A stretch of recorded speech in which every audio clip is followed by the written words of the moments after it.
there as well. Okay, let's go to a live press conference in Iraq now with Naji Savri. Let's listen in. هناك تيسير ما الذي يحدث في بغداد الآن؟ نعم، يبدو أن غارة جوية أو صاروخية لا نعرف تستهدف العاصمة العراقية.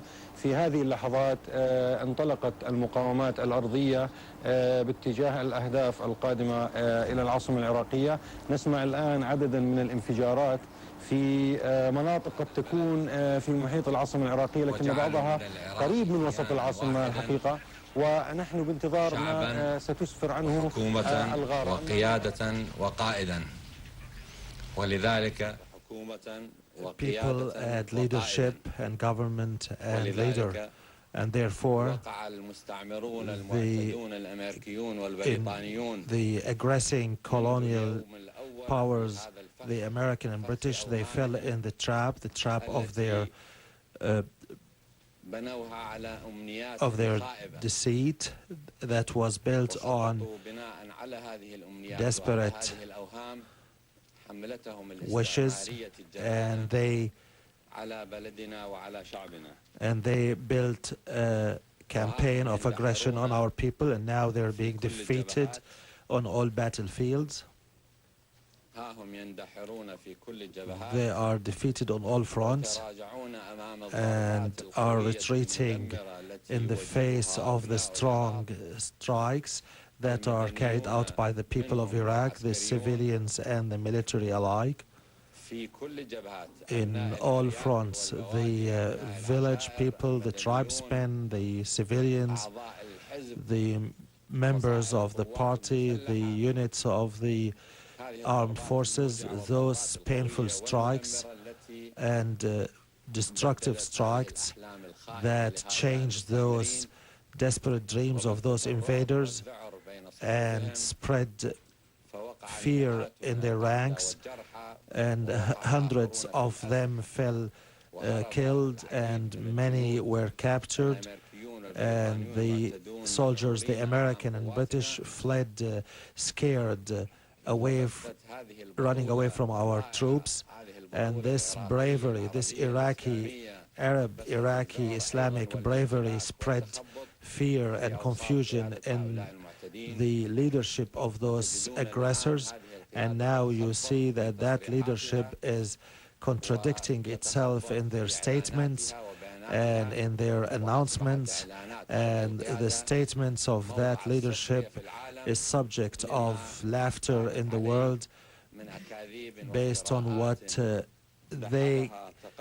based on the lies and claims that were belied by the Iraqi soldiers on the battlefield, and the Iraqis proved the lies and their lies. Now the fact that is present on the ground is their retreat and defeat of the aggressors and victory for the people and army of Iraq. And we are determined with God's help to give the ultimate defeat to those aggressors. And each day, the America and Britain wade into a quagmire, and the losses increase for those two outlaws, those two evil governments that are succumbing to the orders of the Zionists and the companies that are after the resources of Iraq. The losses increase, and they wade further and further in the quagmire of defeat. They only have one chance, which is to withdraw quickly, early withdrawal. Today, if they withdraw today, is better than tomorrow, and that will save them more losses, both in human casualties and material casualties. We are determined to inflict the maximum losses, and we're determined to expel them outside of our borders and inflicting defeat on them. And victory is coming, God willing. the aggressors, the forces have nothing but to surrender to our forces. If they want to save their souls, they have to surrender to our forces. And we will treat those who surrender to our forces based in accordance to our Arabic and Islamic values and in accordance to our commitment to the Geneva Convention and the humanitarian and the human international law. Those who follow the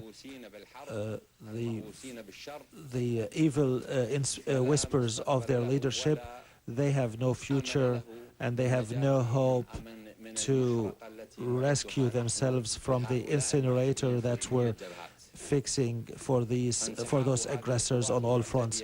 The withdrawal of those aggressive forces will avert a lot of losses.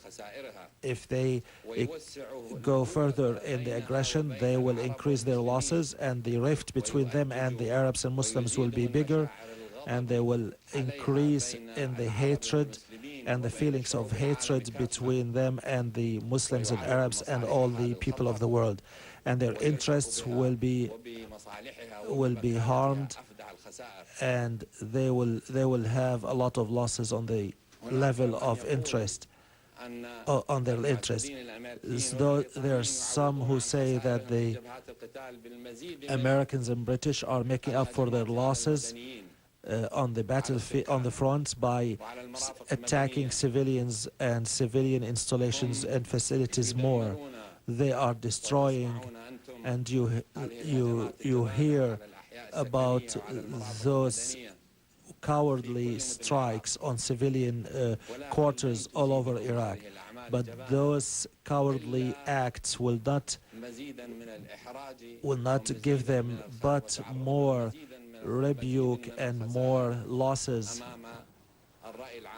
especially in front of the international public opinion, and will increase in the rift between them and the Arabs and Muslims, and will create burdens, heavy burdens for them, and they will come down from the status that they were dreaming of, being superpower. They will no longer be superpower after America became an outlaw with the admission of the United Nations and all of the international community. Therefore, we say another time and stress here that America and Britain, they have no choice but to withdraw and stop their aggression and immediately withdraw from our land. Otherwise, their presence, the presence of their forces on our land, will expose them to more losses, grave losses, and we're determined, with the help of God, to defeat this force, no matter how long the time is. They will not leave our land safe and sound if they continue to be stubborn in their aggression. We will confront them with all what we have, depending and relying on God Almighty and on the will of our people and leadership. We will destroy those forces, and no one will be safe except those who surrender to us on the battlefront.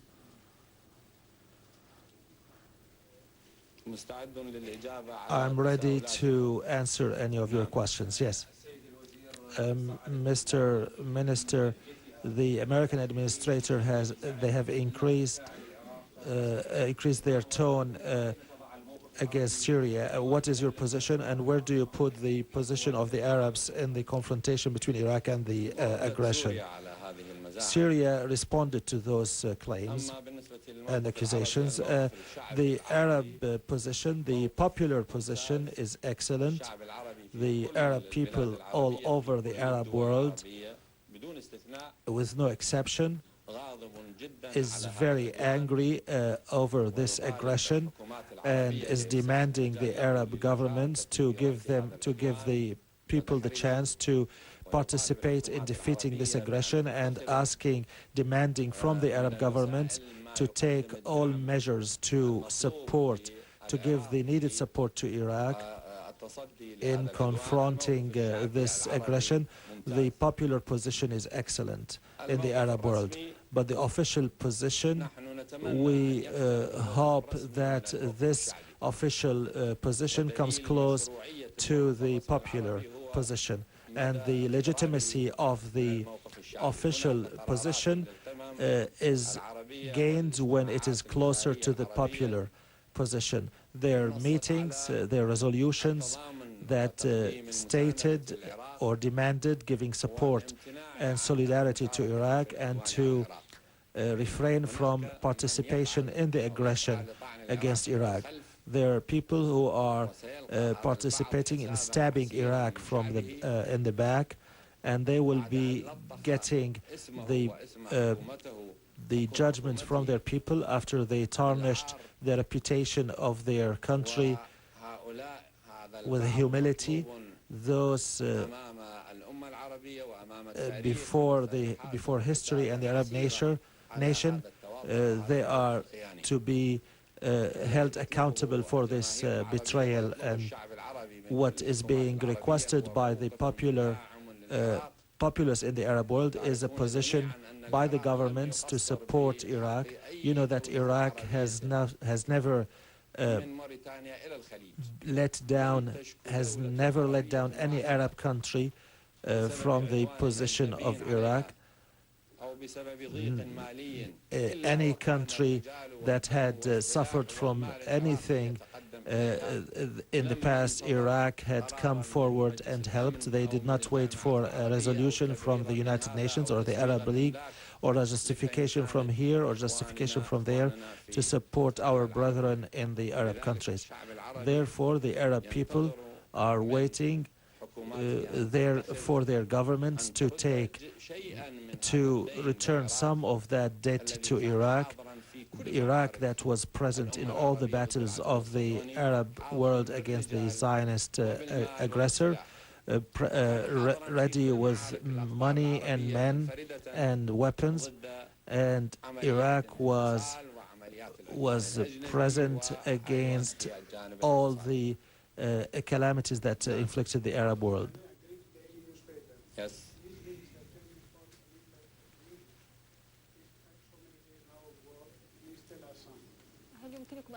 Can you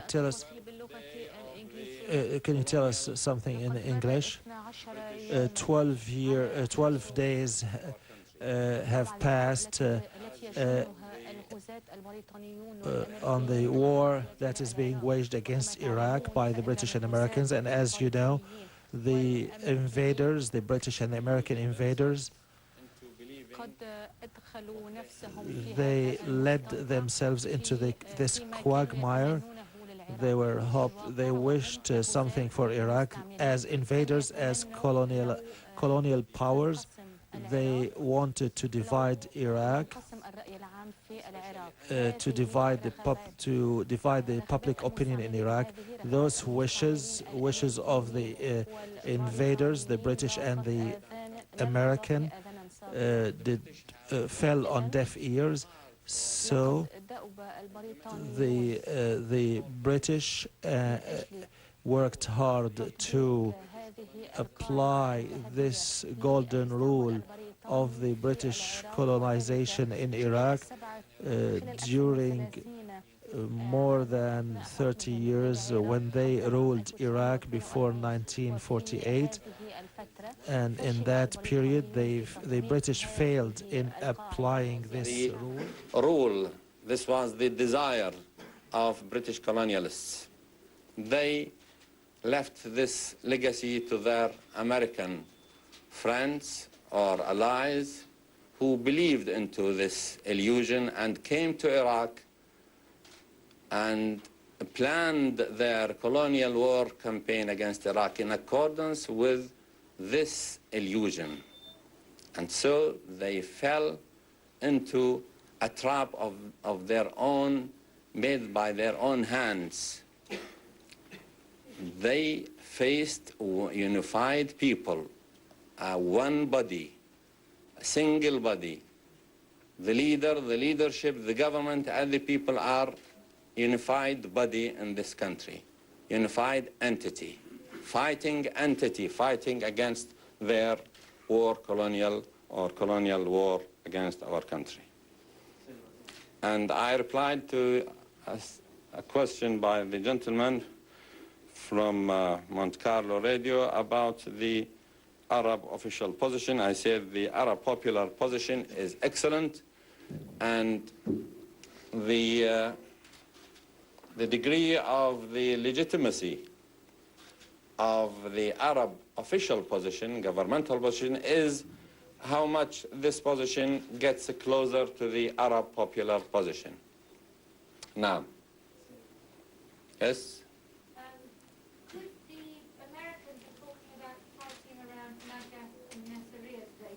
Give us the Iraqi version of what is happening around Najaf and Nasiriyah. The Americans are talking a lot of lies and fabrication, because lying is the golden rule of the American administration.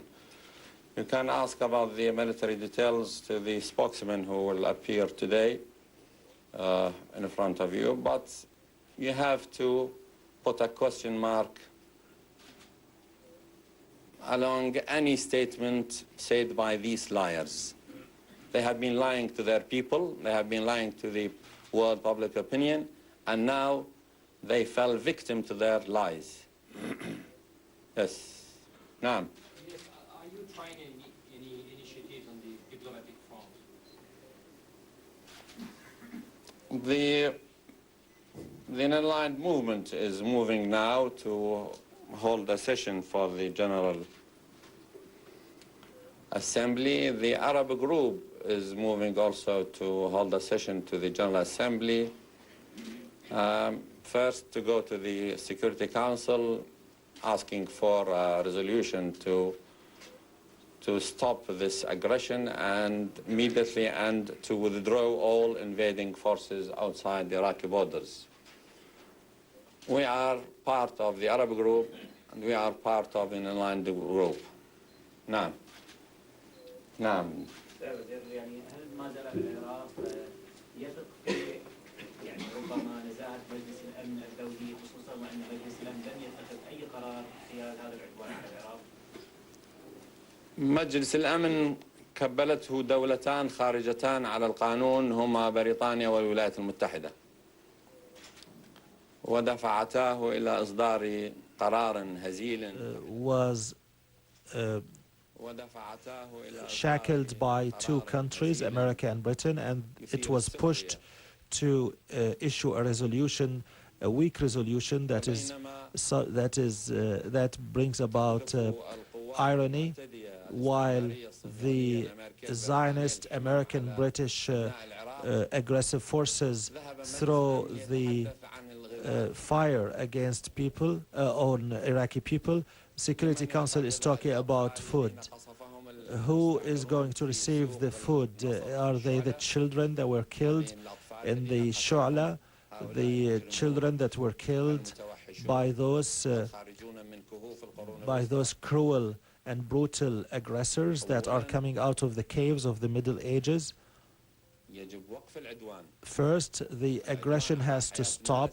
The aggression against the life of the people is the first violation of the human rights.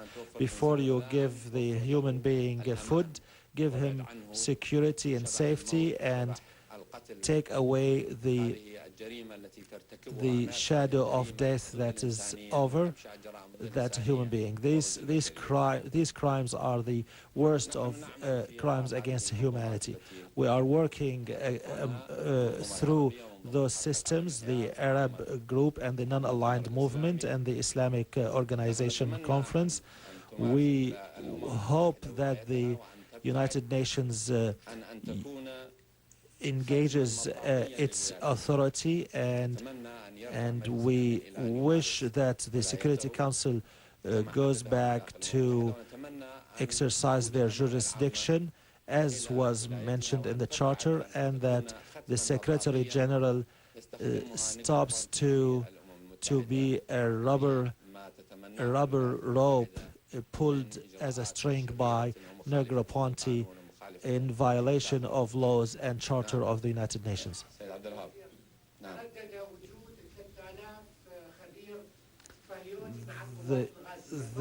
They talk about 3,000 Israeli experts amongst the invading forces. What do you say? Well, Israel is the first instigator of that aggression. The Israeli official that is the one that is holding an advisory role in the Pentagon, Richard Pearl, who is a big officer in the Mossad, as you know. He was the one who theorized this invading war against Iraq. So Israel is the first inciter, the first beneficiary of this war against Iraq. And maybe you heard Colin Powell, the Secretary of State of the criminal Bush, who said that the security of Israel is the dearest in the world vis-a-vis America, and the security of Israel is the reason behind this aggression against Iraq. We hear a lot of talk about the passage of Israeli soldiers to Jordan to participate in the war and the aggression against Iraq. We don't have confirmed reports, but we will not be surprised. You saw the Israeli rocket that did not explode in Dora in Baghdad. We are not surprised because Israel is the first inciter, and they represent the greed of the companies that Bush represents, the oil and other companies. Those groups that are ruling in America were brought about by those companies, and they represent their interests. You've been listening to Iraq's Foreign Minister Naji Sabri, who's been holding a press conference live. Let's just briefly sum what he said. He said the invaders and the Zionists are after Iraqi resources. He said the enemy is being defeated on all fronts.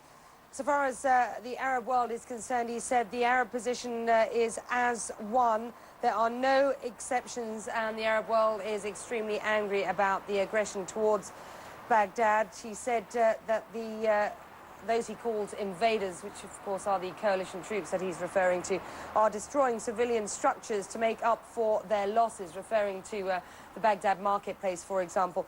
And he said the US and the UK are in a quagmire of defeat. Naji Sabri, the foreign minister of Iraq. Now let's get the latest developments for you. Pentagon officials tell CNN the coalition warplanes continue to strike targets around Iraq, including Republican Guard divisions near Baghdad and Fedayeen leadership and presidential palace structures there as well. They say that south of the Iraqi capital in Kabul, coalition air power pummeled the Republican Guard's Medina division, destroying nearly 50% of its tanks.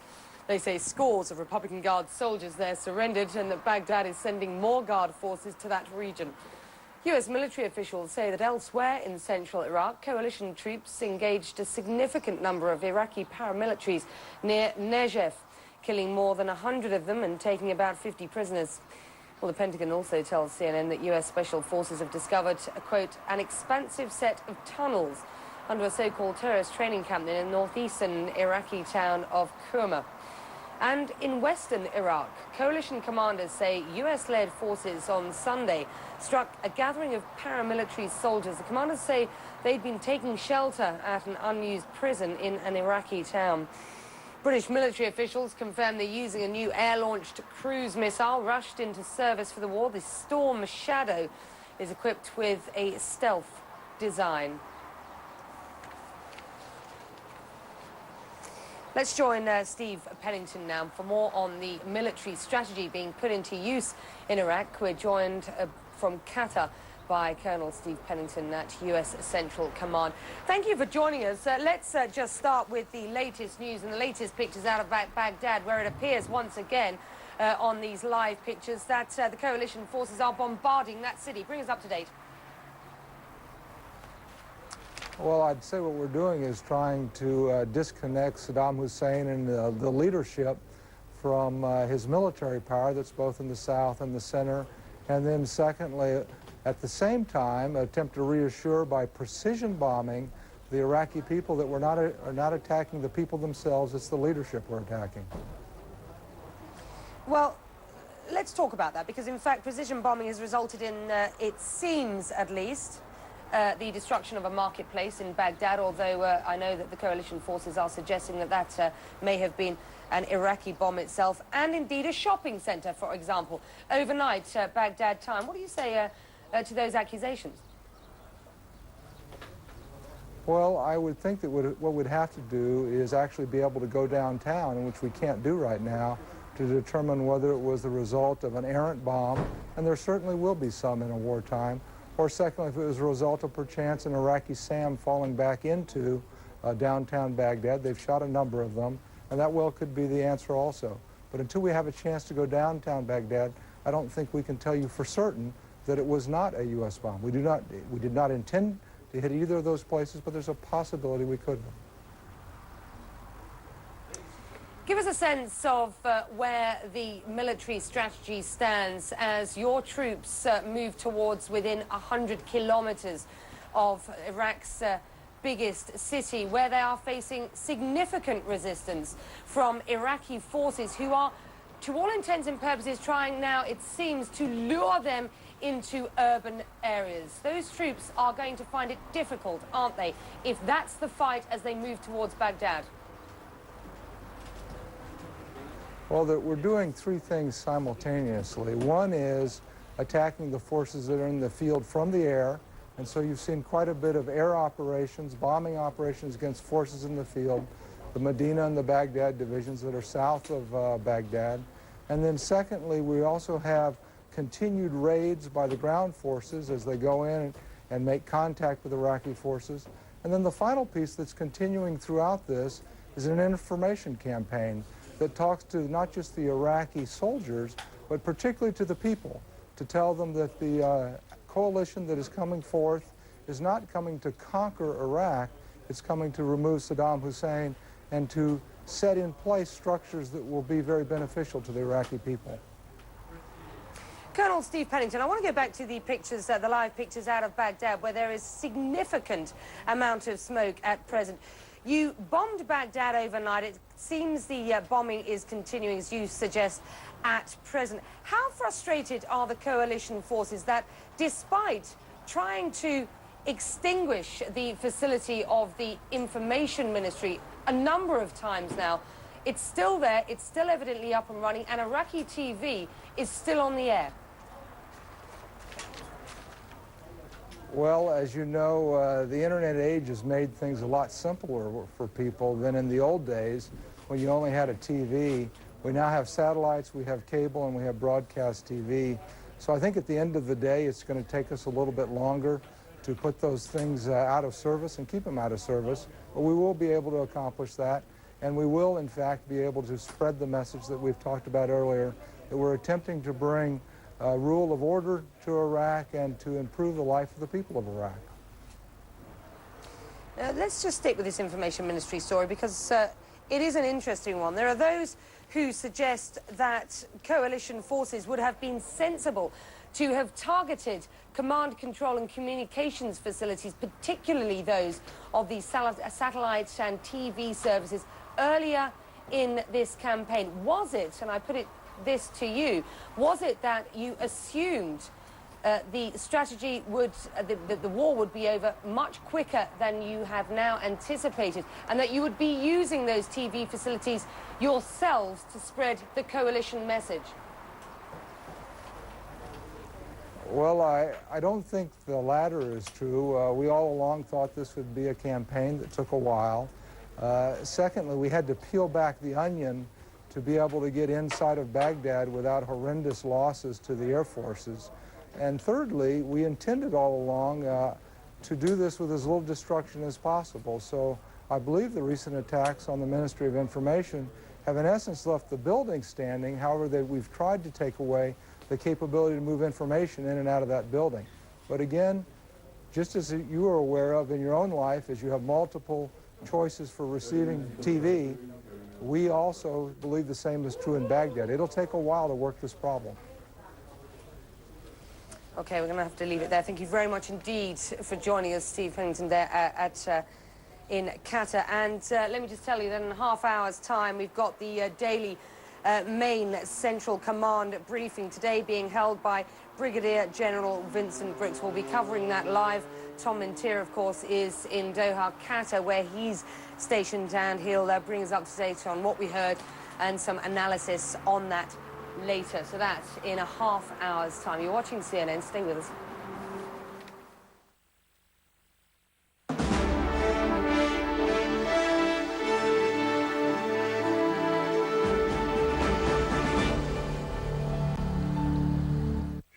Get down.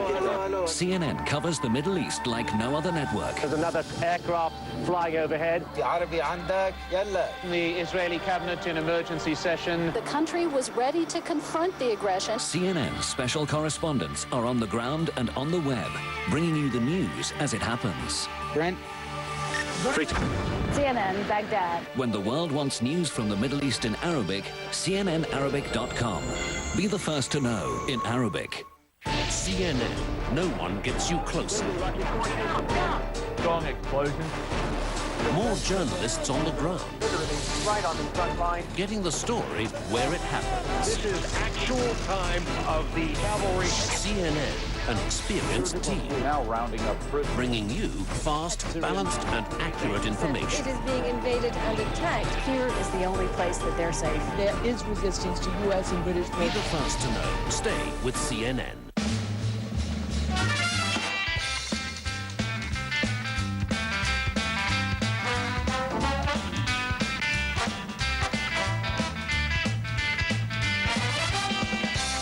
AT&T makes calling home to the U.S. easy. Ask your hotel operator for the AT&T access number. Use your AT&T calling card or any major credit card. Then call away.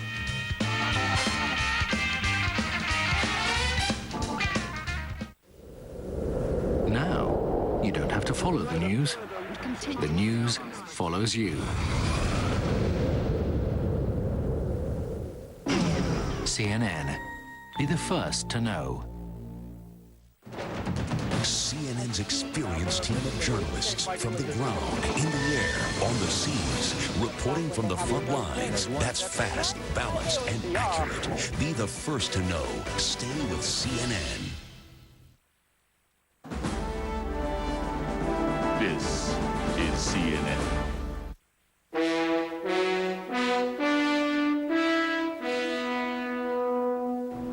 Welcome back to CNN's continuing coverage of the war in Iraq, and Iraq's state-run television network was off the air briefly on Monday after a series of US airstrikes that targeted a primary transmitter and the Ministry of Information.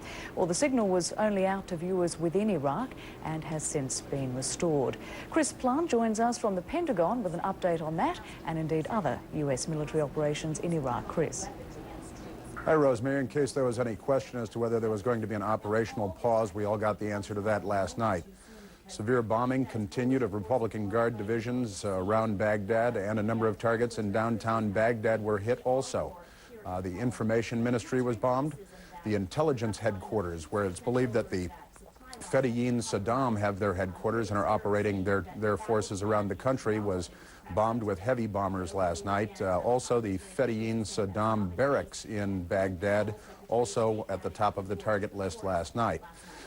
Further south, there's the Medina division of the Republican Guard, one of the best equipped, best trained divisions south of the city, and air power has been picking away at that. I'm told by U.S. officials that they believe that approximately 50% of the tanks from that heavy division are now gone. Further down south, again, the 82nd Airborne around the town of Najaf came into conflict with hundreds of what they also believe to be Fedayeen fighters. According to the reports from the line there, about 100 of the Fedayeen were killed by the 82nd Airborne, 50 more taken prisoner. No casualties reported on the U.S. side so far. Fighting continues throughout the country, clearly no pause. Bombing is very heavy. We're told that it will continue for the next several days, focusing on Republican Guard units, the Medina Division south of Baghdad, the Hammurabi Division north of Baghdad, where reinforcements are already being separated out from the main force of the Hammurabi Division and sent down to join up with the Medina, given that they're taking such a heavy beating. Rosemary? Now, Chris, as we've seen, U.S. military officials are coming under increasing pressure, and after much criticism about delays in knocking out communication systems in Baghdad, we've seen a rather speedy resurrection of Iraqi TV. Now, that's going to be perceived as quite a blow to U.S. war planners. How are they going to deal with that? How do they reply to that with all their technology? Well, chances are it will just be hit again, quite honestly. The first strike, we were told, was also targeting other communications command and control facilities beneath the broadcast building, and that knocking out television was part of the program, but they were also interested in getting at other hardware inside the facility. Now, it was knocked out again, and once again it's back up on the air. Those of us who are in television know that it's relatively easy to get back up on the air. You can run a cable to a transmitter and get up pretty quickly, as CNN has been doing throughout the desert there. But the U.S. will doubtless go back and hit it again. All right, Chris Plant bringing us up to date from the Pentagon. Thanks for that, Chris. Well, U.S. Secretary of State Colin Powell issued a strong warning Sunday to nations that he says support terrorism. He singled out Iran and Syria. Syria also now faces a critical choice.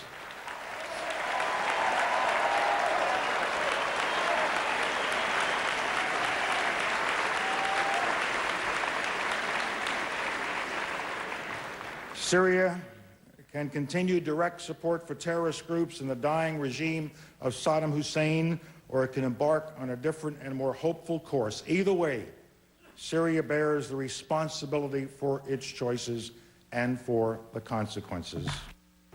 Meantime, Syria denies a claim made by U.S. Secretary of Defense last week that Damascus is allowing war material to enter Iraq. A short time ago, we spoke with an official from Syria's foreign ministry. The Secretary of State said that Syria has to make a choice and to be responsible for its choice. And the Secretary of State knows that Syria has made a choice to be with international legitimacy, to be against aggression, and to be against invasion, and to be against the killing of tens and hundreds of civilians, of targeting hospitals, museums, and of leading an aggression, unnecessary, illegitimate aggression on the Iraqi people. Al Jazeera is showing video of what it says are Arab volunteers entering Iraq from Syria to fight. It broadcasts pictures of a convoy of trucks carrying the volunteers from Syria, chanting their loyalty to Baghdad. The report did not give the size of the group, which it said bypassed Iraqi border checkpoints. An Iraqi spokesman claims thousands of Arabs are ready to fight for Iraq. British troops are providing humanitarian aid to parts of Iraq that are somewhat secure. They're distributing water and other supplies to regions in southern Iraqi town of Safwan. Now, British soldiers are also trying to help residents of the port city of Qasr rebuild their lives. Martin Geisler has more on that part of the story. Just a few days ago, the town of Qasr was a battleground. Now, the war has moved on, leaving a desperate and angry population in its wake. The people here beg every passing car for water, but efforts are now being made to help them to help themselves. Next, please. These men are being hired to work at the town's port. Recruited by the British Army, they'll receive a decent wage by local standards, just over 60 pence per day. Over the last few days, the military have been going into the town of Qasr to recruit. Each time, they've been mobbed. These people are the lucky ones. They've been selected for jobs. The first and most important task here, building a bond of trust. I'm trying to reassure them about that, we're here to stay until the job is complete. To make sure that they realise that, the regime that they've had will end in the future. But that may take time. These youngsters told me they still fear the coalition troops will leave and Saddam's forces will come back. The army and the people here know a job is just the first step on the road to a new Iraq. Martin Geisler, ITV News, Qasr. Well, in Baghdad, a representative of the International Committee of the Red Cross told us that so far Iraqi hospitals are able to cope with the number of people wounded. Our assessment made by our own doctors is that the hospitals have organized work very well. Surgeons have been able to take in the number of casualties, even if sometimes they were a little bit overwhelmed by the number that came in at very short intervals during the bombing fit. But globally, they have been able to cope. They had the necessary equipment, and we have not been yet requested to supply large amount of equipment, even though we had made sure before the conflict to import enough to provide surgical material for surgeons for thousands of operations. So far, they do seem to be coping with the numbers they have taken in Baghdad proper. Let's take a look at some live pictures of Baghdad now at some 20 to 3 local time. There's an intense artillery barrage opening up today, as you can see. New plumes of very dense black smoke on the southern outskirts as warplanes from the US-led invasion force screamed low over the Iraqi capital. That, according to a Reuters correspondent in the city centre there. Quotes from witnesses suggest that the artillery fire was suddenly very intense, coming from the south. Suggestions are that was fairly unusual. A new air raid witnessed, so far as a Reuters wire is concerned. 6 very loud explosions in the city's planes screaming very low overhead. That, according to a Reuters witness. Iraqi anti-aircraft batteries hammered away at the attackers. All right, well, let's turn to other news now. And a rocket exploded at the headquarters of the International Security Force in Afghanistan's capital, Kabul. Authorities say it crashed into the compound Sunday night, causing minor damage. There are no reports of casualties. The militant group Islamic Jihad says Sunday's suicide bombing in the Israeli town of Netanya was a gift to the Iraqi people. The group claimed responsibility for the attack, in which at least 49 people were injured. The bomber blew himself up in an open-air cafe at the height of Sunday's lunch hour. It was the first terrorist bombing in Israel in 3 weeks.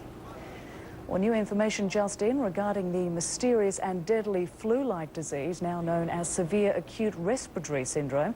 Health authorities in Hong Kong now report 80 more cases of the illness have been confirmed. The deadly flu-like disease is known as SARS. The number of deaths blamed on the virus is now 57, with more than 1,600 people inflicted worldwide. That may include 2 US professional hockey players who are under observation. And health officials are also concerned the virus may be spread through the air and not only through close contact. 2 deaths in Hong Kong today, 80 new cases in Hong Kong today. 64, as we mentioned, of the 80 cases are from Amoy Gardens, the apartment complex. 213 of the total number of affected thus far in Hong Kong are from that area. All right, well, Serbia's Deputy Prime Minister is linking Slobodan Milosevic and his wife to the slaying of former Serbian President Ivan Stambolic. The claim comes days after police ordered Mijana Markovic, Milosevic's wife, detained for questioning.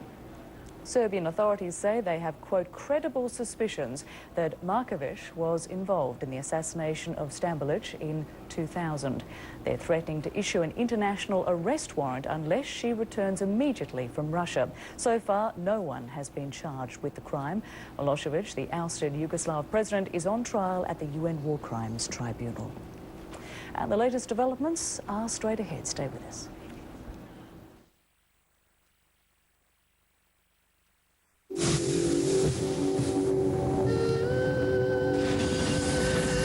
One in 3 women will get osteoporosis. Osteoporosis weakens bones. It causes fractures and can be fatal. But osteoporosis can be detected early. It can be treated. If you knew something that could harm you was coming, wouldn't you avoid it? Find out if you're at risk for osteoporosis. Take the 1-minute risk test.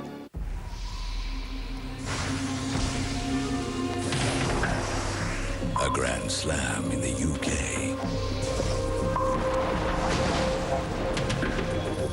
A Grand Slam in France. A Grand Slam in Australia.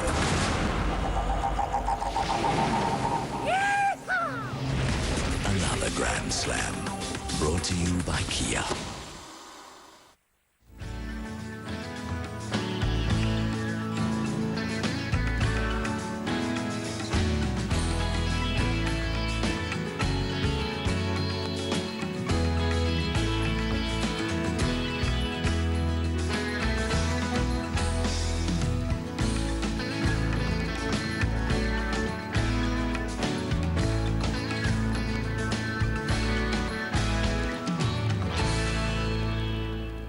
War in Iraq, a volatile business world, and CNN is there with expert analysis on how global events affect your country, your economy, your money, from opening bell to closing numbers. From Hong Kong to London to the New York Stock Exchange, CNN brings you comprehensive coverage around the clock from around the world.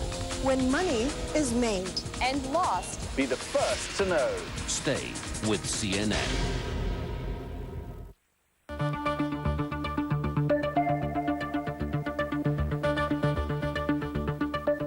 A viewer in Singapore writes, with regards to Iraq's possessing chemical weapons and weapons of mass destruction, I initially believed that they had them. Iraqi President Saddam Hussein even suggested it in a recent speech he made when he warned the U.S. that he could put every inch of Iraq to hell. Now, this can only be achieved by the use of chemical or weapons of mass destruction. An Indian viewer writes, finally, the world's most ruthless bully has invaded Iraq for the second time without any thought for the tens of thousands of innocent men, children, and women whose blood it would inevitably spill in order to satisfy the vanity of U.S. President George W. Bush and his military-industrial complex driven by its insatiable greed for oil. Views don't necessarily reflect those of CNN, but are opinions expressed by those who choose to participate in this open forum. You're watching CNN's continuing coverage of the war in Iraq, and Pentagon officials tell CNN that coalition warplanes continue to strike targets around Iraq. These are live pictures of smoke from an airstrike about 45 minutes ago. And it's not clear what the target was or the source of that dark smoke. Other targets include Republican Guard divisions near Baghdad and Fedayeen Saddam leadership and presidential palace structures there as well.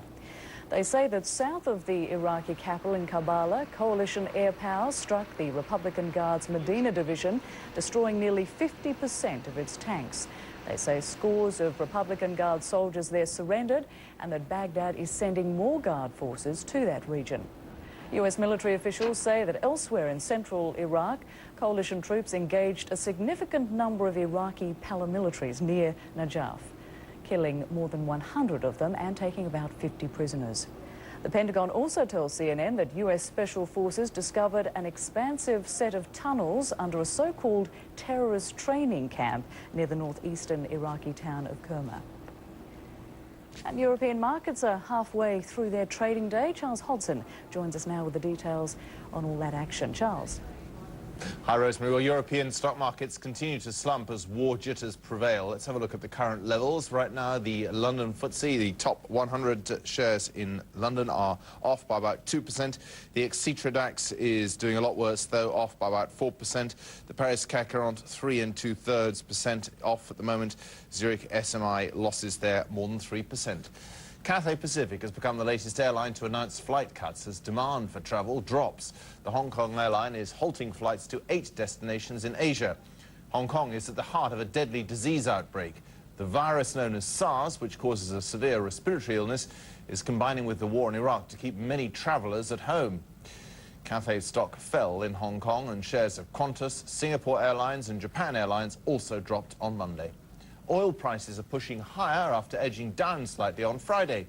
Some traders are speculating that a prolonged war in Iraq could yet squeeze global oil supplies. Right now, London Brent crude is rising 54 cents to $26.89. US benchmark crude is trading 16 cents higher at $30.32 a barrel. But in the currency markets, worries about the duration of the war have been undermining the dollar as well. On Monday, the US currency fell 1% against the euro and the Swiss franc to its lowest levels in 2 weeks. Let's check the numbers. The euro now buys just a little bit more than $1.08, just $1, just a little bit less than $1.09, I should say. The Swiss franc, $1.35 and change, and the Japanese yen getting on for 119 yen to the dollar. Well, that's a quick look at business headlines this hour. Back to Rosemary at CNN Centre. Thanks for that, Charles. Well, the coalition's plan for the war will face increasing scrutiny if it becomes apparent the campaign will not be as quick or as easy as some US officials had predicted. The White House is said to be already frustrated with the news media's carping. Well, Bill Schneider reports on that. It goes back to one word uttered on CNN more than a year ago by Defense Policy Board member Kenneth Edelman with reference to a possible war with Iraq. And I think it would be a cakewalk. 2 weeks ago, here's what Vice President Cheney said on NBC's Meet the Press about how U.S. forces were likely to be received in Iraq. The read we get on the people of Iraq is there's no question but what they want to get rid of Saddam Hussein, and they will welcome as liberators the United States when we come to do that. The press started asking some pointed questions, even of President Bush. Are we to assume that this is going to last, could last months and not weeks and not days? Whose answer was kind of testy. However long it takes. That's the answer to your question, and that's what you got to know. When the administration labeled some of the press coverage silly, reporters fired back. If it would also be deemed silly, these comments from General Wallace, commander of the 5th Corps. The enemy we're fighting is a bit different than the one we wargamed against because of these paramilitary forces, he went on. We knew they were here, but we did not know how they would fight. Are those comments silly too? But the White House was prepared with a list of instances when administration officials warned that the war could be long and tough. The president said, quote, military conflict could be difficult. An Iraqi regime faced with its own demise may attempt cruel and desperate measures. I said on March 18th, I think people have to prepare for the fact that it may not be short. Go, go, go! The administration is particularly irritated at the way the press went from the Persian Gulf War model in the first couple of days, quick and easy, to the Vietnam War model when the war started to get tough. We have seen mood swings in the media from highs to lows to highs and back again, sometimes in a single 24-hour period. Those media swings have not produced mood swings in the American public. 70% of Americans still favor the war, a figure that has not wavered. Most Americans do not feel betrayed or misled by this administration's early optimistic forecasts. Bill Schneider, CNN. Well, a British television journalist covering the war has been found dead at his hotel in northern Iraq. His employer, ITN, said the incident appeared to have no direct connection to military action. It's believed Gabi Rado fell from the roof into a parking lot. Rado was the foreign affairs correspondent for ITN's Channel 4 News. 3 Dubai-based journalists are on their way home after a harrowing experience in Iraq. They started as an embedded crew with the US military. They ended up as captives in southern Iraq. Darren Kagan has their story. Not an expert on the kind of... Reporter Wael Awad and his crew had big goals during this war. They worked for a brand new network, Al Arabiya, based in Dubai. They wanted to make their mark. We wanted to do a good coverage for our channel in the news to make ourselves as a news channel. So they embedded in the U.S. Army's 101st Airborne Division. They crossed from Kuwait into Iraq when the war began on March 20th. We interviewed the prisoners of war, American troops, their job, the firing, the soldiers. But what they really wanted, access to the Iraqi people. So at a certain point you decided you weren't getting the story that you wanted. We got, because what happened with the American, they thought if they keep us with this unit, we could see what they are doing, and they are doing the good job for the people there. So Awad says the U.S. military told him and his crew that it was safe to go into a town south of Basra without a military escort. But very soon after they entered Zabair, the trouble began. And we were ambushed and we were shot at. Just the 3 of you? Yeah. Are you in your car at this point? Yes, you were in the car, and my friends screamed from the back, firing at us, firing at us. I knew they were firing. We were safe because of our equipment was all iron, you know. And we moved to a place, we stopped. Local people, we asked them why they are firing at us. They say, well, you are an American, they thought. I said, well, no, we are not American. We're Arab journalists. We're trying to cover the news. The Iraqis took the Al Arabiya crew into custody. Meanwhile, back at network headquarters in Dubai, their co-workers feared the worst. Al Arabiya had no idea that the crew was first held at a school in Zabair. They say the Iraqis moved them right before the Americans bombed that school. If you had stayed at that school, you would be dead today, because that school has been bombed. Yes. We were saved. That moment, we were really saved. I mean, even themselves, they sensed the danger, you know. And I don't know how they moved us to another place. This is where we need to stop the tape. The crew has asked us not to say where they were held for the next week. They say that during that week, certain Iraqis actually helped save their lives, and they don't want to endanger those people by giving away clues to their identity. Still, they had to wait until the British moved into town and chaos broke out. We were not released. In fact, we ran away.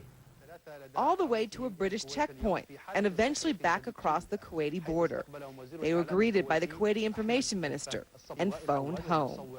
At that moment, we called our parents, and you won't believe that everybody was starting reciting Quran in our places, that we are the 3 dead journalists, the family are in a bad shape. They didn't hear anything from us. And Your the family moment thought you were dead. Fainted, everybody fainted. You talk to any person, they think it is from another heaven, somebody is calling them. Awad, cameraman Talal Masri, and technician Ali Safa all say they hope to return to Iraq one day, but hopefully during a more peaceful time. Darren Kagan, CNN, Kuwait City. And much more coverage of the war in Iraq is straight ahead. We do want to let you know that we're awaiting the start of a press briefing by military officials at US Central Command headquarters in Qatar. It's scheduled to begin within the hour, and CNN will, of course, bring that live to you. I'm Rosemary Church for Becky Anderson in Kuwait City. Thanks for watching, and stay tuned for more news here on CNN.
The average computer has 110 keys. We say you only need 3.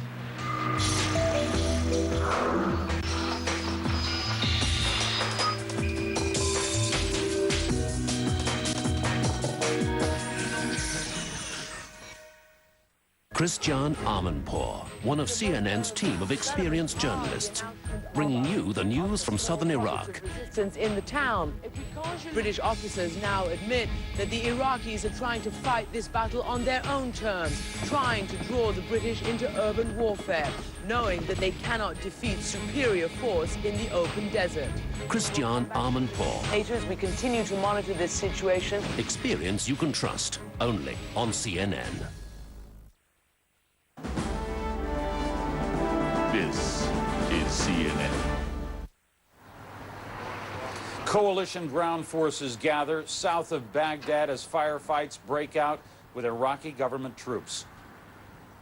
And in the Iraqi capital itself, soldiers and citizens alike facing a new round of airstrikes.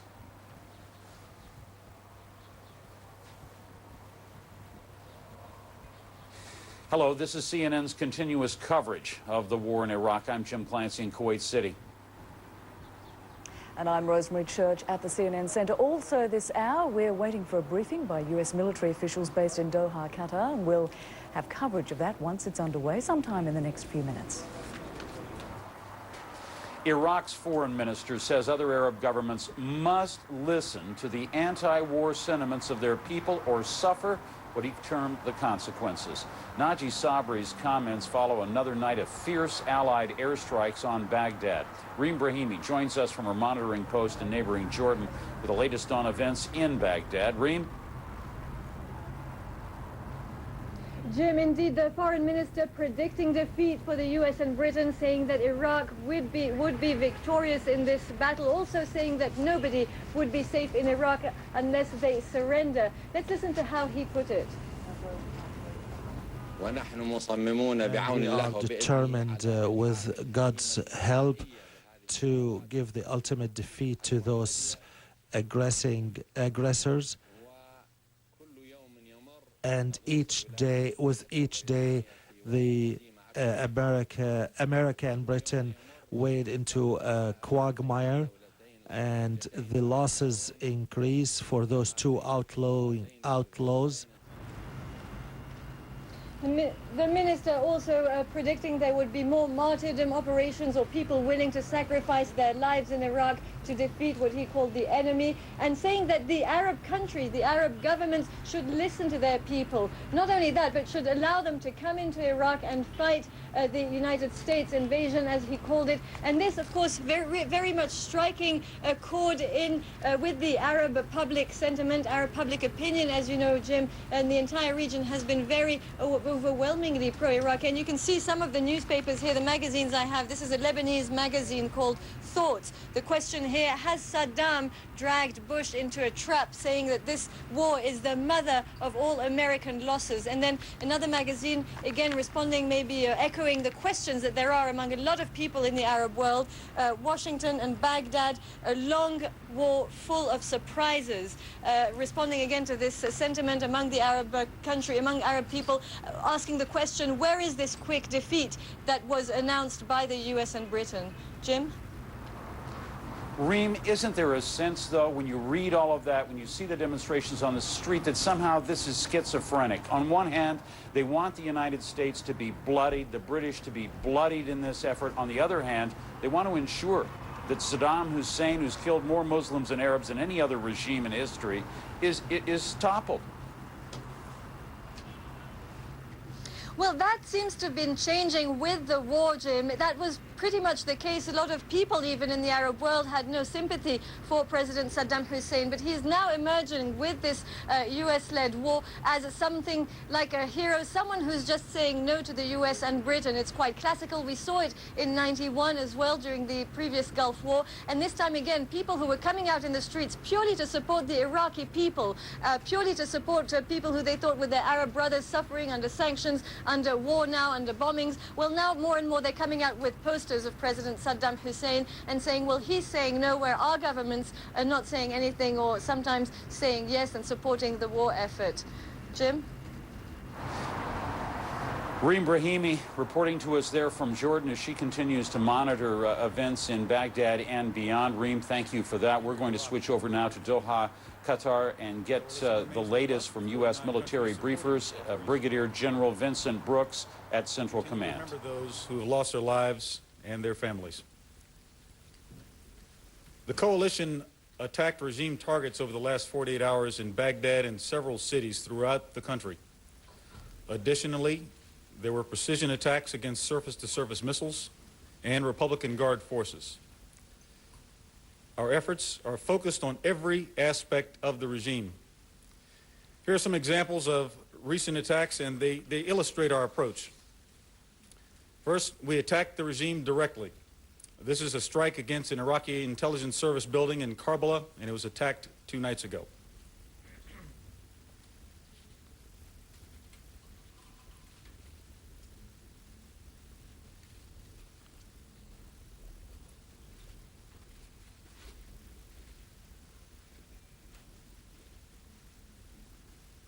This is a Ba'ath Party headquarters building in Al-Hilla.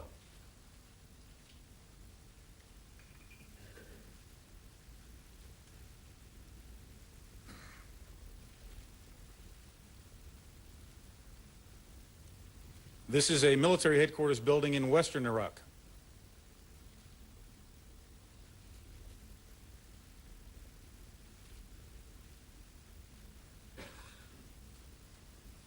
And this is a communications building in western Iraq.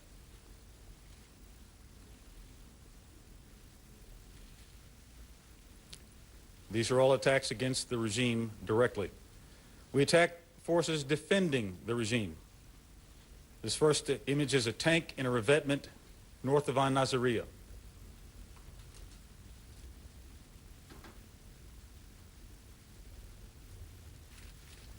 The next image is an air defense radar in the western desert near H3 airfield.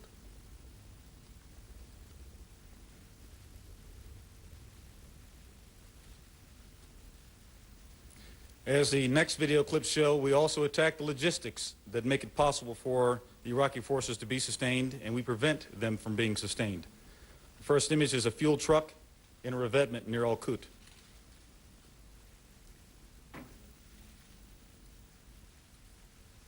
The second one is an ammo truck near An-Najaf.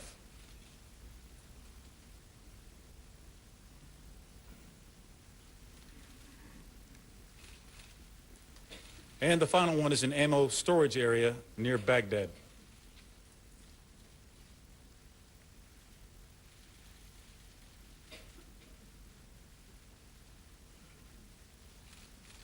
Coalition Special Operations Forces continued their operations and actions throughout Iraq. They're facilitating attacks against regime targets and death squads within urban areas. These attacks are enabled by information provided by the local populations. Our Special Operations Forces have also been effective in interdicting movements into or out of Iraq and movements within Iraq by Iraqi commandos, missile units, or others. This is an example of an encounter that occurred along a highway west of our Ramadi. Coalition Special Operations Forces destroyed 2 convoys of vehicles, including 10 tanks. We've also used special operations gunships with great effectiveness against regime targets and also targets of opportunity, as this next video shows. This is H2 airfield in the western desert. It had aircraft dispersed on it. Special Operations Forces observed it, called in AC-130 gunships, and destroyed the aircraft on the ground.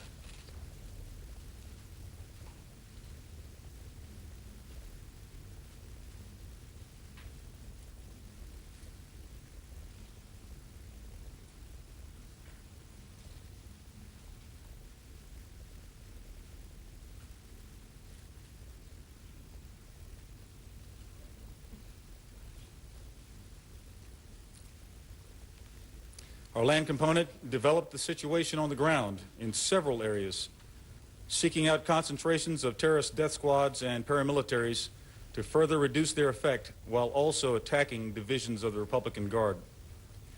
UK forces fought near Basra to eliminate enemy positions and succeeded in capturing several hundred enemy prisoners and attacking some Iraqi gunboats nearby.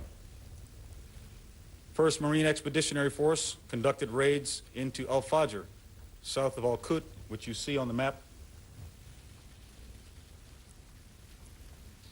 They were able to capture several Ba'ath Party members, several weapons caches, destroyed air defense equipment, and exploited a number of documents found nearby. Near Talil Airfield, southwest of Al-Naziriyah, the 1st Marine Expeditionary Force seized a large weapons cache, about 40 buildings worth, containing ammunition, chemical decontamination equipment, and that includes a Samara decontamination vehicle, chemical suits, and unidentified artillery munitions. 5th Corps conducted attacks near An-Najaf, near positions east of the river, and captured 3 small weapons caches. Additionally, 5th Corps concentrated air attacks and artillery fires against the Medina Division's tanks, artillery systems, and command posts. We continue to see brutal acts by the regime and the forces loyal to it. An example came from an outpost in front of 1st Marine Expeditionary Force a day ago. The story goes like this. During daylight hours, 2 vehicles rapidly approached the Marine checkpoint at a high rate of speed. When they failed to stop, having been signaled by a psychological operations loudspeaker team present at the site, they were taken under fire by the checkpoint. The lead vehicle, a sedan, immediately halted, and the second vehicle, a truck, rear-ended it. An adult male, an adult female, and 2 children exited the sedan. 2 Iraqi soldiers exited the truck with weapons, and one of the soldiers shot and killed the adult female. After a brief firefight, both Iraqi soldiers and the 3 surviving civilians lay wounded. As the Marines approached, one of the wounded soldiers pulled out a weapon and was killed on the spot. The Marines evacuated the remaining wounded and upon searching the truck found 120 millimeter mortars and mortar ammunition. The land component continues its efforts to destroy any forces that are encountered and also any forces that would threaten the supply lines. Our maritime component continued its work of keeping open the waterways and did find some mines in the shallow waters of Khor Abdullah. As we continued expanding the channelway, all those mines have been destroyed. Also, in an effort to increase the security of the ports, the maritime component is searching any vessels that remain to ensure that there are no threat. And this short video shows a boarding party doing that work.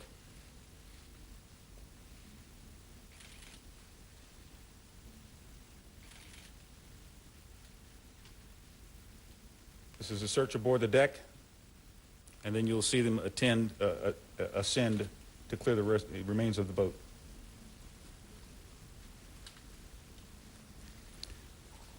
Dangerous work, but important work, and it's necessary to ensure that anything that's in the ports is safe.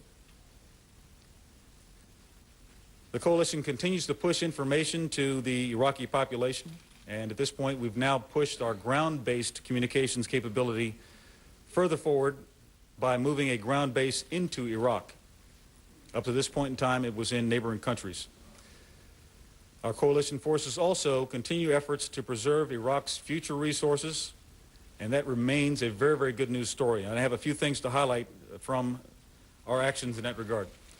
First, the oil well fighters we've talked about for the last several days were successful in extinguishing one of the 3 fires burning in the Ramallah oil field. The video that I'm about to show you is the moment of truth and mission accomplishment, as you see the fire extinguished and then the well being capped.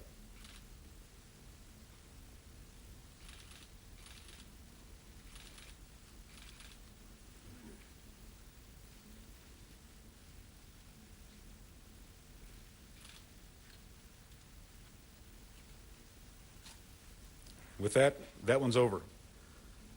Our efforts continue to extinguish the last 2 fires in the Ramallah oil field, and we are confident that we'll be successful on that here in the coming days. Additional good news, fresh, clean water began flowing through the pipeline from Kuwait to Qasr yesterday. The pipeline construction project makes it possible now for over 625,000 gallons of clean drinking water to flow daily. The coalition escorted aid convoys to Qasr, Zubair, and Safwan. And a local school and market are due to reopen today in Ramallah after a period of closure.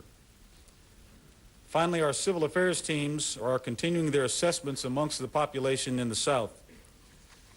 These teams provide useful information, training, and assistance to the Iraqi people. And they also help to assess the most vital needs of the population. And of course, they act as the initial goodwill ambassadors on behalf of the coalition. With that, ladies and gentlemen, I'll take your questions. Please, second row. Hi, Donna Meinwand with USA Today. You have made a point, or actually the U.S. has made a point of saying that you want to be liberators and not invaders or occupiers. Today there are reports that 4,000 suicide bombers have come from all over the Arab world into Iraq. And what does this say to you about U.S. efforts to win the hearts and minds of the Arab world? Well, Donna, first, you're exactly right. We have come here, and liberation is in our minds as we destroy the regime and proceed to remove the weapons of mass destruction from Iraq. Liberation is the action that will occur by way of what we're doing in this campaign. The potential threats of others coming in from external countries tells you that the problem is not in Iraq. The problem is the regime and trying to protect itself. We remain convinced from what we're seeing throughout the country as we're having more and more success that the Iraqi people are welcoming the departure of the regime and its destruction. Where we attack regime complexes and Ba'ath Party headquarters buildings, the townspeople are helping us. And in fact, they're very pleased about that. There is, truthfully, still a degree of let's wait and see. We have to understand that for decades, these people have been severely brutalized by this regime. And they have taken risks before that have not proven to be safe for them to do so. And so there's a degree of caution still that's out there and is entirely understandable. But we mean what we say, and we're going to continue with that mission. Please. Adi Raval, ABC News. Regarding the suicide attack which occurred a couple of days ago, did the commanding officer on the ground there, did he violate any protocol, any rules of engagement by allowing that civilian vehicle to make its way so close to the checkpoint? And the second question is regarding Iraqi POWs. Is it possible, sir, that some of them might end up in Guantanamo? And if so, does that mean that they would be denied POW status and instead be designated as battlefield detainees? Thank you. First, regarding the checkpoint, we don't second guess what's happening out on the ground. There's dynamics that happen out there that we will not know, and we leave it to subordinate commanders to look into the circumstances surrounding any losses that happen within their force, and we are confident that that's ongoing at this point in time. What we do know is when we conduct checkpoint operations, the checkpoint itself provides security to other parts of the force. They are pushed further out along roads to prevent someone from getting in close onto the actual outfit that's being protected. That's what we believe happened in this case, certainly with checkpoints. I'm familiar with the outfit. I was in command of that outfit not too many months ago, and I certainly can vouch for their training. As to the prisoners that have been taken right now, at this point, we are treating all those that we take into our custody as enemy prisoners of war. Any additional decisions made with regard to ultimate status determinations will be a policy decision not done by this command. I wouldn't want to speculate what the ultimate decisions would be made. That's really a question for Washington. Please. Hello, General Kelly O'Donnell from NBC. Earlier you remarked that Special Operations Forces are trying to keep control of who is coming in and out of Iraq. Now that we know of this report of 4,000 potential suicide bombers coming in, are Special Operations Forces specifically targeting them? And can you give us any indication, without the security issues that I know you would avoid, of what those missions are like and how actively they're looking for those sorts of people? Let me describe it like this. First, as I mentioned, we have Special Operations Forces operating throughout the country. What is occurring primarily in the western desert, where routes lead into Iraq, is something that can be characterized as area denial. We are eliminating freedom of action and freedom of movement from anyone that would pass through there. And so if we see someone coming in on roads, we may stop and check and see who they are. In some cases along borders, we have encountered people and turned them back. First, because it's dangerous, and they should know they're going into an area that's under combat operations. We do that on the ground. We provide notice to airmen. We provide notices to mariners to let people know that there's war going on for their safety. Within Iraq, Special Operations Forces have a robust capability that lets them identify first, operate at night, if need be, attack and destroy things they find, like this convoy of multiple vehicles, including tanks. And so I would simply characterize it as we are denying freedom of movement throughout the western desert and are being very effective at that. Third row, please. Khalid Salama from Al-Watan newspaper.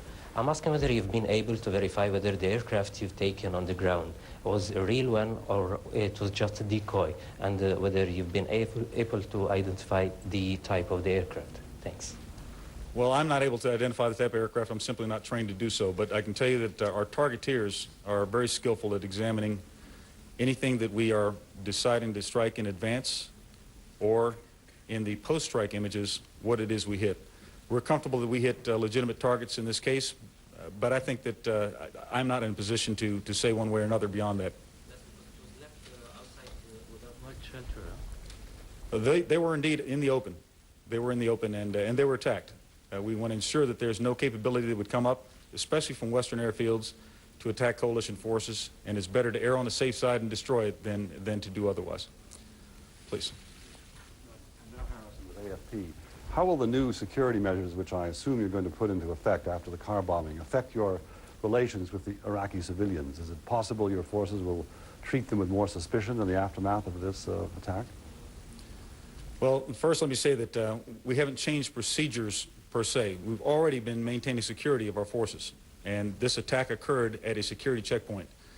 There's no question that someone on the line that's in close contact with the population and also in close contact with a set of regime players who will quickly put themselves in civilian clothes, hide weapons, do things that are inconsistent with the laws of armed conflict, exhibit brutalities against civilians, that there would be a heightened awareness to anyone that's encountered.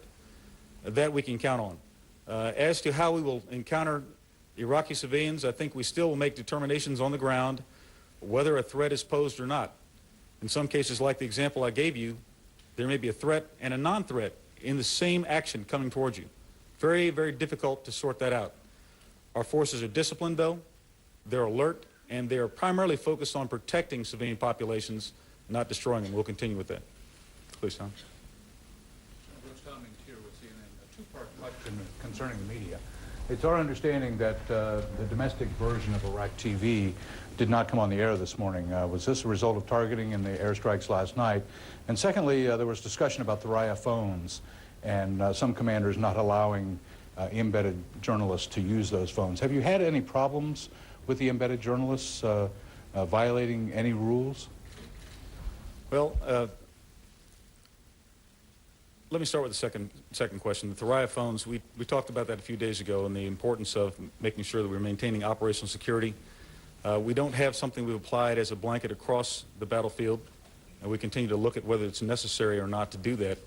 The good news story associated with the parts of the battlefield where we've decided to do that is, in many cases, embedded media reporters have pulled together and shared assets, and also the organizations they're covering have made it possible to ensure stories get transmitted even using military equipment. So that's working out very, very well at this point. What was the first part of your question again, Tom?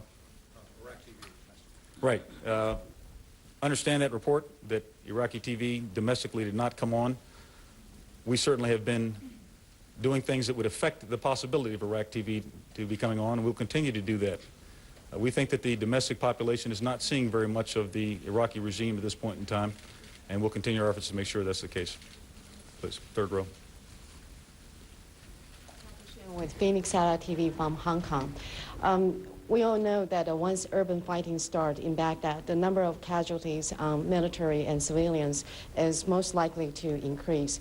So my question is urban warfare inevitable? And is coalition troops prepared for the possibility to engage urban fights? We will conduct military operations in a way that we believe is necessary to conduct them, all the while remaining focused on our objectives and also carrying with us the effort and the responsibility of trying to maintain a balance in how we respond inside of any military circumstance, particularly with regard to the potential for damaging civilians or other structures around them. You've already seen some examples of how we do some of our work in urban areas. We're very selective about where we go, and frankly, the Iraqi people are telling us exactly where to go. When we go in to do something against a Ba'ath headquarters, for example, it's based on intelligence or other information that's been provided that can be turned into action.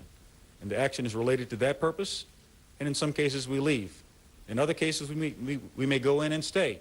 So I wouldn't want to predetermine exactly what the circumstances would be in Baghdad. There certainly is potential for very intense fighting. We should all anticipate that and be prepared for it. But our tactics will let us do this in a way that we think can save lives as much as possible. James Forlong from Sky News. We've been hearing accounts today from the crew of a British Scorpion light tank that was attacked, although it was clearly marked by an American A-10 aircraft. How much of a concern is that for U.S. Central Command? And also, what does the situation in Basra tell you about what may lie ahead on the streets of Baghdad? When we have reports of potential fratricides, we always examine it deeply, and certainly whenever there's a coalition involvement there where two nations are involved, we try to respect the sensitivities of the countries involved as much as possible.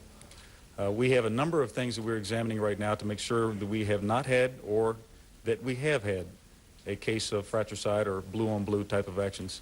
When those things are complete, when the investigations are complete, we will then provide additional information. We'll be forthcoming about it, but it's important that we are thorough in examining all the circumstances that surround any incidents like that. Well, I would just say that we know that there's a lot of fog and friction on the battlefield, and accidents do happen. There are still humans in the loop, and mistakes can occur. We haven't gotten to the point where warfare can be waged in perfection at this point in time.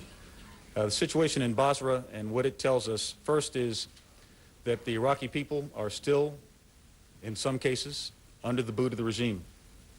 And where that boot is applied, there's a great want, a great desire to have the boot removed. We are receiving assistance and information from people in Basra, and it localizes our attacks very effectively. And the UK forces have been outstanding in that regard of conducting operations where needed at a time and place of our choosing. It also says, though, that there's still work to be done. We wouldn't say that Basra is completely under coalition control, but we continue to increase the degree of control over top of that.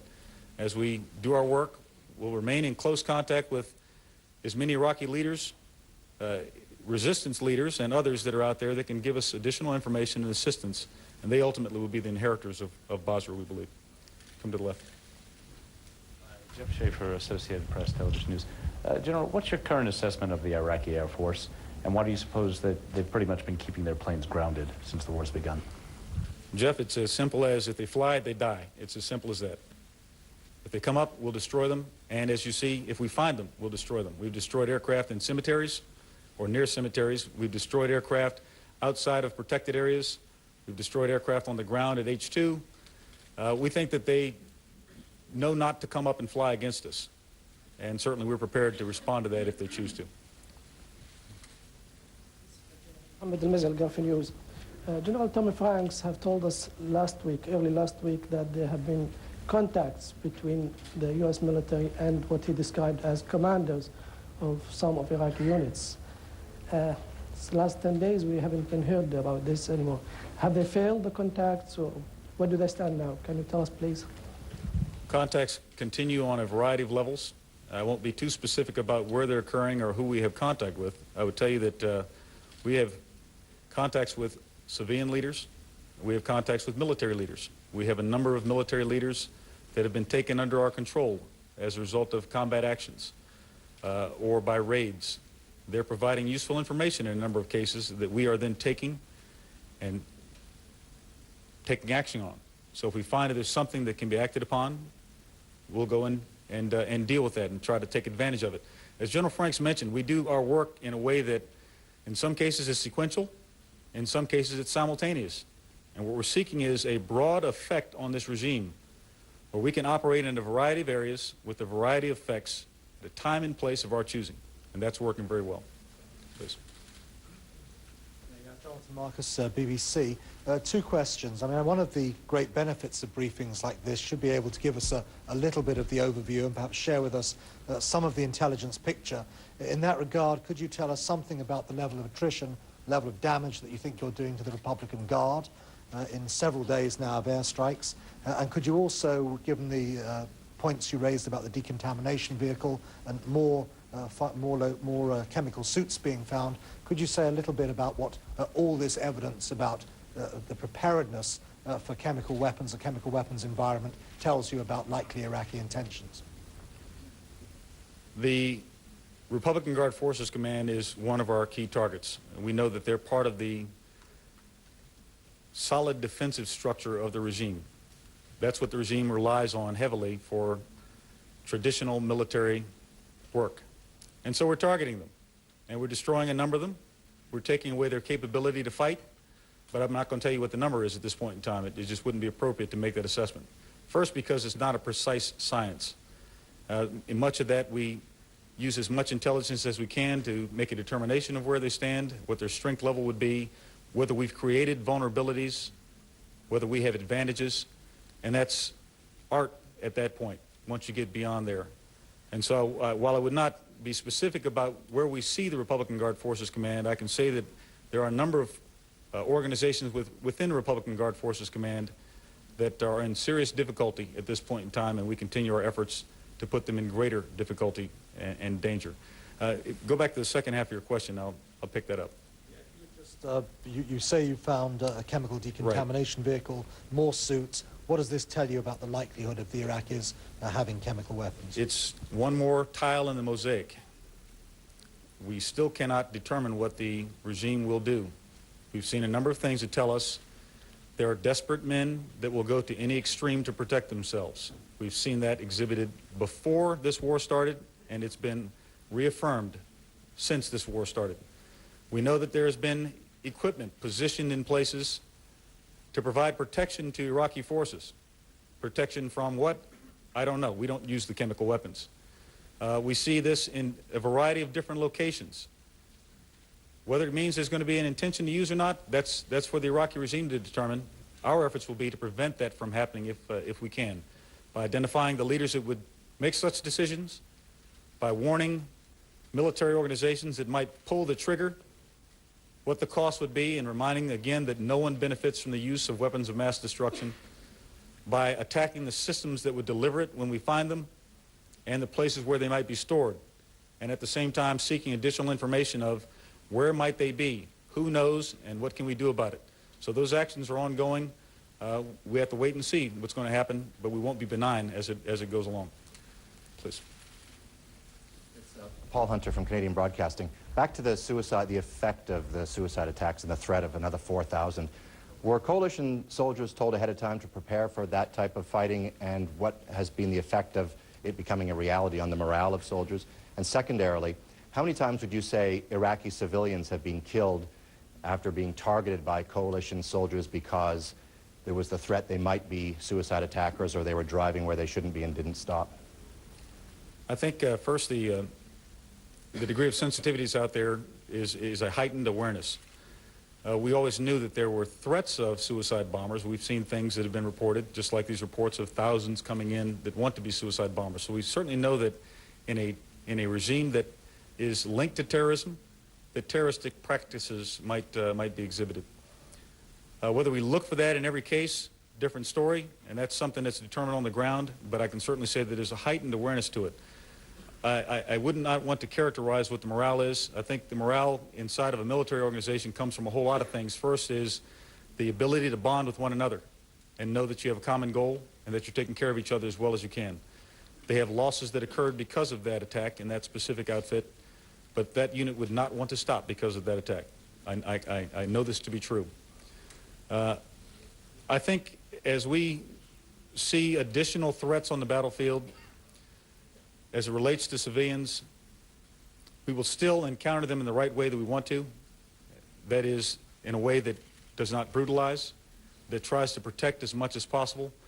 I don't have any number that I can give you in terms of cases where coalition forces have attacked civilians. I'm not aware of any where we've deliberately, I'm certain that we have not deliberately attacked civilians under any circumstance. Whether we've had true civilians, non-combatants, innocents, caught up inside of a firefight where someone is pushed out in front of an irregular force, that I cannot say. I know that the regime would like to have that number escalate beyond count. We see that even today. Actions that are ongoing as we speak along a bridge in the north between Karbala and Al-Hila. Irregular forces trying to get across a bridge that's rigged for demolition. They know it's rigged for demolition. They did it. And pushing women and children in front of them. One woman tried to break contact and escape.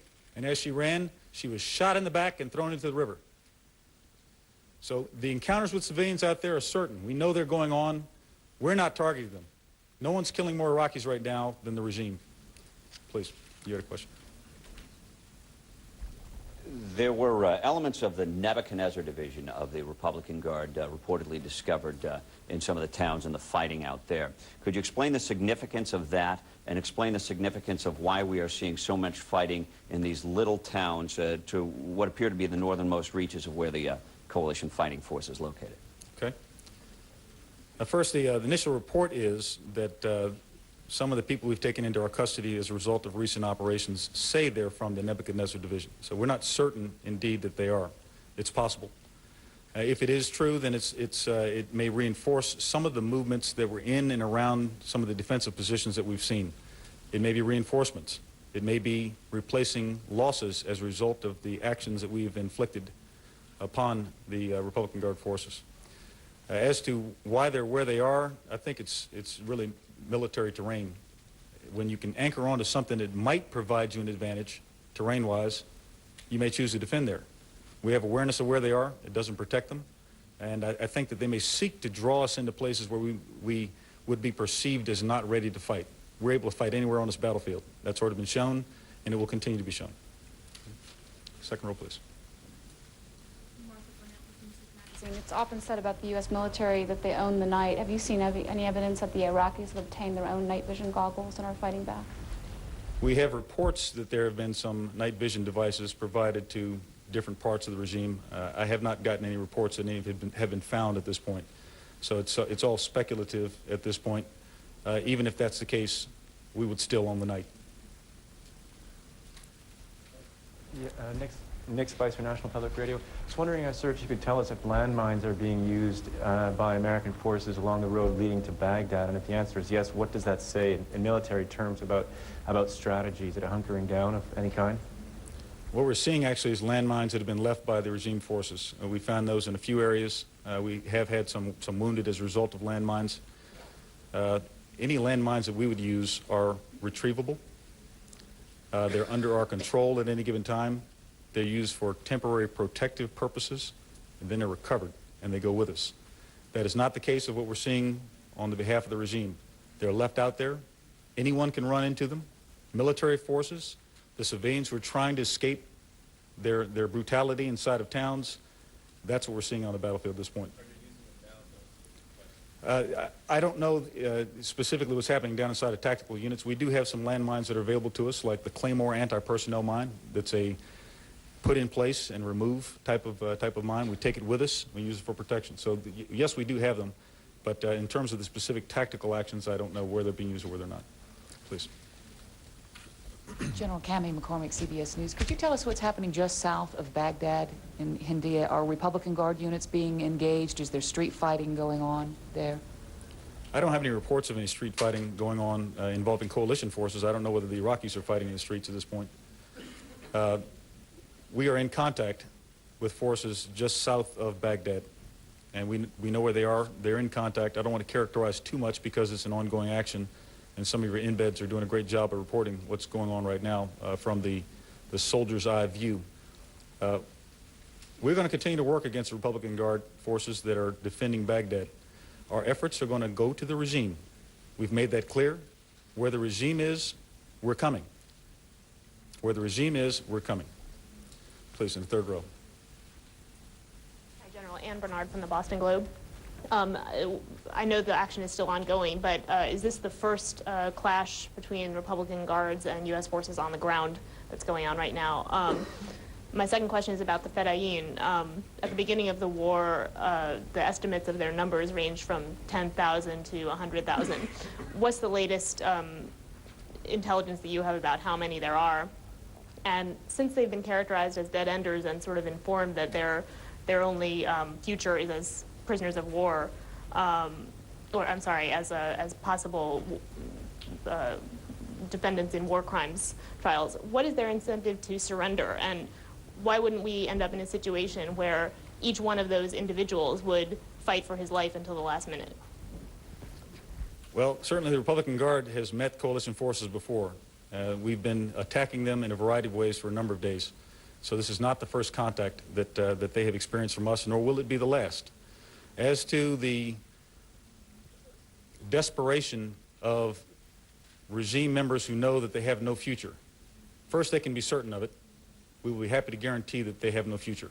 We've made that statement clearly a number of times, and we'll continue to say that. There is no future for the regime or anyone that supports it. Will they fight to the death? Probably. We're seeing that in a number of places. Those who have everything to lose will lose it. And how many of them are there? I don't know what the number is at this point. It's a difficult number to count when someone wears civilian clothes and comes out of a bus with a weapon. We can't count that. Actually, let's go on the second row here, please. If thousands of suicide bombers do show up on the battlefield, what's the military significance of that? Are they a serious threat? Certainly, if they're able to detonate an explosive, it's like any other weapon that encounters a force. And it's very difficult to achieve any kind of degree of mass with that. That's a tactic of terror. When losses occur inside of military formations, the military formations consolidate, reorganize, reestablish any capability, and they continue to fight. It's not a very effective military tactic at all. It's a terror tactic, and it won't be effective. We're continuing operations right now. We had a car bomb explosion within days, and our operations are still continuing beyond where that car bomb explosion occurred. It will not stop us. It will not stop us. So, please, fourth row. Vyacheslav Dukin, Russian State Television. General, could you talk a little more about your humanitarian operations and specifically how the distribution is conducted? Because on TV we've seen pictures of a crowd surrounding a military truck, which doesn't look like very effective. Do you receive any help from local communities in the distribution process? Thank you. Okay, thank you for the question. There are a number of organizations that are involved in providing humanitarian aid. As each day goes by and more terrain is secured, even more organizations come in. Some of them are international organizations, some of them are governmental organizations, and others are military organizations. We did see some early images when some of the first convoys went into the southern area of what appeared to be more chaotic than we believe it should be. A lot of lessons have been learned.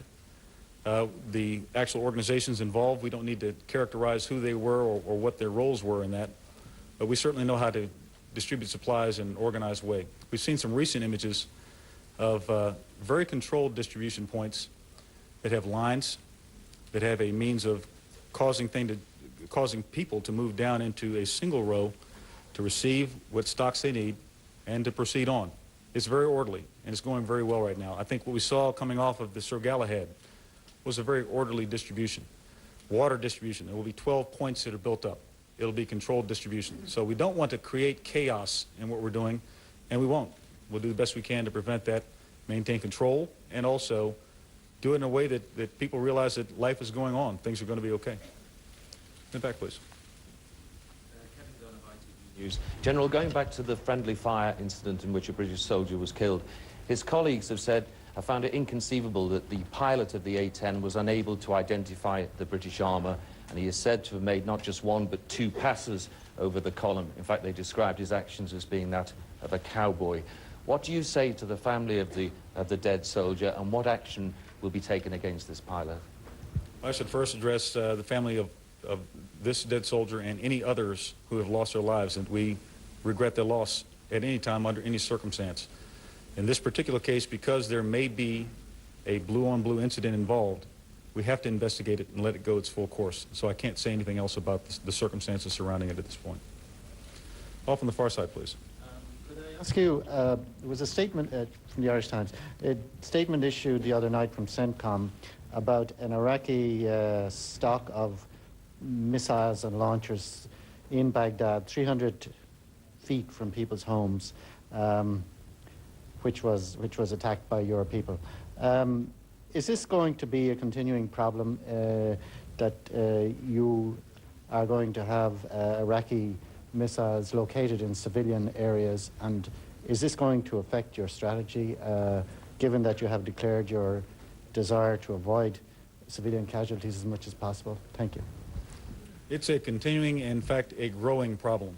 The regime continues to position things that would bring threats into populated areas. We've seen heavy equipment transporters with tanks on their back moving into housing areas. It just doesn't make any tactical sense.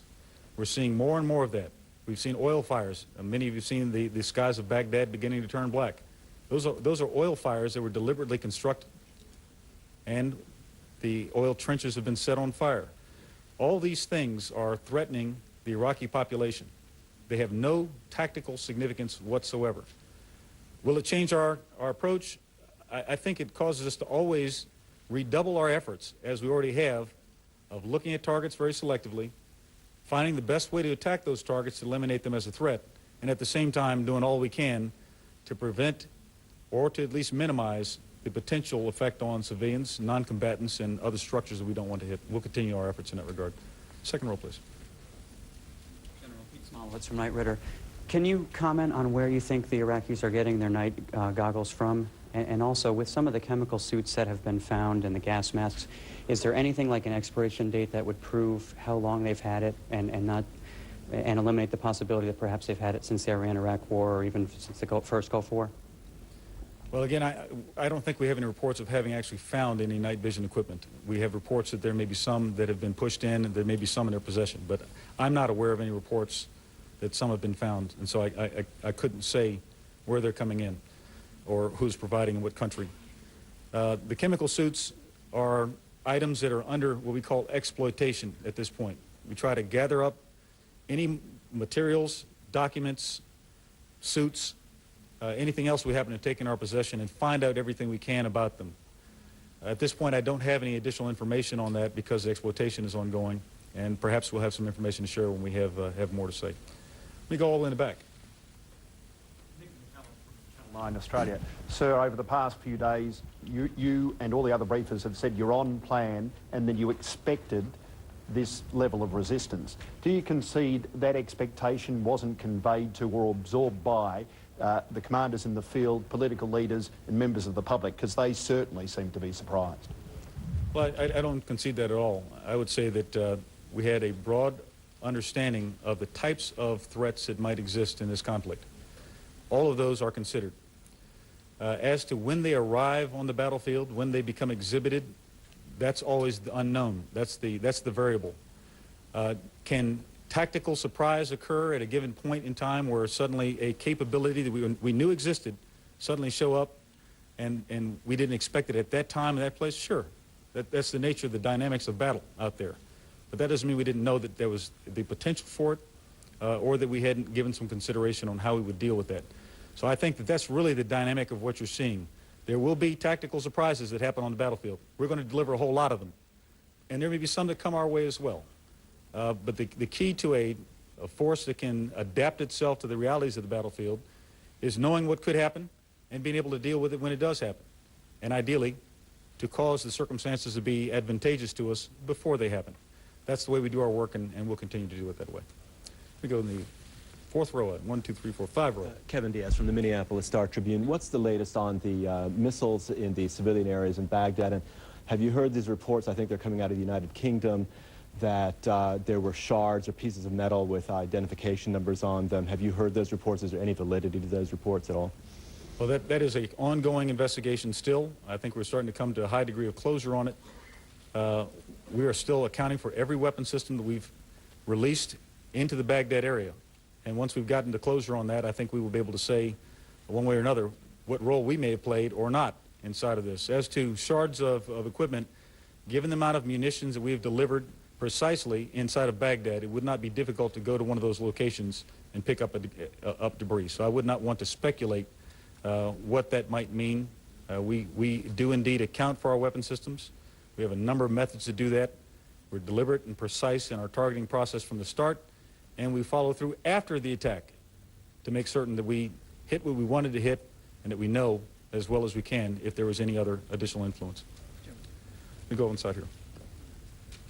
General Chaz Henry, WTOP Radio. When you're determining what supplies flow up into Iraq, is there ever a competition between humanitarian supplies and, say, tactical supplies for troops, ammunition or food? Asking this in the context of having heard reports in recent days about troops only having one meal ration. How do you prioritize what goes where? There are priorities that are established by commanders at every level, what it is they want, what they need, and depending on what their mission is at a given time. Where there are competitors for resources, the commander that owns both resources or those resources will make a decision as to what the priority is. Our first priority is sustaining the force and being able to continue the fight. So I would not say that we've not had any problems at this point where we've committed assets away from our primary purposes in a way that created a problem for us. That's a commander's decision done at each level. And all commanders establish their priorities and make them known to their commanders and their commander's commander, so that we have visibility across the board. And I think we have time for one more question. You had your hand up? General Jim Wolf, I'll go Reuters. We've been listening to a briefing there from U.S. Central Command. Major General Vincent Brooks giving the briefing. Perhaps the most significant thing coming out of that was a U.S. decision to control movements in western Iraq. Denying movement is the way that he put it. Now, it wasn't clear from the briefing whether that would entail interdicting buses, shipments of humanitarian aid coming from Jordan or Syria toward Baghdad. or whether it would involve targeting vehicles on the highways that lead to the Iraqi capital from other countries in western Iraq. Some of the things that need to be clarified. He seemed to be saying there that they were checking them, examining them, trying to determine exactly what was on the road before any action was taken. And there's no word that, other than an incident 2 days ago in which a bus from Syria was hit, no indication right now that vehicles there are being targeted. First, questions asked later. He also said significantly that an investigation is underway of a friendly fire incident that has outraged some British forces. In fact, the commander of one of the units that was hit north of Basra accused the U.S. A-10 pilot of being a cowboy and said that their vehicles were well marked and there was no reason for them not only to make one pass but two passes firing on that British armored convoy.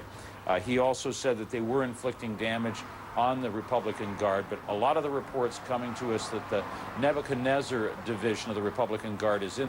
We're just going to see if we can see them at the moment. And there they are. As you can see, they're circling and going over this ridge that is the Iraqi front line, about 40 kilometers, 25 miles from Mosul, one of the major targets. Now, Kurdish officials have been saying that there has been heavy damage and extensive military losses inflicted in bombing all along the front line. And indeed, we're seeing some of the front lines shifting. Now, Kurdish officials describe that as a tactical retreat. There we go. It's another bomb hitting on that ridge just across the front line that's believed to be Iraqi bunkers up there. It has prompted earlier today some desertions from the Iraqi army, those who managed to escape. This could go on for some time, Jim. What we've been seeing is once it starts, there are irregular bombings. The explosion's loud enough to rattle the windows here. It's believed to be softening up that front line, and it's continuing now.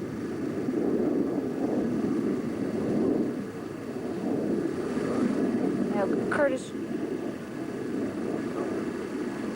What we're seeing is the smoke rising from perhaps that fourth explosion in just the last few minutes. Again, that looks like it might be one of the bunkers up there on the ridge that has been one of the major targets.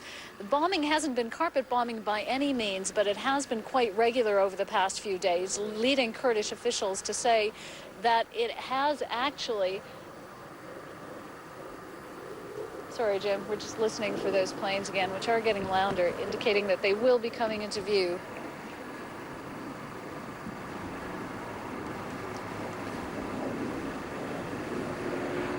Jane Araf, I want to, as we're waiting here and watching this scene play out, I want to add, maybe it's got something to do with this. There is a report being carried on one of the Arab news channels saying, quoting Iraqi officials, is saying together with tribal forces, they have surrounded a group of U.S. troops that were airlifted in with some equipment around Bahak, west of Nanawa.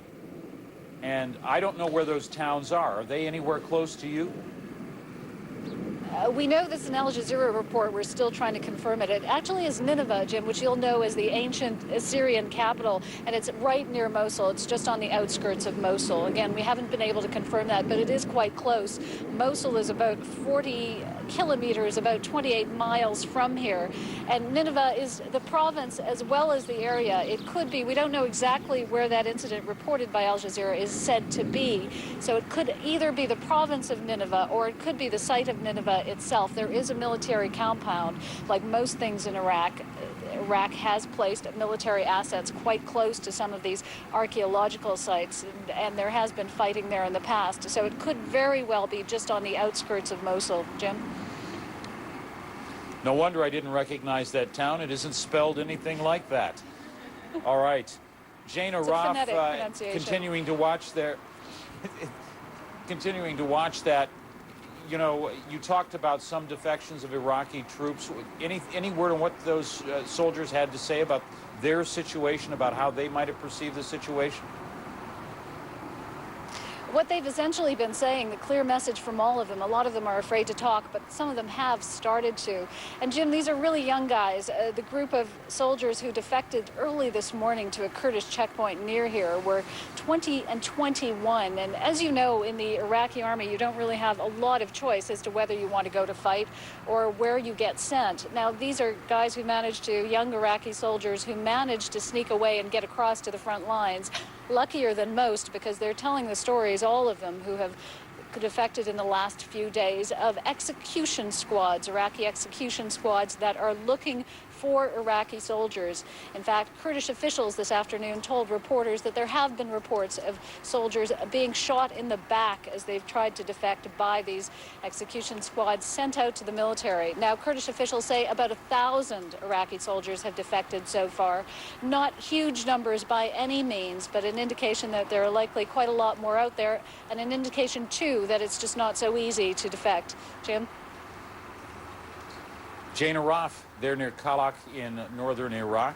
Thank you very much for that, Jane. Well, coalition troops are just outside Baghdad, 50, 60 miles. U.S. Central Command is stepping up bombing raids, but it says it is doing everything at the same time to reduce the number of civilian casualties already seen.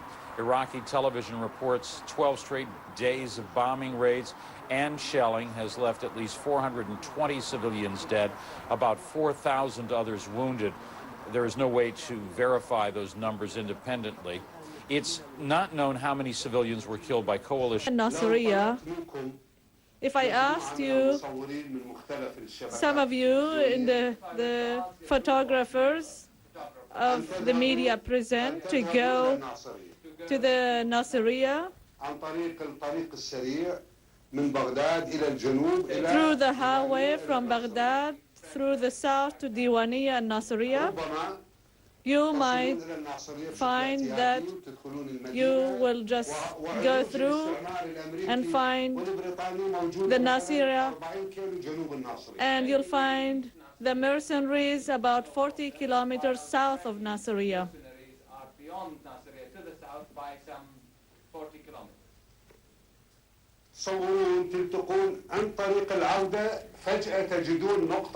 On the way back, you'll find a checkpoint. You'll find a checkpoint for these mercenaries between the Nasiriyah and the Diwaniyah, and that's an example. So how could that is possible? When you go head there, there is no checkpoint. On the way back, there is a checkpoint. Our people, headed by the Fidai Saddam, found out why is this happening. Trying to find out what's happening. How could they establish checkpoints afterwards? They found out that these mercenaries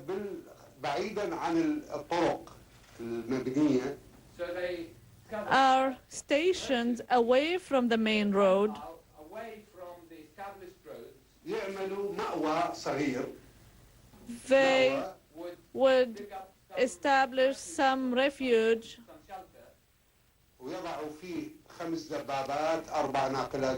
and would have about 5 tanks, some vehicles,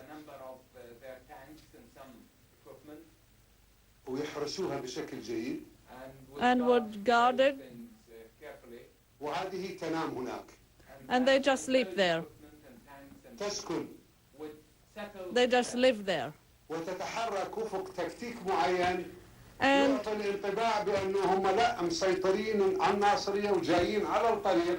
And they move in a certain tactical movements that give the impression that they have control on the area. Control of both the road from Nasiriyah upwards as well as southwards. Our people, headed by Fidai Saddam, and our fighters and the Ba'ath Party fighters and the tribesmen, They started to find and discover these shelters or refuge or points. Have conducted their own search of this and have discovered these shelters. والآن 3-4 من هذه المآوي أصبحت محصورة. Now about 3 to 4 of these points now are surrounded. أجزاء هذه الأفعال بدأ يتقطع. So some parts of this neck is being cut off. وواحد من هذه المآوي تم تدميره خلال And one of those points was destroyed yesterday. فوجدوا فيه And they found وجدوا فيه 4 ناقلات جنود 4 armored vehicles, 3 دبابات 3 tanks, مختلف أنواع الأسلحة other types of equipments and weapons and bombs, ونوع من الأسلحة المتوسطة some middle range weapons, وأطعمة وما إلى ذلك يعني وتجهيزات and أخرى food and other equipment. وتم قتلهم. All the personnel in the shelter were killed, and the whole point and the shelter was burned.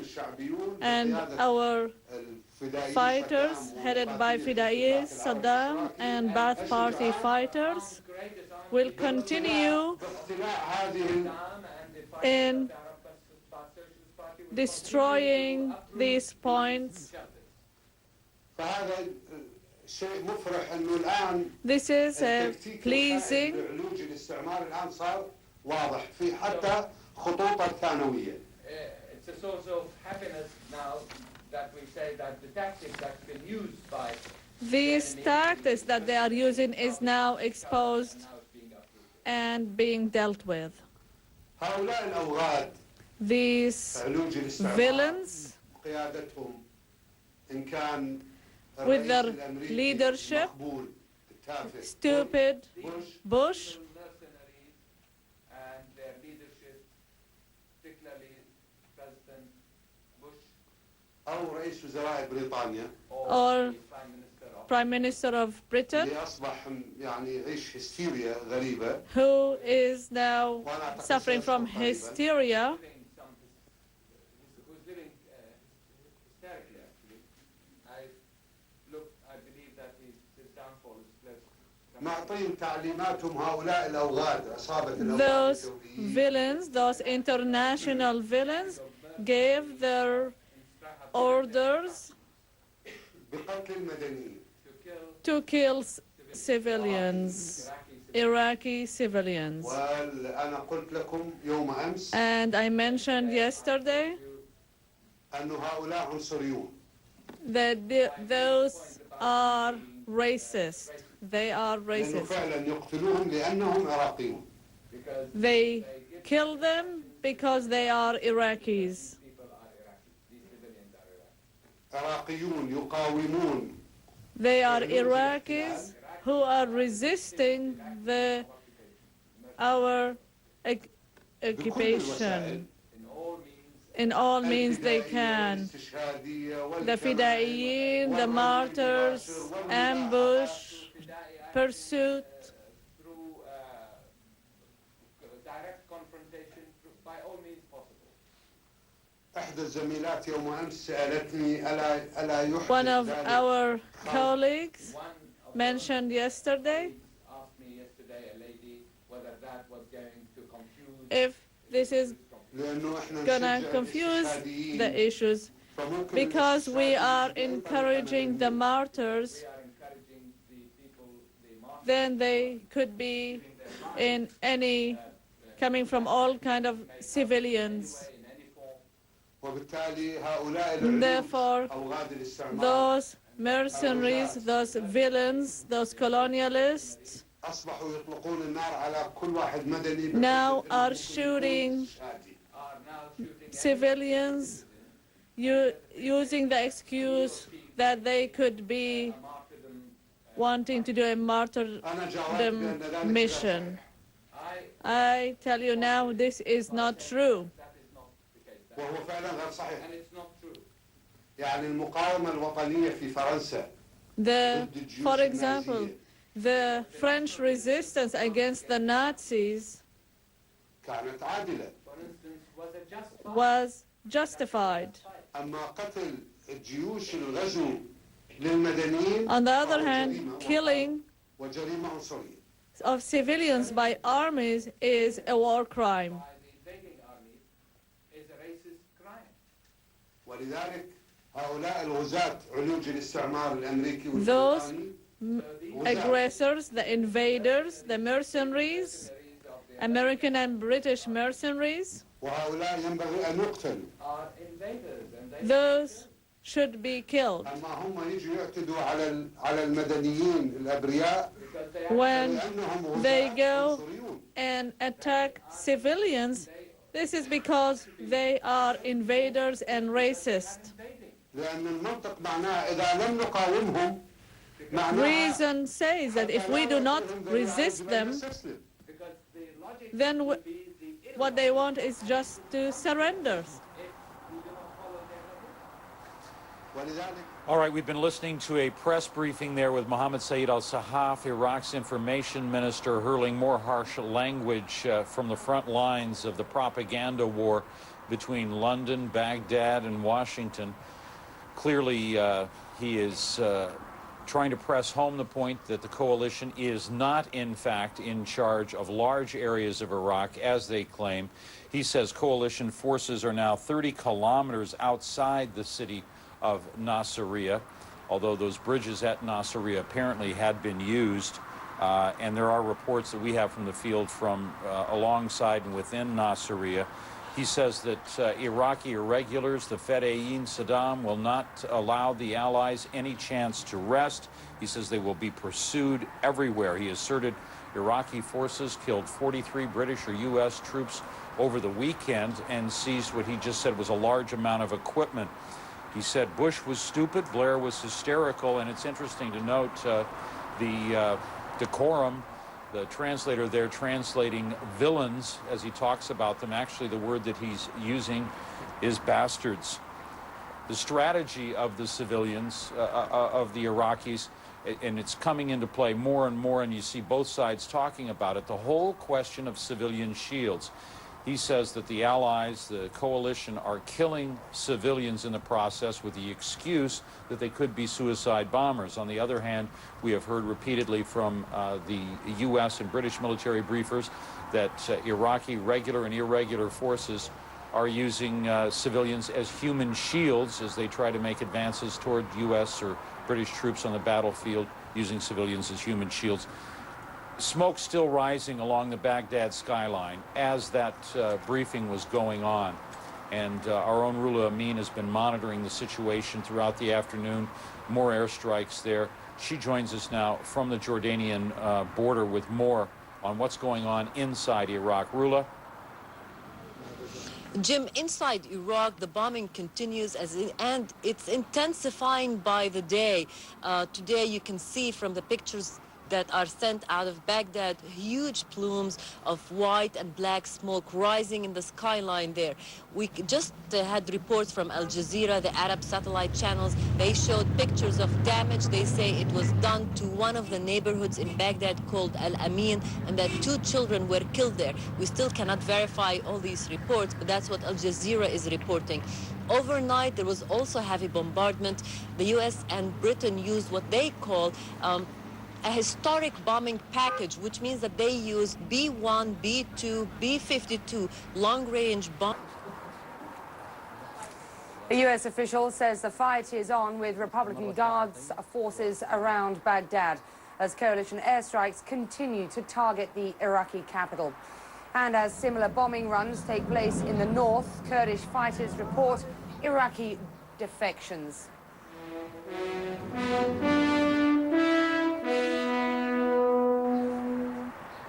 Hello and welcome to CNN's continuing coverage of the war in Iraq. I'm Becky Anderson, reporting from Kuwait City. And I'm Fanula Sweeney in London, looking at the political ramifications of this war.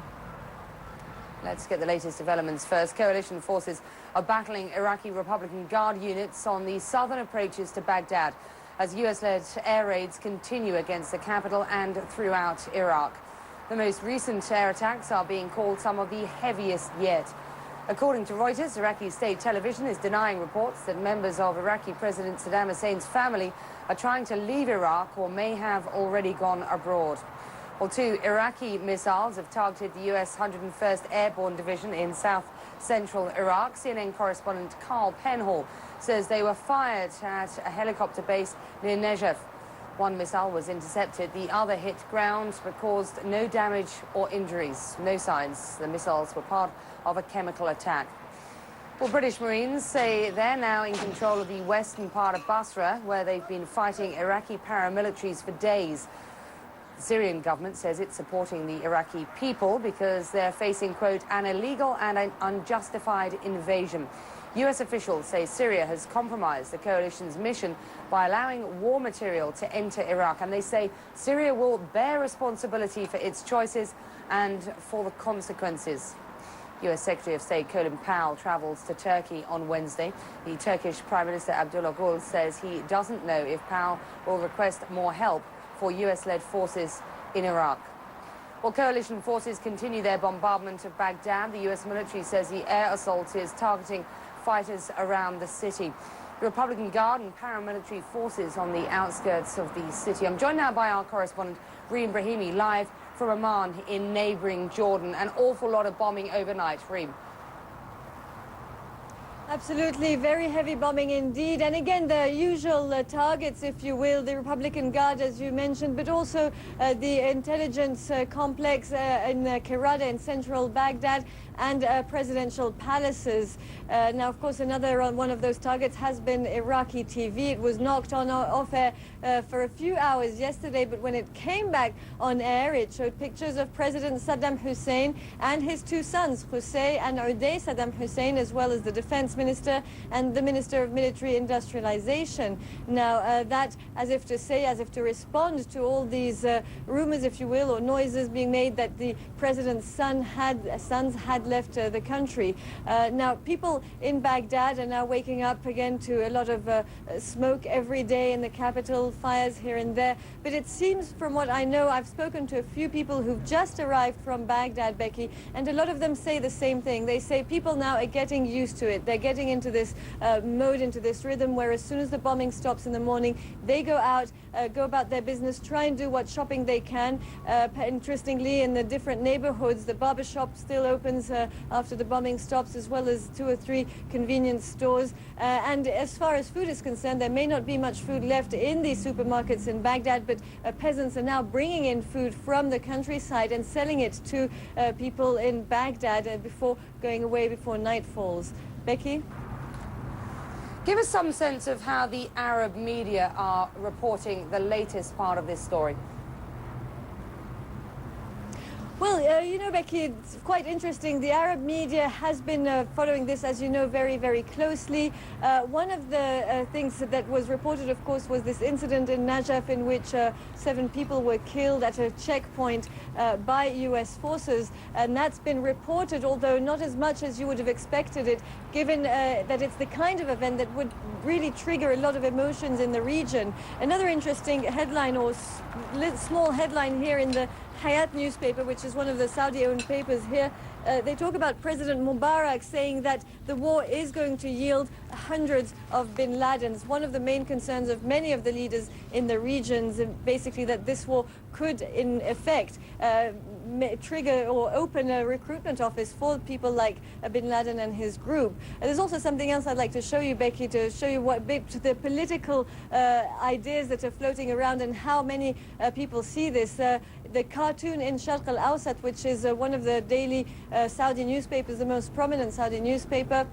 You can see their beehive with the map of the world, and the bees are spurting out from this area that is the Gulf, the Persian Gulf, and so the bees are going all the way around to hit in the form of fighter jets, in the form of planes, and they're hitting a tree that's actually supporting them. Literally, the message there, Becky, is the a lot of Arab people are saying to the Americans, you're actually sawing off the branch that you're sitting on by doing this in the Middle East. This is a region that you might need, and yet you're doing the wrong thing right now. Becky? Reem Rahimi in Jordan. Excuse me. Britain's Royal Marines near Basra have been targeted in a missile attack. This follows their capture of a key town to the southeast and a suburb in western Basra. Correspondent Christian Armanpour with this report. For the British, of course, Basra remains the primary objective, Basra being the very important city here in the south and Iraq's second largest city after Baghdad. Now, what we were told is that overnight, you know, there's been an operation that's been ongoing for now more than about 48 hours towards the south of Basra at a place called Abu Khasib. We're told that the British have consolidated their positions, but overnight, we're told, Iraqis there, or somewhere in that region, fired off 2 seersucker missiles. Now, these missiles are considered to be the same that one of them hit the mall in Kuwait City a few days ago. One of the ones that were fired overnight apparently landed quite near Qasr, near the big prisoner of war camp that's administered by the British, and where there are now over 3,000 prisoners of war being held. And one of them landed, we're told, near the British headquarters of the 3 Commando Brigade of the Royal Marines, again quite near Qasr. Now, they didn't cause any damage, they exploded in the desert, but the prime objective now of the British is to try to find out where the launch sites are and to try to take them out. Now, as well, they are trying to turn the tide of the people inside Basra. They've been doing a lot of psychological warfare, and the key message now, we're told, is freedom from fear, as they try to get the people to sort of de-link themselves and understand that the British are going to be here and try to get the people out of the influence of the Ba'ath Party political control that still exists inside Basra. A mobile radio station in southern Iraq. British Army psychological warfare operations aimed principally now at Basra. My fellow soldiers, the Saddam Hussein regime is in its final days. Frustrated by the lack of the expected uprising in the city, the British Army says they are now stepping up transmissions, hoping to turn the people and the tide of this war. There's Jennifer Lopez and other Western music for the youngsters, and traditional Arab music. And in between, there are these messages. We have entered your country not as enemies of the Iraqi people. We've got to control their information flow, what they're receiving. Firstly, primarily to stop what they're getting out of Baghdad. There is also the ongoing leaflet drop over Basra. This is the most important message the British are trying to sell right now. This is the entrance to the city of Basra, and the British admit they don't know the effect their psyops are having inside the city. They admit they're shooting a little blind right now, and they acknowledge that Saddam Hussein has a highly accomplished propaganda machine. And it still works well. The regime continues to inspire such terror that these people leaving the city didn't want to talk on camera. But many say they do get the leaflets and the radio messages. But they say what they need is food, water, and respite from the bombing. Some told us Saddam's party loyalists still control the city. With the firefights echoing in their ears, some told us they and everyone they know wants to see Saddam gone. But until then, they'll remain silent. Al Jazeera Arab television sends out pictures of the wounded in Basra's hospital. And people told us that civilians are being hurt in the artillery and tank duels between the British and Iraqi forces inside. The British want to deliver humanitarian aid to Basra to improve their chances of winning people's confidence. But so far, they're having to settle for the towns that they've already secured on the outskirts.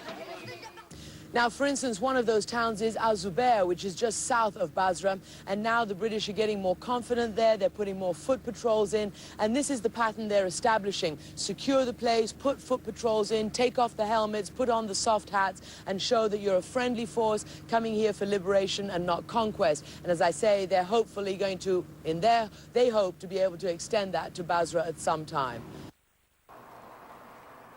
Christian Armanpour reporting. Well, for a closer look now at the progress of Britain's military strategy in Iraq, I'm joined by Royal Air Force Group Captain John Fiennes. In fact, not just the British military, of course, the military as a whole here.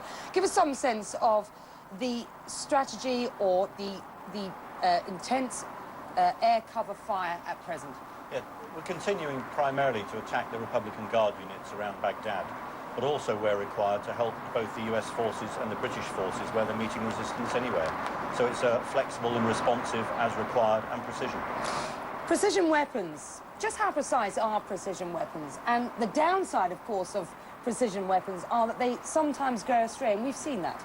Yes, when precision weapons work as they're designed to, then we're talking sort of 4 or 5 meters is what we're hoping for.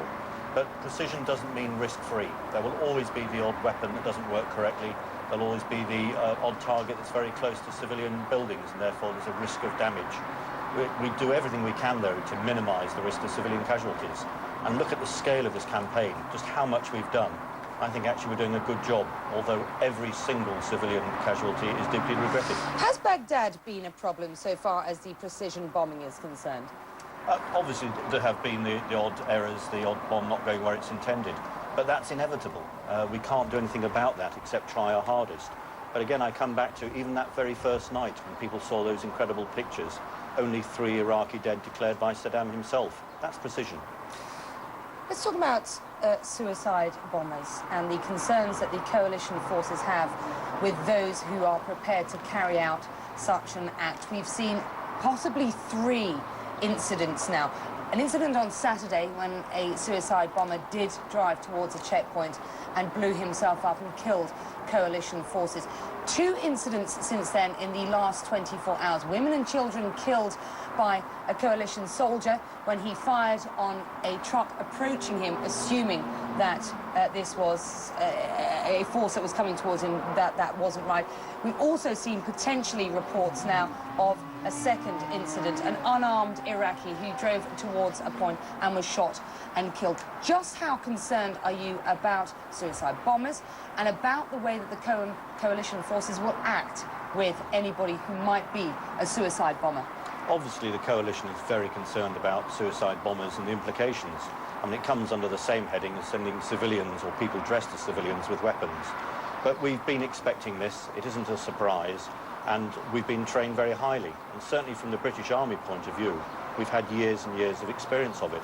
But it doesn't make it easier. And we have to react, sometimes split decisions when this vehicle is coming towards our own troops. And unfortunately, in a war zone, again, accidents may happen. But we regret them when they do. But how can you prevent the death of civilians when soldiers are reported as saying that it's the environment that has made them more concerned? The fact that the Iraq regime is being reported that they're using women and children as human shields and soldiers dressed as civilians. There is no guarantee. All we can do is use the best of our training, the best of our techniques, and we are in a terribly difficult environment. It's a war environment. But what we're doing is we're trying to minimize those risks, both to our own forces and to the civilians.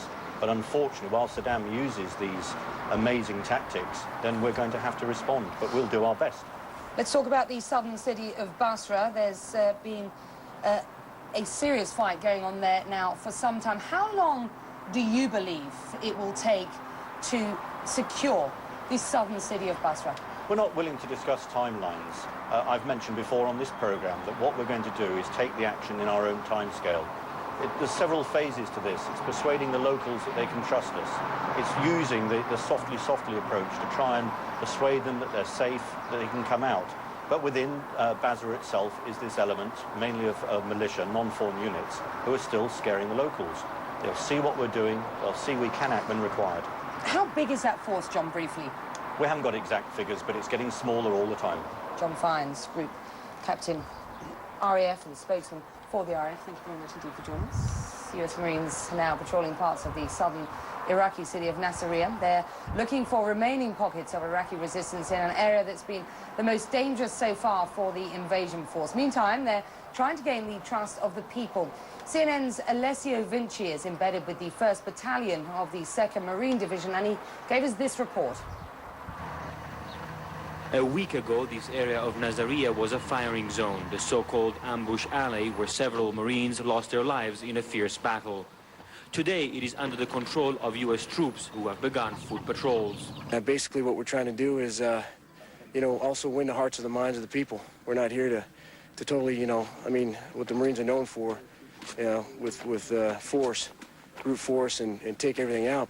We also want to show the other side that we're here to also help restore and help set a base for Iraq and for especially Al-Nasiriyah. The first patrol began early in the morning with Marines walking in tight formation, weapons trained on anything that moved. A civilian who approached the patrol handed over a letter he wanted sent to Washington to President George W. Bush.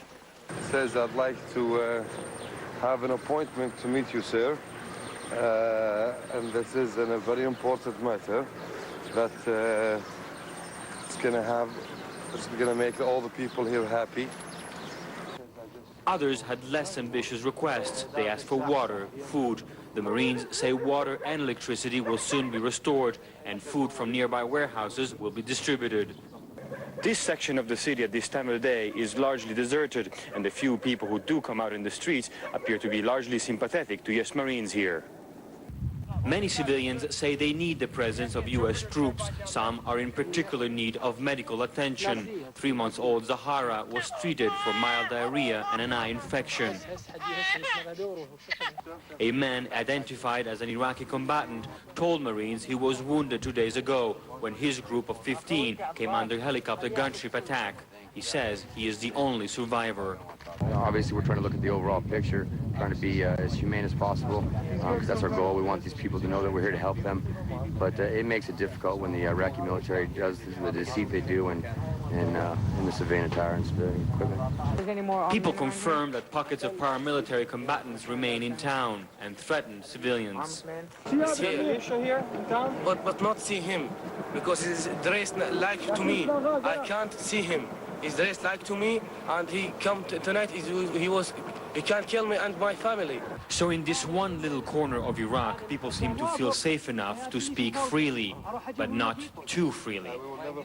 Alessio Vinci, CNN, with the U.S. Marines in Nasiriyah, Iraq. A look now at some of the casualties of the war in Iraq. A Reuters reporter says U.S. Marines shot and killed an unarmed Iraqi man who drove toward a checkpoint in Nasiriyah. It is the second checkpoint shooting in less than a day. Earlier, U.S. Central Command says at least 7 women and children were killed on Monday when soldiers fired on their van at a military checkpoint. A Washington Post reporter embedded with the Army unit says 10 of the people in the van were killed.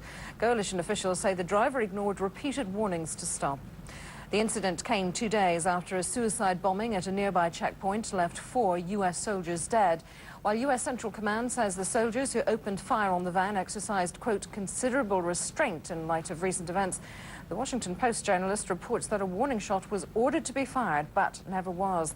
Some of the numbers from the war. Baghdad says 420 civilians have been killed since the war began, and about 4,000 people have been wounded. Well, CNN's coverage of the war in Iraq continues. Compensation to some of the relatives and family members of the victims. Is that now official government policy and military policy to offer financial compensation to family members and victims of possible accidental attacks or something along the lines of what happened yesterday, or is it up to the discretion of the commanding officer? Thank you. Well, there are a variety of options that are available out there. In some cases, we can make, when we believe it's appropriate, down at the lowest levels, there's immediate compensations that can be made to families. That can happen. And we do that all over the world, not just here where we're in combat operations. And that's a commander's discretion to decide whether there's some immediate compensation, just says we're sorry, that we can do. Beyond that, there are policy and legal considerations that are undertaken, and those really not appropriate for this command to be able to discuss. I'd refer that back to Washington. Please. In today's New York Times, there's 2 divisional commanders from the first Gulf War, General McCaffrey, General Griffith, who both say that if they were planning this war, they would have wanted to bring 2 to 3 more armored divisions and more artillery. Here's General McCaffrey. He says, their assumptions were wrong. They went into battle with a plan that put a huge air and sea force into action with an unbalanced ground combat force. Now, you guys keep saying that the plan, as it stands now, is sound and effective, but that doesn't mean it couldn't be better. Wouldn't it be easier for you guys if you had 2 or 3 more divisions in Kuwait who are already ready to roll instead of where we stand now, waiting for them, with the weather getting hotter and the guys at the front line under the pressures of combat without that reassurance of a couple of divisions at their back? Well, I think General Franks has been very clear that we're comfortable with the forces that were made available. The timing to start the operation was something under his consideration, his control. He's linked with his boss as to what the conditions should have been before we started operations. We have the forces that we need to do the work that's been designed in this operation to date and the operation that's ahead. And we remain comfortable in that regard. And I know that there are a variety of opinions out there. Those are fair. But only this command is prosecuting the war at this time. James Fallon from Sky News.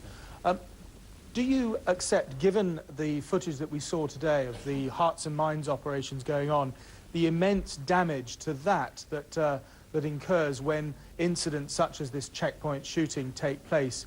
And do you also accept that a contributory factor to that may be that US forces on the ground simply don't have enough experience of this sort of policing operation within an area like this?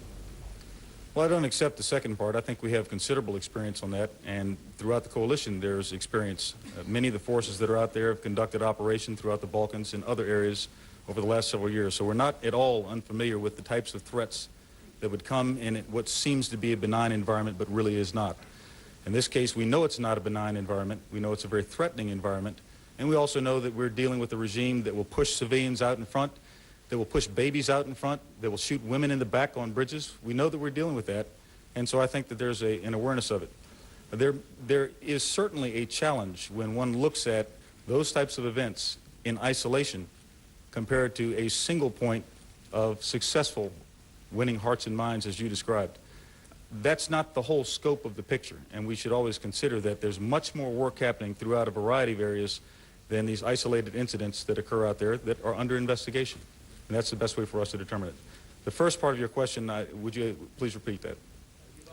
That was the immense, the sort of damage this does in a general sense to the operation intended to persuade people that this is a force of liberation rather than an occupying army. Okay. Well, it indeed is a force that will liberate, and our efforts may result in the loss of lives, civilian, and it clearly will result in the loss of Iraqi military lives, and there's no doubt about that. While we regret the loss of any civilian lives, at this point they remain unavoidable, as they have been throughout history. Please. Danelle Bell for CTV News Canada.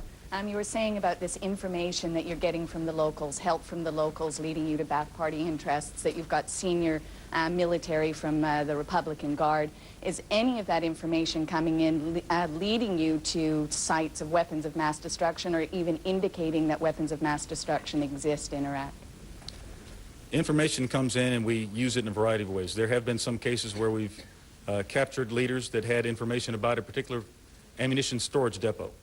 We have entered those depots and looked inside of them. In some cases, we did not find weapons of mass destruction. We found thousands of rounds of artillery, some of which were very old. We found a variety of other things as well, like some of the examples of what's been found in hospitals, the NBC protective equipment. Where we find information at the tactical level, we seek opportunities. Where the opportunities take us, there may be new information. And that's how the picture begins to unfold. At this point, we have not found any weapons of mass destruction, but we continue to find evidence that it is available, that there is a will to use it. We certainly have seen that historically, but we haven't found the actual items themselves. We'll continue looking for it very patiently. That's one of the objectives of this operation, to begin the disarmament and ultimately lead to the final disarmament of Iraq. And that work will take time and will take a patient effort as we go along. Let me go. We've been listening there to a briefing from Brigadier General Vincent Brooks as he was describing several facets of U.S. And allied military operations this day, going down a list of successes. No information, he says. He has nothing on reports that a group of human shields, as they are called, were killed as they were aboard buses in western Iraq. He also said that the U.S. is capable of dealing with the threat of suicide bombings, despite two incidents this day, one in which one driver was killed, apparently not armed, and another case, much more significant, in which anywhere from 7 to 10 women and children crowded inside a small vehicle were killed when they approached a checkpoint, failed to stop. Controversy over whether warning shots were actually fired before the troops there opened up firing into that vehicle. Once again, he's going over a long list of various things that have been accomplished by the coalition. More evidence that Iraqi troops are equipped with gas masks and chemical weapons gear. Also some videotape documentary evidence that the coalition is saying points that the Iraqis are using hospitals to store ammunition and arms. We're going to move on now. We'll continue to monitor what's going on in that press briefing should anything else come out from it, but we want to bring in the other side a little bit here. Iraq's information minister is insisting that fierce battles are still going on in and around the area of Nasiriyah in southern Iraq. Now, the coalition is saying, leaving, very sadly, to civilian casualties and deaths. It's increasingly probable that this was the result of Iraqi, not coalition action. Yet, when the story broke and we published promised an inquiry, some chose to characterize our response as an admission of guilt. But it does usually take time for the truth to catch up with the image. In an intensely competitive media environment, however, time is a luxury which journalists sometimes cannot afford. May I here, Mr. President, pay tribute to the bravery of the correspondents on the front line, including those who have paid the ultimate sacrifice in pursuit of the truth. I'd also like to say that, so far, exposure to close-up coverage of the conflict appears not to have diminished, but to have increased public support, first and above all, for our troops and those of the United States in the coalition, but also for the military and political objectives of this action. And the nature and scope of newspaper coverage, as opposed to television coverage and radio coverage, is also interesting. Those who question the relevance of newspapers in the age of satellite television have their answer in the first-class frontline dispatches and the in-depth analysis by commentators with which newspapers are informing their readers. And the regional press is, I'd suggest, performing with distinction. It has combined solid factual coverage of the conflict with a focus on local human stories of British servicemen and women and their families. Often, yes, an undervalued part of the media world, the regional press is a pillar of British democracy. And the service which it provides to its communities is invaluable. And I pay tribute to its excellent work. And it's not an accident, Brendan, that I do happen to regard the Lancashire Evening Telegraph as the world's most important newspaper. It is that because it goes into so many of my constituents' homes. But as important, like other regional papers, it is trusted in a way that the national press sometimes is not. And I'm glad to hear approbation for that. On an entirely impartial basis. Now, the regional and the national press have a crucial role to play in peacetime, but at times of conflict, as we all know from recent experience, their importance is magnified. What's also interesting is about the way in which television itself has tended to mould some of the politics and the perceptions behind the politics of military action. I talked about the fact that if there'd been live television coverage of the action on the Somme, I doubt very much whether it would have continued with that slaughter and carnage over so many weeks and months. But equally, we now see television alerting the world to the need for military action, where perhaps in the past that need would have been neglected. If you take Kosovo, Milosevic completely underestimated the power of television. His drive to assert Serb hegemony in an apparently forgotten corner of Europe was initially a cause simply for public hand-wringing. But we then had the sickening pictures of a massacre in a village called Rachak beamed into Europe's living rooms one Saturday afternoon. And that stimulated a public demand and then a political response for action. And as the humanitarian catastrophe was relayed live on our screens, the British Prime Minister's moral case for a military response from the international community became unanswerable. This brings me to the paradox of coverage about Iraq.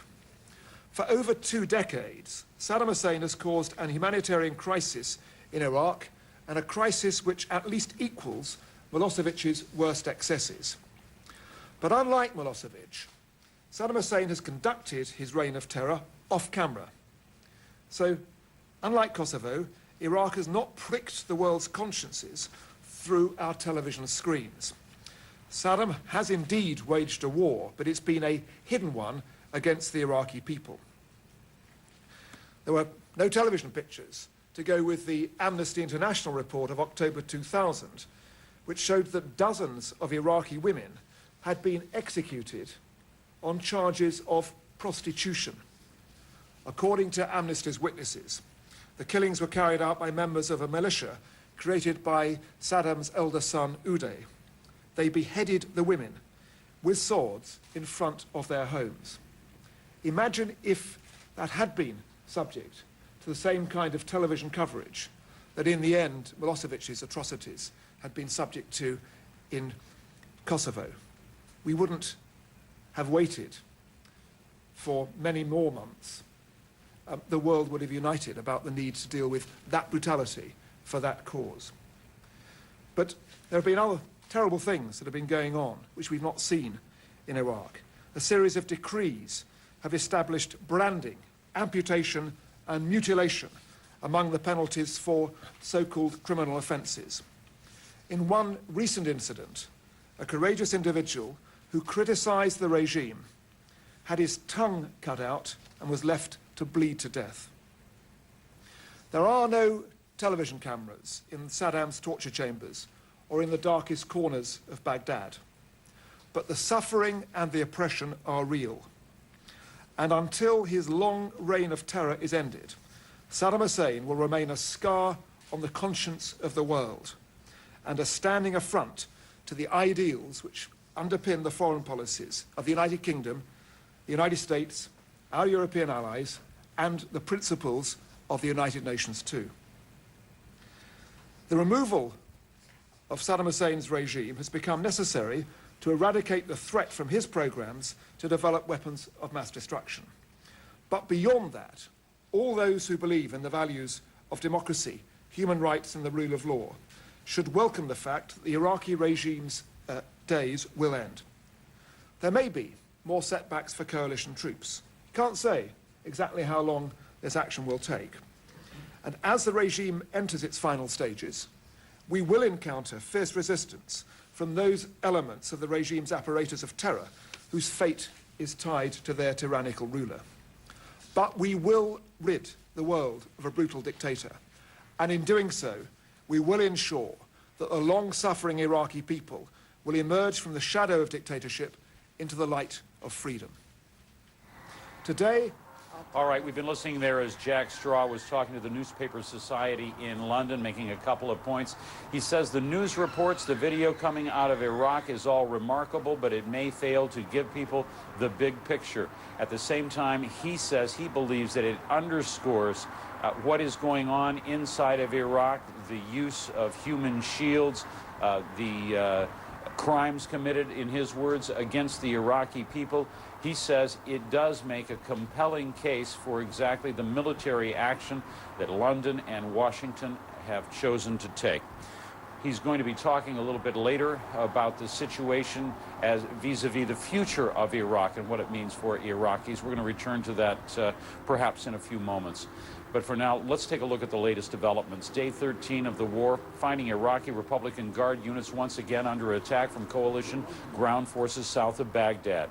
From coalition warplanes on the very edges of the Iraqi capital as well. It finds the focus of the ground war in Iraq on the verge of shifting to Baghdad, according to a battle plan that Pentagon officials say is now being given to coalition troops. At a U.S. Central Command briefing in Qatar the last hour, Brigadier General Vincent Brooks telling reporters he has no information regarding a claim made just a couple of hours ago by Iraq's information minister. Mohammed Saeed Sahaf said a U.S. warplane opened fire on two buses that were filled with human shields from the U.S., Europe, and other places that were on a western Iraqi highway. Sahaf says the alleged incident caused many injuries. Two seersucker missiles were fired from an Iraqi position toward British forces very early on Tuesday. British military men telling CNN's Christiane Amanpour one missile was fired toward a British commando base. The other landed near the British-held prisoner of war camp near Qasr. No damage or injuries from either one of those missiles. British forces say they now control the western portion of Basra and that Iraqi paramilitaries are firing mortars indiscriminately. The Red Cross says 90% of residents in the southern city now have access to drinking water. As the battle scenes grow more dangerous, the wisdom of embedding journalists with coalition troops is under more debate. British Foreign Secretary Jack Straw says he is all for it. Have been easy. But I am clear that in a democracy, the benefits of hour-by-hour and day-by-day reporting from the front line far outweigh the disadvantages. According to Reuters, Iraqi state television is denying reports that members of Iraqi President Saddam Hussein's family have been trying to leave Iraq or may have already gone abroad. Monday, Iraqi television made a point of showing footage of the president and his two sons, but there's no way of confirming when that videotape was taken. Let's shift our focus now to the north of Iraq, where coalition forces are bombing targets close to the major oil city and strategic center of Kirkuk. Now, that is one of the main cities in northern Iraq. It comes as Washington moves troops into that region to open up a new front in the ground war against Iraq. For the latest, let's go live to CNN's Kevin Seitz. He's nearby Chamchamal. Kevin? Jim, each day the game for us is to see how far we can get to Kirkuk. Initially, we were about 40 kilometers to Kirkuk. Today, we had some luck with this, and we were able to go past the sentry post, and we have driven 23 kilometers from Chamchamal, and we are very close to Kirkuk. We're about 17 kilometers away from Kirkuk. And we can tell you today, we've been listening to F-16s flying overhead most of the day and actually hearing the explosions and detonations of the bombing runs that they've been making over Kirkuk. Now, we can't get over the ridge where we can actually see into the city. The Patriotic Union of Kurdistan militia fighters, the Peshmerga, have kept us from going that far, but we can see smoke rising from the city. Now, you can assume, since these are F-16 fighters, that they are dropping precision-guided munitions. So these are probably specific targets they're going after, maybe military targets, rather than dumb bombs that would be dropped from a B-52. Now, just to give you an idea how close we are, we're in Karahanjar, which is an abandoned Iraqi military compound. And I have to tell you, Jim, this place is a microcosm of what life must have been like for Iraqi soldiers here. We've walked through the whole compound. It's abandoned now since they pulled back west. But there are all kinds of items I'd just like to show you. This is a tanker helmet. It's painted blue because that's for training. Another steel pot helmet that we found in one of the rooms. The obligatory poster of Saddam Hussein. There are all kinds of passes and different things that Iraqi soldiers needed to move around. This is the Iraqi version of a marksman silhouette. As you can see, they weren't very good shots here. There aren't very many groupings, but they were using that to practice their AK-47 shooting. Now, we're actually in a tanker battalion building, from what my translator tells me, and they actually have posters that show tanks firing and actually the trajectory of their artillery that they fire. You can't see it very well because it's covered with cellophane and we're using a video foam. But as you can see, the place is really fascinating. Now, behind me, we have basically a 3D map area. Bill, what did you call this again? Sand table. This is a sand table according to military terms. Bill was in the military, so he knows this thing. But basically, it outlines the different kinds of units that would be positioned in and around this area. So as you can see, Jim, this is a very fascinating area. It gives us an idea of what it was like to be an Iraqi soldier here, and also just reinforces how close we are to Kirkuk in these front lines. Jim? Kevin Seitz there with a fascinating look inside what used to be an Iraqi military base. Well, also in northern Iraq, coalition forces are searching the recently captured compound of the Muslim extremist group Ansar al-Islam. Thus far, they have found documents, computer disks, and other materials. Brent Sadler has been following and investigating that operation. Here, very close to the Iranian border, in what Kurdish officials say was the very hub, the very center of the network of Ansar al-Islam's terrorist operations in this part of northern Iraq. I just want to show you what's happened here over the past several days. I'm actually standing in an area which behind me is a mosque which took the brunt of an Allied airstrike before the ground offensive began. And what you're seeing over here, because it's pretty dangerous on top of this mosque, are some Kurdish workers here just taking a break from clearing some of the fallen masonry and rubble around this mosque area. This was pounded, one of very many areas pounded during almost a week of heavy airstrikes against Ansar al-Islam strongholds across about 250 square miles of territory. They were very well dug in, very well defended, and the U.S. coalition strikes were really targeting some of the main areas. You can see the dome up there peppered with shrapnel holes. Kurdish officials and commanders telling us here on the ground that this damage to the mosque was unavoidable in their attempt to root out and destroy the Al-Qaeda connected, they say, terrorist network in this area. Now, we understand from a briefing we've had here from Kurdish commanders in the past hour or so that there were as many as 1,000 Ansar al-Islam, Islamic extremists, organized and funded, it's claimed, by Al-Qaeda itself, were based in this area. For years, they've been launching attacks, terrorist-style attacks, against the Patriotic Union of Kurdistan, many of them suicide bombings.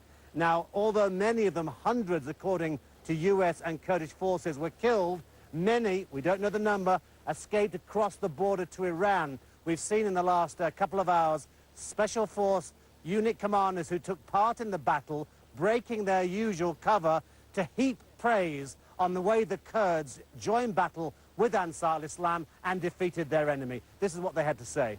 It's an outstanding example of what special forces train for in the United States, unconventional warfare, working with an indigenous force to add to their capabilities and add assistance and advice where we can.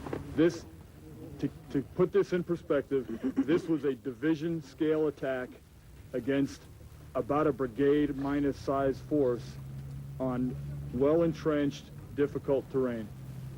And I would say that they did it in a more rapid fashion than most armies of the world would. It was interesting to note in that press conference held not far from here in Halabja that the US, and I quote here, found documents and equipment that would indicate a presence of chemical weapons, chemical or biological weapons in these abandoned, destroyed areas. So that's a very interesting, perhaps, key piece of information there. That equipment and documentation, we're told, being taken back to the United States for analysis. Iraq's information minister is saying that more civilians have been killed and wounded in coalition attacks. For more on his briefing and the latest developments from the Iraqi capital, we're joined now live by Rula Amin. She's monitoring events from along the border between Iraq and Jordan. Rula? Jim, it was one more day of bombing in Baghdad. The targets this time included presidential guards' positions, one of Saddam Hussein presidential palaces, telephone exchanges, as well as the building that houses the Iraqi National Olympic Committee. This is a committee headed by Uday Saddam Hussein. He's the eldest son of the president there, and he has been accused of torturing Iraqi athletes in that building. It's a building that also houses the Ministry of Youth. Now, Iraqi Information Minister Saeed al-Sahaf said today that 19 Iraqis were killed and more than 100 were injured during the bombing in the last 24 hours only in Baghdad. He also had a long list of other Iraqi cities that were bombed, listing more civilian casualties. And he had this to say about the progress the U.S. is making on the ground. They are becoming more tensed and hysteric, really. They are achieving nothing. They are suffering from casualties. Those casualties are in an increase, not decrease. We decided to keep them on the move. We decided not to let them even have a rest. And we are doing that. So they are becoming more and more desperate, more hysteric. And they started killing the Iraqis.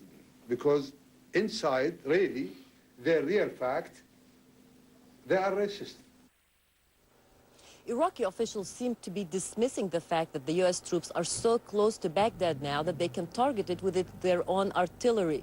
On the streets of Baghdad, you can tell life is not normal at all. The raids continue throughout the day and night. However, we can see from the pictures we get from there that people are driving around, they are going to the markets, they are trying to shop for their basic needs, but there are no schools, and most of them do not go back to their work. Jim? Rula, I know that just being a few feet on the other side of that border really seals you off from what's going on inside Iraq. But is there any information that is trickling across the border about these charges? The 2 busloads of human shields, people from Europe or the U.S., other places that had gone into Iraq, were now on their way out to Amman, Jordan, had been killed. Well, I'll tell you, Jim, we cannot verify this specific incident. We do know that there has been a number of incidents on that road where some cars, even there was a Syrian bus that were hit by coalition missiles. At the same time, we do know that a couple of days ago, there was some humanitarian activists who were leaving Baghdad, and they had an accident on the road, and some of them were injured. But Sahaf said that this incident did take place yesterday. We haven't seen any of these human shield activists leave the border from here yet. We're checking this information, and we will get back to you as soon as we can confirm it. Jim? Okay, I'm sorry, Rula, I said there that they had been killed. Actually, he said that some had been wounded. They had been attacked, is what I meant to say. In other areas there, in terms of how people are viewing the ongoing crisis, obviously the Iraqi government is spreading the news to civilians everywhere, the entire Arab world, that this is a conflict that is costing increasingly innocent human lives, innocent civilian lives, and that the U.S. is doing it on purpose. Do people believe that? People do here in the streets in the Arab world are very suspicious of the U.S. motives. They also do believe the fact that many of these civilian casualties had been killed by coalition missiles, whether by mistake or deliberately. They do blame the United States for these killings. At the same time, they are focused on the fact that there are so many U.S. troops in Iraq, a neighboring Arab country. The issue of land is very high on the agenda of Arabs here in the Arab world, and they view this as a foreign force attacking and occupying an Arab land, an Islamic land even for some. Jim? Rula Amin reporting to us there along the border between Iraq and Jordan. Thanks, Rula. Let's turn our attention now to the south of Iraq. Now, the battle is continuing for Iraq's second city of Basra. British troops say they've secured some of the city's western areas, the outskirts, really. Iraqi officials insisting they're still in full control of Basra, and they are, if you want to consider just the heart of Basra. They also say they shot down an Apache helicopter. Richard Gaisford is with British forces outside of that city, where he filed this report by way of video phone. We're as close to Basra as it's safe to be. We are half a mile outside the city this morning. Behind me you can see Irish guards on patrol manning a vehicle checkpoint. This is for people leaving the city. Of course, with the news overnight of the Americans shooting dead these 7 people at a checkpoint, people deeply concerned here. And I've spoken with the major in charge of the Irish guards. He said that if someone hadn't actually stopped at a checkpoint, he'd just let them go. He said it's not worth it. He said that would be one just let through. And you might have just heard something just going off in the background behind me here. That is actually something that's coming from the factory unit behind me. And the Americans have been attacking that this morning with attack helicopters. I'm just going to actually disappear just for the moment because I'm told that we might well be under mortar attack. So we're just going to disappear just for a second. Just get into the back of our armoured wagon here. I don't know if you can still hear and see us. We're just taking cover. Effectively what's been going on, and there's a factory unit that we just showed you, that's where Iraqi militia have been held up. They have been targeted by American Apache attack helicopters using Hellfire missiles this morning. And unfortunately, that hasn't seemed to stop them. And what it's meant is that the checkpoint has been released. And all these... We think that that is the tactic, that they have certain amount... Oh, okay. I don't know if you can see behind us. Somebody has come off the road there. We don't know if that vehicle's been hit. But we believe the tactic of the Iraqis is effectively to put people in the queue that they want to get out of the city, and then when they know that they're close to the front of the line, they then send cross so that the British release the checkpoint. And in that way, the Iraqis hope they're going to get people out of the city. It does appear that the mortar rounds have stopped just for the second, but I think we're going to stay under cover. We're going to take a closer look now at Basra, the city. You hear us often saying that this is an important city, and of course it is, the second largest city in Iraq, 1.3 million to 1.5 million. Else, but for now they're satisfied with the job they've got. For the men of the 1st Battalion, 7th Marines, it's become a waiting war. Sitting at the side of the highway that rolls north, the unit hasn't moved or seen action in several days. Combating boredom and frustration can be the toughest fight of all. What you been doing? Sitting. What you think about sitting? Not too happy about it. What would you... We need to go. The Marines have been guarding the crucial supply route for U.S. war material headed forward. That and making contact with local Iraqis. Well, our main mission in this area of operations has been to try and befriend the locals, pretty much. We went into their village yesterday, and it's kind of a public relations thing. Important work, they know, but patrols and PR aren't what many of them had expected from this war. No, what they'd really like to do is be on this road headed that way, north to Baghdad, because it's the only way they know to get to where they really want to be. Going home. That's pretty much it. But it's not that bad being over here, but I'd rather be home. I'd rather be at home right now, but with my family, my wife and daughter. Trying to keep the morale up when the fighting has died down is the job for the platoon sergeant. Their morale is down because we have been sitting a couple days, and they're saying everybody, like you said, move by here, convoys after convoys moving north. That kind of tends to demoralize them. We kind of feed them a line saying, hey, we're going to be the hammer. We're going to see some combat. Adding to the boredom is the fact that most of these Marines have little or no news on how the war is going.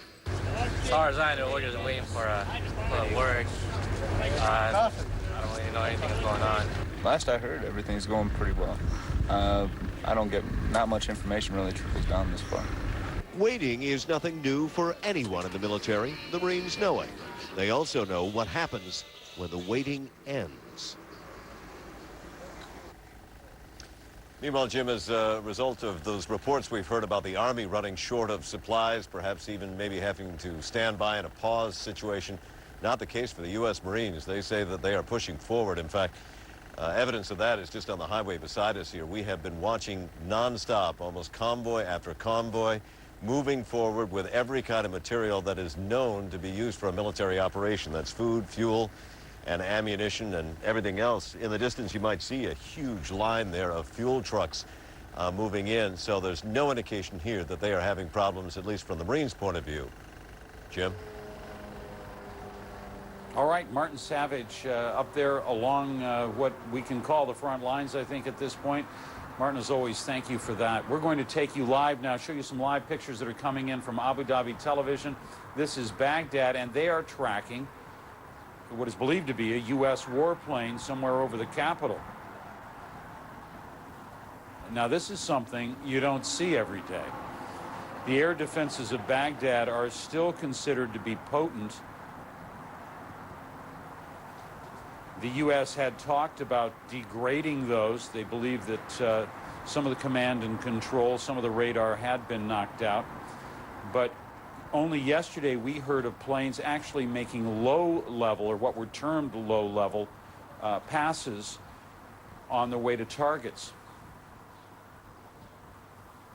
It's impossible for me to judge just how far away that aircraft is. It may be outside the ring of the strike range.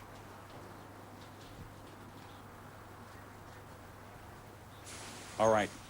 Look at a picture that, as I said, we don't see very often. That would be U.S. warplanes in the skies in and around, above and around Baghdad. As the war progresses, the whole issue of prisoners of war becomes increasingly critical. More questions asked about it, certainly, with coalition officials especially accusing Iraq of violating the guidelines on the treatment of captured forces. As concern mounts, some families of U.S. prisoners of war have asked the rights activist Jesse Jackson to intervene on their behalf. Now, he joins us from Washington right now. Welcome, Reverend Jackson. Good morning. What did the families tell you? Well, they're, of course, very anxious, even afraid. The two Newsday reporters, their relatives are missing. The POWs, of course, are someplace in captivity, perhaps injured. They hope that they're alive and being treated according to Geneva Accords. And we certainly hope that there will be some appreciation. We're allowing the Red Cross in, even allowing religious leaders in to see the whereabouts of the POWs and the missing, and on both sides, because the Geneva Accords ought to be broadly applied. Now, some of the prisoners, I believe some 3,000 Iraqi prisoners being held, Red Cross has begun their visits. It's obvious the families of everyone involved on both sides have real concerns. How do you approach this? Does the U.S. government have to give you permission before you get involved? Certainly not in the case of the newspaper reporter and the photographer you're talking about. Well, in some sense they do, and this kind of really proves, Jim, the need for international law and human rights, Geneva Accords, UNICEF, UN. These institutions are very important at a time like this. And of course, whenever we've gone to bring Americans back home, I was in Baghdad in the year 1990. We brought 600 women and children out of Baghdad at that time. Our concern here is a humanitarian one. We would like to see the POWs and the missing in action, as well as the Iraqis, but try to help gain their release. We want to see them, if we can, the help of the religious leadership there and the Red Cross, try to get them out. Do you have any travel plans, Reverend Jackson? There are no present plans. We right now are pulling together religious leaders from the National Council of Churches and the Rural Council of Churches and groups like that. We'll meet with the Iraqi ambassador in New York to see what help he might provide. There's a lot of kind of groundwork to be done on the front side, but we just want to know that our nation, while involved in this tragedy, itself applies the Geneva Accords, and that Iraq at least lives up to that standard. Right now there's lots of, as you know, anxiety and fear. We've heard that some POWs have been executed. We hope not. We would like to see if they are alive and if they are being treated well. And so that's like a first step. That whether the Red Cross plays that role or religious leaders play that role, it's perfectly all right. We just want to make certain that these standards are honored. I hope that all who are involved can hear our appeal today for the release of the POWs. I wish there'd be a swap. While there's a kind of lull in the fighting in some area, why not have a swap? Why not do something that's humane to begin to break the cycle of hostility? Reverend Jackson, have you been able to make any contact at all? You said you were going to talk with Ambassador Mohammed al-Dura at the United Nations. Have you actually been able to talk with him or other Iraqi officials? I talked with him yesterday. Whenever we have gone, and we expect to talk with him again tomorrow, whenever we've gone on these missions before, we've always made contact with the religious leaders. For, you know, while the political leadership comes and goes, the religious order is much longer. You do know that the Babylon is very biblical. The three Hebrew boys in the fire furnace, this was Babylon. Esther, if I perish, let me perish, this was Babylon. So religious leaders are 6,000 years deep. They have a lot of influence inside those countries. If we can make contact with the religious order, it becomes a very key factor in trying to gain some humane support and some relief and maybe some release. Reverend Jackson, we've seen you do it before. I've personally seen you do it in some places, and we just thank you for those efforts. Well, thank you, and God bless you and I. When it's needed. And I pray for your safety. Thank you. We're going to be checking the latest developments on the war in Iraq coming up in just a moment. I want to go back to some pictures. Moments ago, I told you didn't see it every day, and you don't. You didn't see it there either. This is not Baghdad. This is a plane. This is likely a U.S. B-52 that is overflying Erbil in northern Iraq. That's Kurdish territory. Not much remarkable about that. They have been circling this area. They have conducted repeated airstrikes, even a carpet bombing strike that we witnessed here live. They've been conducting these strikes on frontline positions of Iraqi forces around Acute, around Mosul. that just a U.S. warplane in the skies over northern Iraq. It was not Baghdad. As I said earlier, I apologize for the honest mistake. We'll be back after this.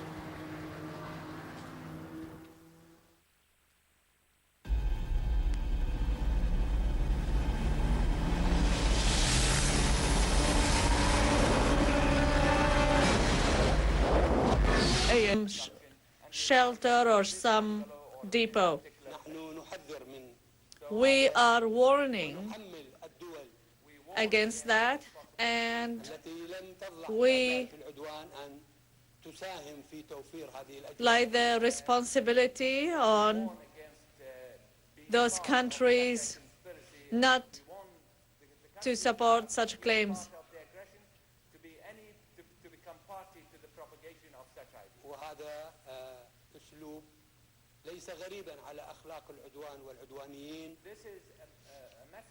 This way and this behavior is not alien for these aggressors.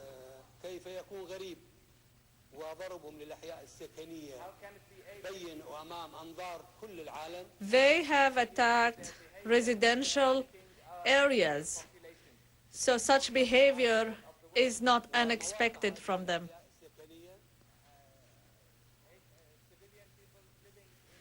They bombed residential areas while they claim that these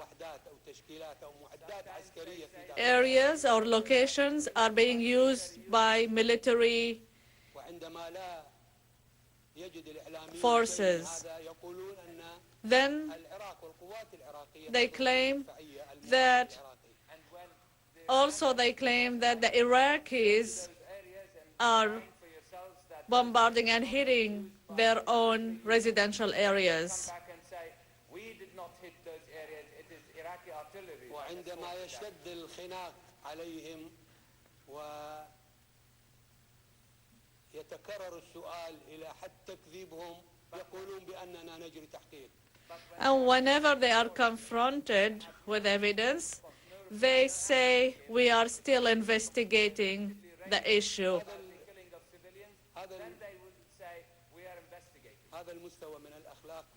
This level of morality, we do not find it unexpected that they would plant and manufacture so-called evidence. Again, I'll say that Iraq do not possess any chemical weapons, and they are cleaner than many countries around the world.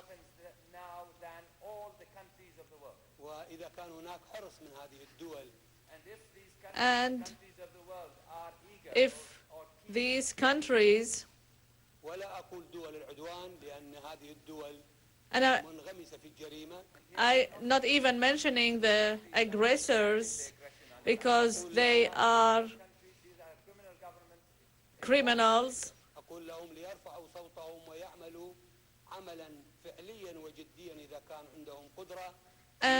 I ask them to raise their voices and demand that chemical weapons be removed from all countries in the world and the whole region.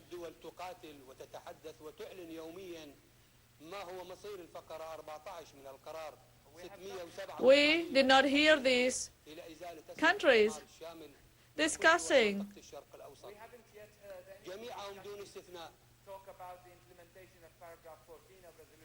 the paragraph 14, which called for the removal of all such weapons in the area.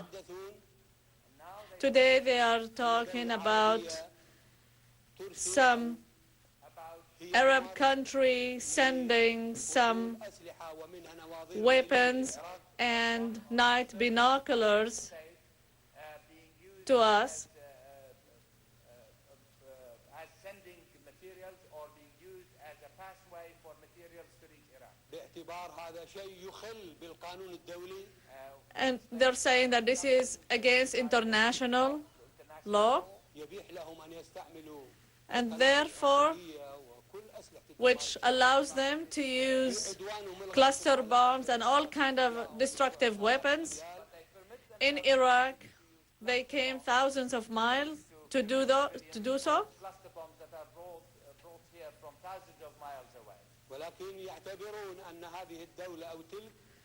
Then they consider these countries, if they to offer any or facilitate, they should be punished. We know that this tyranny did not come from a vacuum.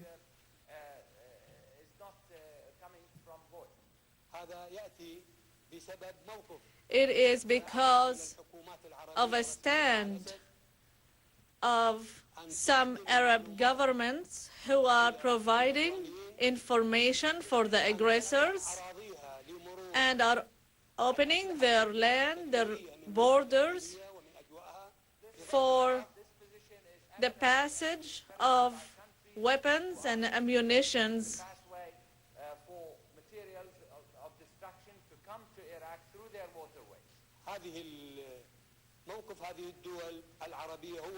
These Arab countries are encouraging the American and British administration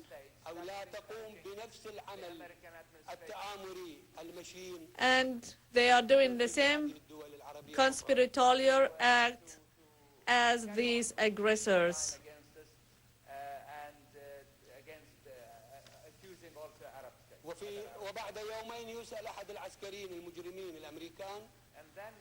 Two days later, an American military spokesman was asked to comment on this issue. He said that they did not find any night binoculars.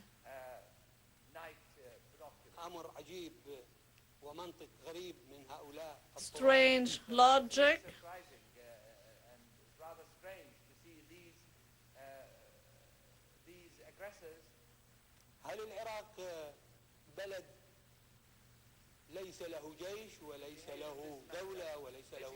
Is Iraq without an army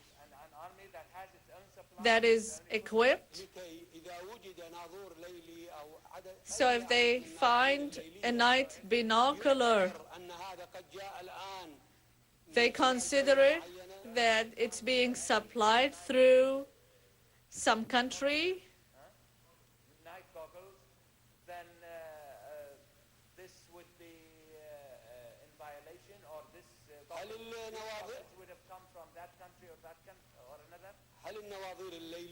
Are night binoculars as gas masks, are weapons of mass destruction, or are they part of the essential equipment for an army under such circumstances? Taha Yassin Ramadan, they're speaking from Baghdad. We're going to take you now live to the United Nations, where Secretary General Kofi Annan is making some remarks. Would expect. Thank you very much. The US and the UK are clearly wanting to talk next steps way down the road, and clearly the UN wants to do this carefully, given that there is still a sovereign government in Iraq. But what is the UN prepared to do? What could the UN do in terms of an act? I've made it quite, for the moment, we are focusing on the humanitarian situation. But down the line, the Council will discuss this issue and perhaps ask us to take on additional responsibilities, as we've done in other situations. There will have to be lots of discussions among Council members and member states, and it is not excluded that UN will play an important role, but that is a question that the Council will have to deal with. Thank you. Thank you. Kofi Annan, there at the United Nations, the focus very much on the situation in Iraq. What are the latest developments? Let's go.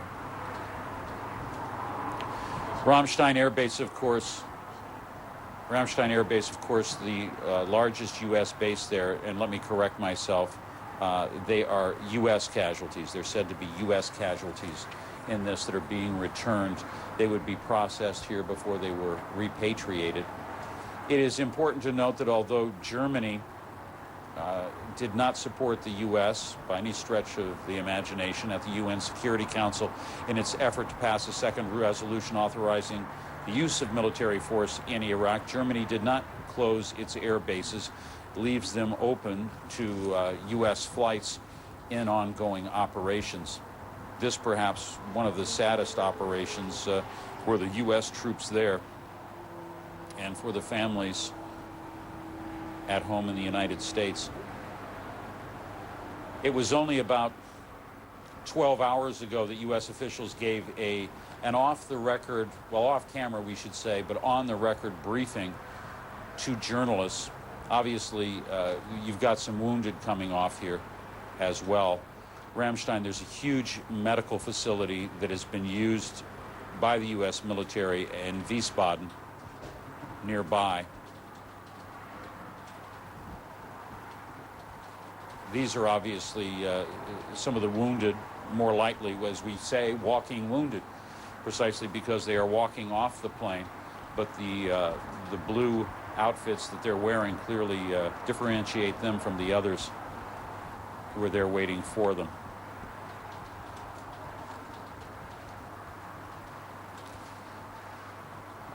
As I was saying, one of the things that the U.S. military said in this off-camera briefing was that the U.S. was willing to pay a very high price in casualties to successfully complete the mission to disarm Iraq, to liberate the people of Iraq, and to remove President Saddam Hussein from power. They did not set a number of that. Some people have speculated that if the U.S. suffered more casualties than 100, perhaps they would end the operation, and military officials seemed to dismiss that outright during this briefing last night. But some of the casualties on their way to hospitals and perhaps on their way home. We're going to take a short break. We'll be back after this.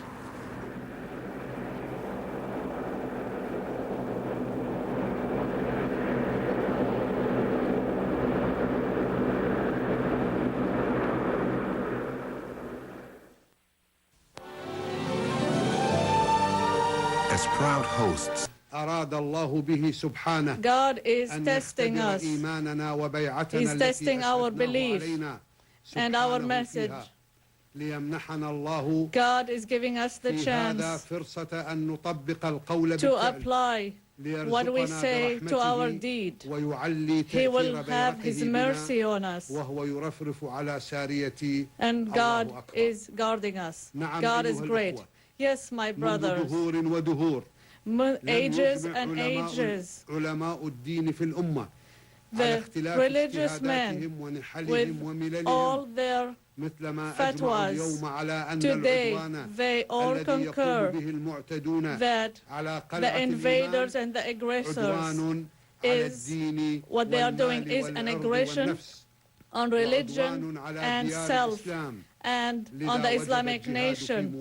Therefore, jihad is a duty, and whoever dies will be rewarded by heaven, and God will be satisfied with their sacrifice. Take your chance. This is what God requested from you. I swear by God, whoever remembers their belief and confronted and was patient, who God advised us, God will make us victorious. And the invaders will run away, and they would be cursed. They are evil, and we are the honorable, the mujahideen. Take your chance, my beloved. It is your chance for immortality. It is your honor. There is no honor after that. Hit them. Fight them. They are cursed. They are evil. You will be victorious and they will be defeated. Hit them. Fight them as they were fought by your brothers in al-Qasr, wal-Fashha, wal-Hadba, al-Nasiriyah, and the outskirts of Hay and Andmar. Fight them everywhere as you fight them today. Don't give them a chance to take the breath until they withdraw and retreat from Islamic land, and they would be cursed today and forever. Long live our nation. Long live Palestine. Long live Iraq. Let's go and do jihad. Long live our nation. God is great, and they will be the losers, the evils, the criminals.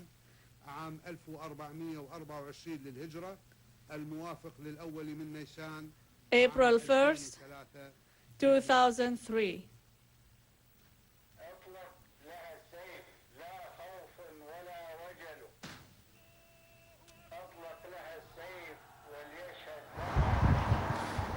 All right, along with some patriotic video, we have just listened to a message that is said to be from President Saddam Hussein, read there by the Information Minister Mohammed Saeed al-Sahaf.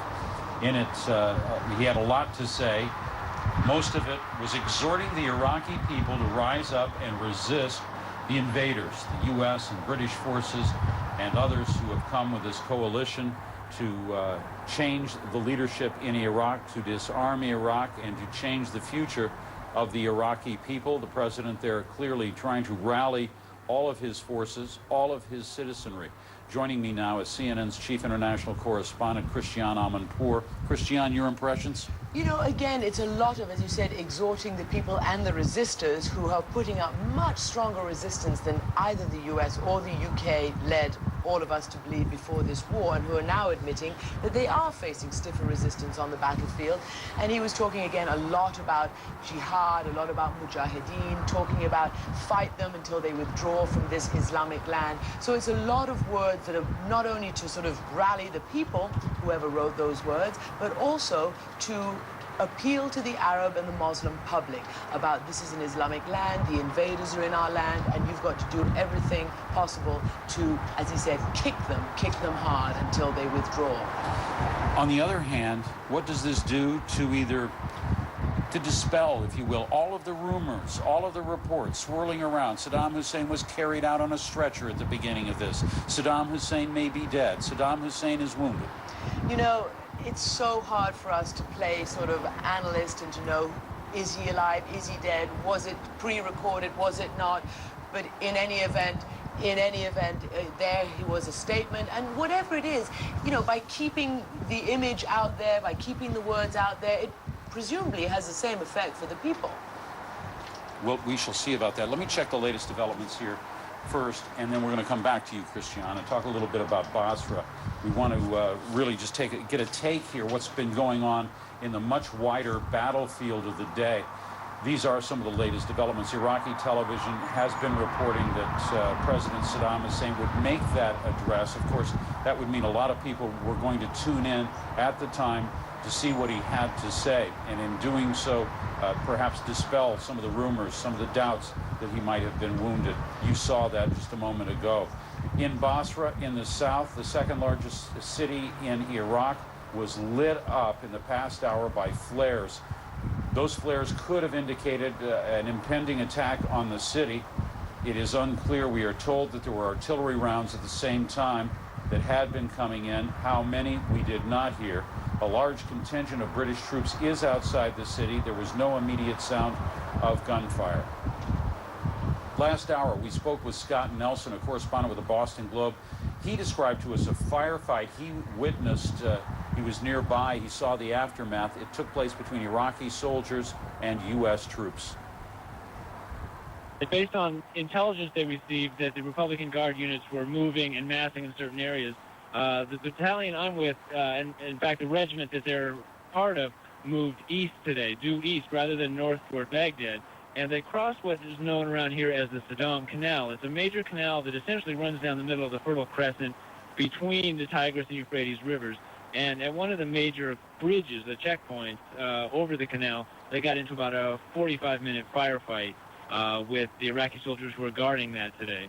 And as we came across, I was not in the lead element, but as I came across, I saw scores of Iraqi bodies and some Iraqi POWs being interrogated. It looked like it had been a really fierce fight, blown up buildings, blown up vehicles. Tuesday, U.S.-led forces launched missiles toward the southwestern city of Karbala. It was an apparent effort to open the way for the invasion of Baghdad by American forces that have been massing south of the city. A U.S. military spokeswoman said the bombing hit surface-to-air missile sites and a bridge that crosses the Euphrates River there. Iraq's information minister says a U.S. warplane opened fire on 2 buses on a highway in western Iraq, wounding many of those inside. Mohammed Saeed al-Sahaf said some of the passengers, including Americans, were human shields. Yesterday, an American warplane attacked 2 buses on the highway between Baghdad and Amman. Attacked 2 buses. On those 2 buses were foreign passengers, among them Americans. Those people on those 2 buses are human shields coming to participate in defending civilian installations. The brave Americans start shooting the Americans. I am not aware of any reports of human shields. I've heard about these broadcasts that have come out of the north. I cannot confirm that and don't have any information on it at all. A later statement coming out of Central Command said that there was no evidence that such an attack had taken place. One of the groups of human shields that had left Baghdad on its way to Amman, Jordan, talked with CNN correspondents in Amman, saying that they had arrived safely inside Jordan and did not report any of the hits. Now, whether or not they were the same minivans or buses that were reported by the Iraqi authorities, still not clear. Some fog all around that incident. Not much fog, but a lot of light around the city of Basra this night as illumination flares were fired over that city, the second largest in Iraq. Let's turn now to our chief international correspondent, Christian Amanpour, who has just returned here to Kuwait City from southern Iraq. You know, Basra is the main focus now for the British forces. That is the biggest city in the southern area where they have control, and they are really keen to wear down the resistance there and to try to be able to get into that city. But they say that they're going to do it on their terms at a time of their choosing. We spoke today with the general commanding British land forces, who told us that he felt that the British forces, even though it was taking longer than people had expected, were making quite good progress, and now they were focusing on Basra. I'm confident that we can deal with every aspect of the resistance we're meeting. Right now, British troops are engaged in imposing their will over the Iraqi forces, their conventional forces. We're attending to their irregular forces, who at times have been venomous in their resistance. We've changed that. And we're also attending to peace support operations. We can do all 3 of those things. We're trained for it. Now, General Brims also dispelled any notion that the British were going to launch a major assault to get inside of that city anytime soon. British have consolidated positions on the west side and on the southern side. But he said, I am a patient man, and this is going to take some time, he said. He would not be drawn, obviously, into battle plans or timing. But what he did say was that we, the British, are on probation. We, the coalition forces, are on probation, because until we deliver and until we show the Iraqi people that they can trust us, then we won't have any of these scenes that they expected of liberation. And he said that that also is accounted for, because he said the Iraqi people have been traumatized and, quote, brutalized for so long that it'll take some confidence building to win them on side. You were there for some time in southern Iraq. You saw it from the outset onwards. What's your take? How has it changed? It has taken a while, but it has changed. Qasr, Safwan, Zubair, all these big towns in the south, they were very difficult to crack, that's for sure.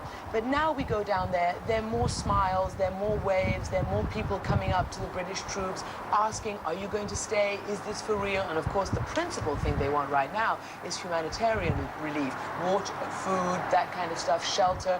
Just one note on the humanitarian thing. We've heard a lot about a lack of water into Basra. We spoke to Red Cross people today who were fixing up the water pumping station. They tell us that now 90% of Basra has fresh drinking water.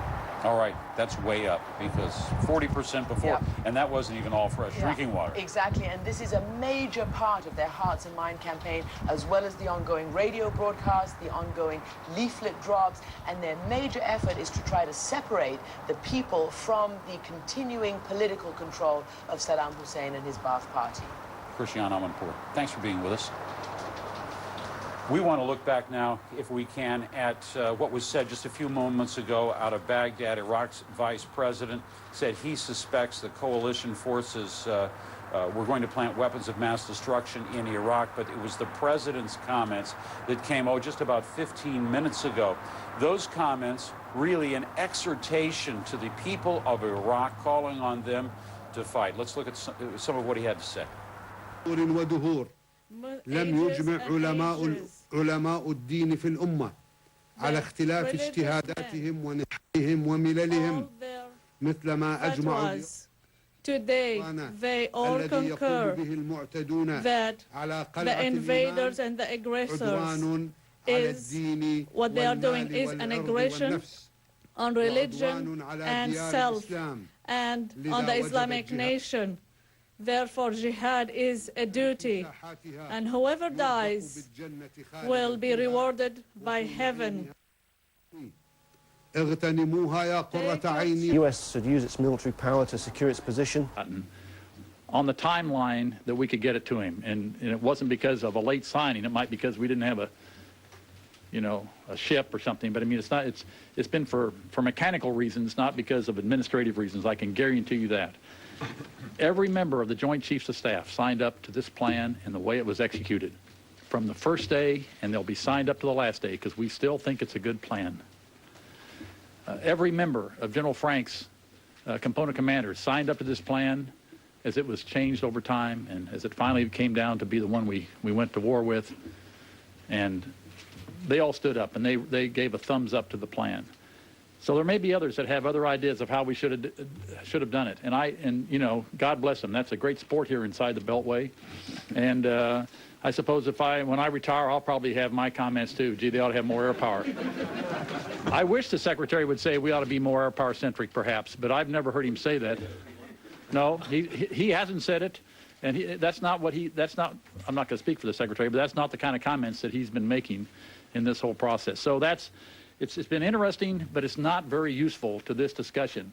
You know, we went in there with some very sophisticated objectives. We had diplomacy underway at the United Nations. We wanted to deploy a sufficient force, but not the kind of force that would make it look like diplomacy didn't have a chance to work. So we had to work that piece. General Franks, and for the benefit of our troops, wanted to protect tactical surprise. How do you protect tactical surprise when you have 250,000 troops surrounding Iraq on D-Day? How do you do that? Well, you do it by the method he did it, by having the types of forces. You do it by starting the ground war first, air war second. Do you think there was tactical surprise? I think there was. Do we have the oil fields in the south? About 60% of the oil wealth has been preserved for the Iraqi people? You bet. Have we had a Scud fired against Jordan or Israel yet? No. Why? Because we went in very early, even before the ground war, to secure those places. Do we have humanitarian supplies flowing into Qasr now? Yes. Why? Because we put the ground forces in there early. Were we 200 miles inside Iraq in 36 hours? Yes. Now, as we've talked about, any plan, you know, we just been watching some of the few moments I've had. I've tried to watch a little of the NCAA basketball. I'm sure Roy Williams, when he puts a plan together to go meet Arizona, he had a plan, and he went to the floor that night and that afternoon and said, "Okay, we're going to play Arizona. Here's our game plan." And I imagine that plan didn't survive the first 5 minutes of and so then he had to start adjusting. Are we going to adjust? You bet. Are we light on our feet? Can we adjust? Yes. Can they adjust? They try, but it's futile. Okay, so I wish we just kind of, this subject is not useful. It's not good for our troops, and it's not accurate. You've got to be careful with the sources you use and try to figure out what they're really trying to say. I will stick by my statement that this is a great plan, and it's one I've signed up to. It's one all the Joint Chiefs signed up to, and it's one we're going to see through to completion. But General Secretary, you want to comment on that as well? Troops in the field. And you say it's not helpful to the troops in the field. Some of the troops in the field are the ones criticizing the plan. General Franks is not criticizing the plan, and he's the one that gets the rose for executing it. And I would only say this, that there can be a big difference in perceptions. And I'll go from the field, and none of the perceptions are wrong. But it was like this seminar was in at Harvard after the Gulf War. And the comment was thrown out at this seminar, the Army Division commanders weren't happy with the air support they got. And I was surprised. So I called my good friend General, I went at the break, went out, put my cord in the machine, called General Horner. And he was then, I think, commander of Space Command. I said, General Horner, why would they say this? And he says, well, it depends on what your perception is. If you're a division commander, you want all the air support you can get. If you're the Joint Force Commander, General Schwarzkopf, he's going to put the air where he thinks it's going to do the most good from an operational or strategic viewpoint. Both views are right. Hey, the division didn't get as much as they wanted. It went exactly where you wanted it. So I think that's a little bit of what you're seeing. I don't think the perceptions coming from the field are necessarily wrong, but in terms of the sort of the things I was trying to describe we wanted to accomplish early on, many of those people probably weren't aware of what we were trying to do early on. I think also it's useful to put it into some historical perspective. I don't think there's ever been a war where there haven't been people opining about this or speculating about that or second-guessing on something else. As I say, we're 10 or 11 days into this, and these things have kind of a rhythm to them, and right now we're hearing all of the complaints and concerns and questions. One of the ways you can get a sense of how knowledgeable people are is if somebody says that they were sent with half of their forces, which I read in one paper. The fact is, that's just not true. So if the person believes that, you can think, gosh, if he thinks he was sent with half his forces, there haven't been delays in any major thing. Before this started, the president sat down in a secure video with General Franks and each of the component commanders before he made a decision to go forward. And he asked them a couple of questions. He said, is this war plan a good one, and will it win? And each single person, every component commander, they said directly to the President of the United States on a secure video, absolutely. Just listen. Then he said, do you have everything you need? Simple question. These are adults. They're all 4 stars. And they sat there and they looked at the President in the eye and said, absolutely. We've got everything we need. Now, is it, as General Myers says, perfectly possible that some person 5 layers down is short a meal for a day? Or he has his communications mixed up with somebody else's. You bet. This is an enormous process. There's something like, what, 300,000 people involved in this activity. And it is a monstrous task that they've performed, and they've done it brilliantly. And I would, without getting into the details, just simply say to the parents of the young people that are over there fighting for this country that they are walking away the best trained and the best equipped army on the face of the earth. They have what they need. They're well led, and this outcome is assured. They will be victorious. They will win, and they can be darn proud of them, notwithstanding these little bits and pieces that you keep reading in the paper, most of which are by people who've never seen the war plan, probably never will until it's all over. Secretary, you've said the forces. You've said that that nothing was going to change about the force flow to the region. That you were going according to plan, and that the number and type of forces that were flowing to the region. I doubt if I said nothing's going to change in the future. I rarely predict into the future. I would just defy you to show me a quote like that. You've said that. I don't have a quote on me, but I know that you've said that you're moving ahead with the plan, and we're on plan. Let me just get my question out. In recent days, evidence has been emerging that some units have been deploying more rapidly to the region than they had anticipated, they had been told before. They're going by air instead of by sea. There are other units that have been told that they probably will be going in faster. Can you just characterize the changes that have been made to that deployment? Give you a chance to characterize it. Sure. First of all, a plan is like a family budget. It's something someone sits down and devises and then never lives with. From the opening day, a war plan is the process of adjusting it begins. As everyone says, a war plan doesn't survive the first day of battle. Why? Because everyone goes to school on each other. And the plan is opened, and it's broad, and it's flexible, and it allows for all of those kinds of adjustments. Now, what kinds of changes have been made? The biggest and most obvious was the fact that the 4th Infantry Division did not go in through Turkey. It had to come down around to the south.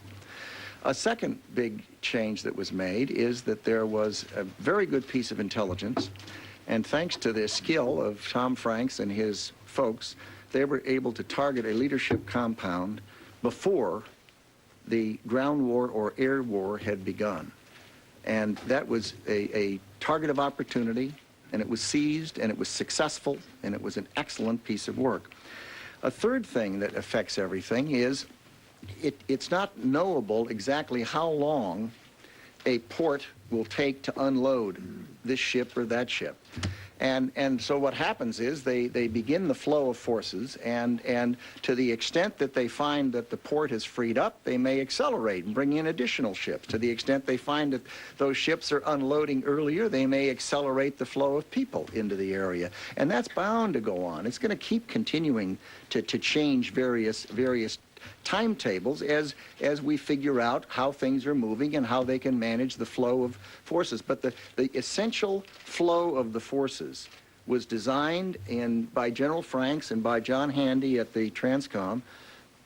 How long ago? Well, in January sometime is all. And it's been en route with adjustments probably every day. It goes back before then, but I mean, kind of the final iterations. Are you sending an element to the second LCR by air instead of by sea? There are a few hundred of the second ATR that are going by air. Can you just characterize why they're going? Are they going to protect the supply lines? They're going because General Franks wanted that force now. No. Mr. Secretary, the perceptions that you're battling here are based on various individuals' expectations. How can you help us have a realistic expectation of what kind of casualties and battle deaths will happen in the future? Now, I know you're going to say it's unknowable, but that doesn't do much to help the American public get an idea of what they should be in for. Should the public expect that there might be several thousand U.S. combat deaths, and then you might hope that it would be some number significantly less than that? How can you set that expectation at a realistic level? Well, first, it seems to me that you are... The construct of your question suggests that it would well serve the American people to have some number heaved out there. And we know from prior history and war after war that anyone who tries to estimate that is wrong. And they instead of serving the public, which I'm sure was well-intentioned, they misserve the public. There are so many variables. Will a weapon of mass destruction be used the closer we get to Baghdad? How long will it last? What kinds of new things will occur that one has to adapt and adjust to? And it's not knowable. And I think that rather than suggesting to the American people that it would be a service to them, to have a number pulled out of midair, that's what would happen, and have this situation, this war, go up on the scoreboard with many previous conflicts where people tried to do that, and then have it discovered afterwards, oh my goodness, that wasn't a help to the people, that was a hindrance to the people. I wouldn't even think of doing it. Now, Let me just follow on expectations. I think what the American people should expect, and the Australian people, and the British people that have their sons and daughters on the front line of this conflict, I think they should expect that they have everything they need before we commit them to the battle that they need, whether that's equipment, whether that's training, whether that's leadership, or whatever it is. And I can assure you that our job is to make sure they have that. And they should expect that they should not be committed until the odds are distinctly in our favor. And that's why I mentioned patience earlier in my remarks. Let me just say one other thing, Jamie. The other thing is, we can tell them three other things. There will be casualties. There already have been, and there'll be more.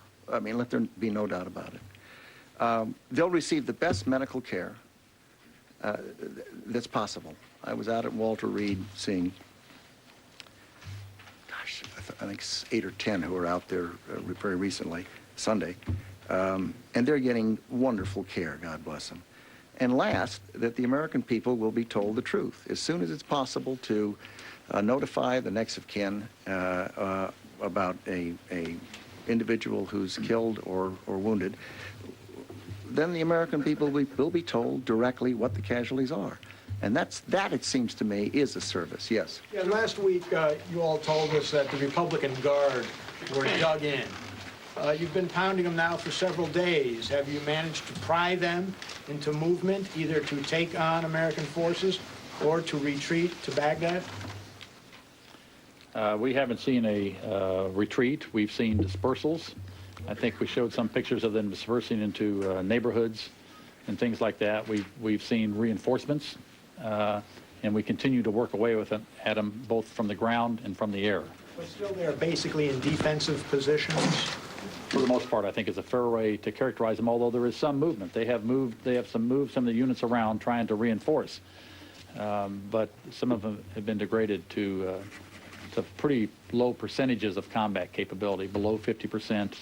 And I think at least 2 cases, and we continue to work on them. So, I mean, it changes. 2 cases meaning 2 divisions? Right. Mm-hmm. General, can I follow up on a question, please, on this? You said that early on that you were hitting these 4 Republican Guard divisions by air and ground. You may have covered this, but can you be a little more explicit in the fine tuning? Do you mean by ground, do you mean mechanized patrols? Do you mean artillery only? Do you mean larger forces? What can you tell us about the kind of contact? Actually, Ivan, I mean all of the above. Everything. Pam? Could you tell us why the Free Iraqi Forces program has been suspended? There was so much enthusiasm about that. There's a release on the desk at the Pentagon. And also, General Myers, just to clear up what you were saying about the progress that you've made because of the surprise of the war plan, is it your understanding that the Iraqis were hunkering down waiting for an air war, and so they weren't reinforcing the oil fields, and that's what made you guys able to go in there and take them? First, on the Free Iraqi Forces, I didn't know that the program would be shut down, but it seems perfectly logical if it costs money, and the war is already underway, and you're unlikely to train additional forces in time to be helpful, so it would be logical to discontinue it. The people that have already been trained are going to be engaged. There are other Iraqi forces, Free Iraqi Forces, that are engaged, and that...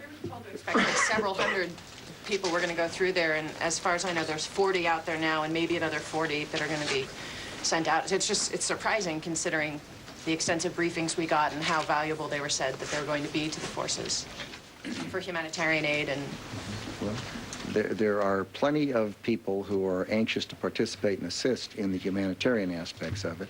And in terms of training more people at this stage, it just didn't, I'm assuming it just didn't... Is it a money problem, or is it a... It's not a money problem. It's more of a timing problem trying to get the additional forces that we wanted to get. I think it was just... once the conflict started, it became less attractive to move them where we had to move them. Yes. Just except for... Excuse me, did you have your hand up? Well, I did. Yeah, go ahead. Sorry. Has General Franks been given authority to go into Baghdad to, when he deems it necessary? And would that, if that's the case, would that be because you would expect the situation to change so rapidly that that it would be better if he had the authority now rather than have to go back to you or to the president? Well, I don't know quite what you mean. General Franks was given the president's decision a week and a half ago to execute the plan, and he has the authority to execute the plan. He's not getting daily advice or calibration from General Myers or me or the president. I don't. The president gave him a mission: disarm Iraq from its WMD and remove the regime. and that's the task he's about. Mr. Secretary, I think it was last week you were asked about reports of an uprising in Basra, and you said you didn't want to encourage Iraqis to rise up at that point because this regime is so dangerous. I wonder, where are we now? Would you now encourage Iraqis to rise up, and if not, what event might make that logical? That's a good question. We know for a fact that what happened in 1991, when the Shia rose up, tens of thousands of them were murdered by Saddam Hussein's regime. There are still a lot of people alive in Iraq that remember that. And they are properly cautious. And I don't blame them.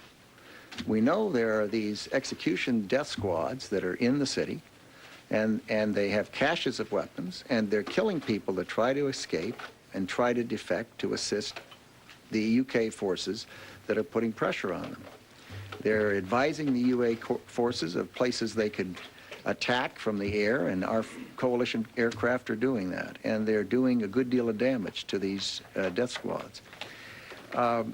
It is not for me to decide when the people should rise up, but I think I mentioned my recollection of Hungary and the tragedy where people thought they were going to get assistance, and it turned out the West was not in a position to assist them, and they rose up and were slaughtered.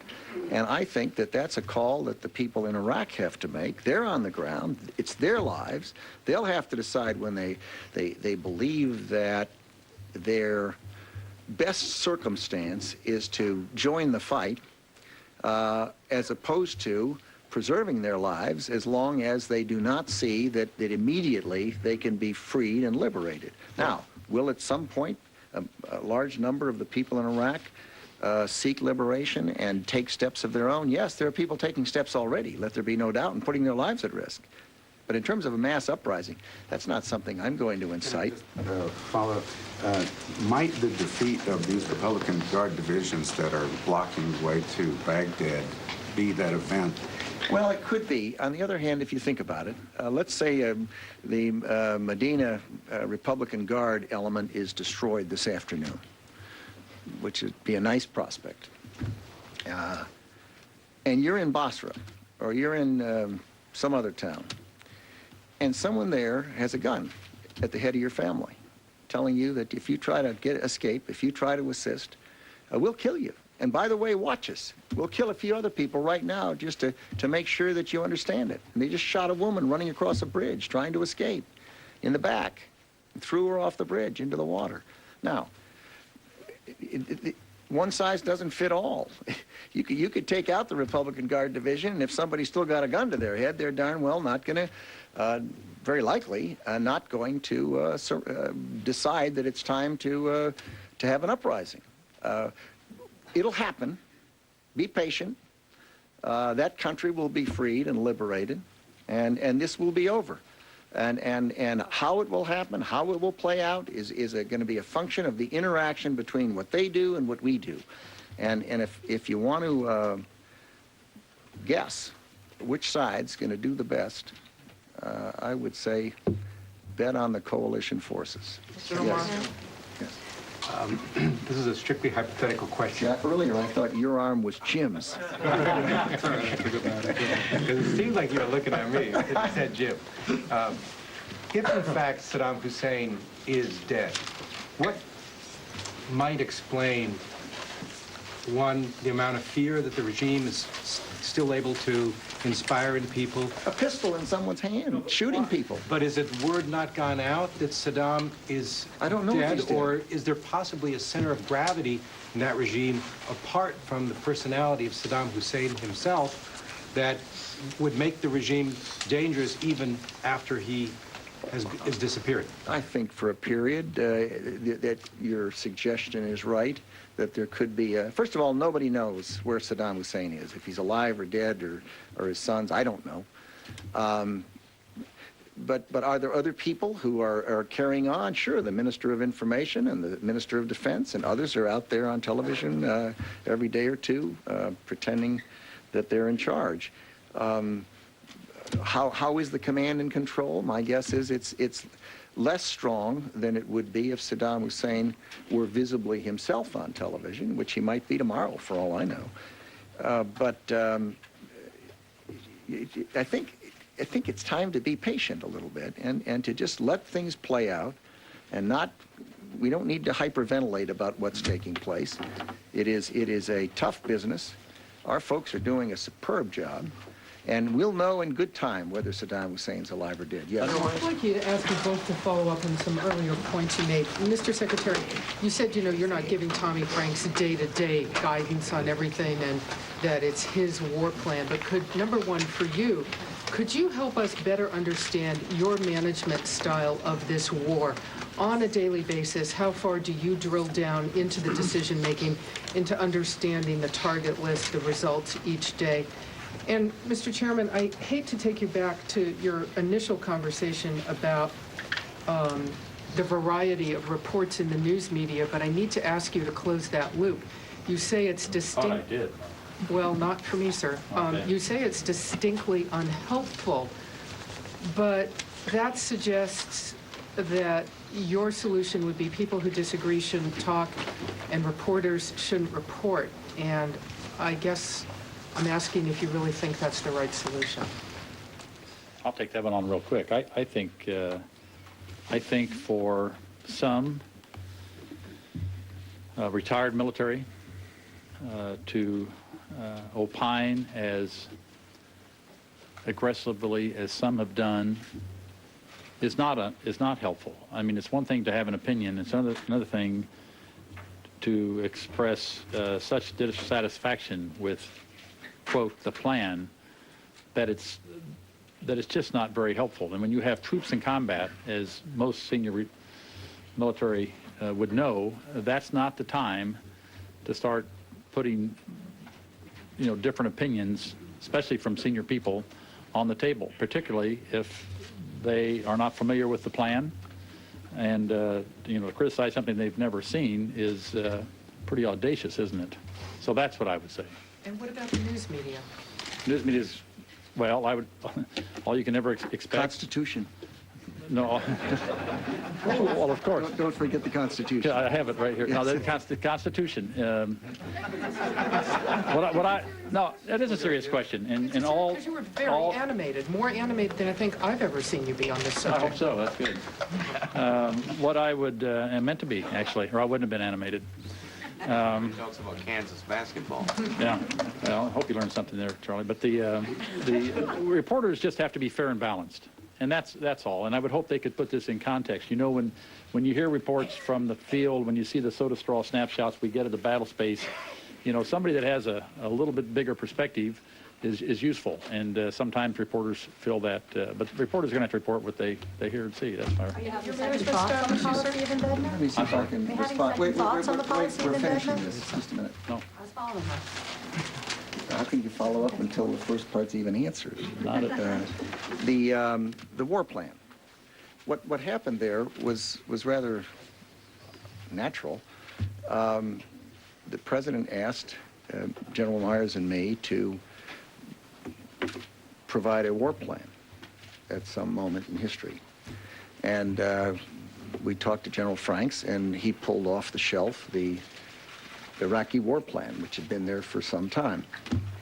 And he looked at it, General Myers looked at it, I looked at it, others looked at it, and all of us agreed that it was interesting, but it was really ancient, years old, and that it didn't reflect any of the lessons from Afghanistan, that it didn't reflect the current state of affairs in Iraq, and it didn't take into account the capabilities of the United States in terms of the shift away from dumb bombs to precision bombs.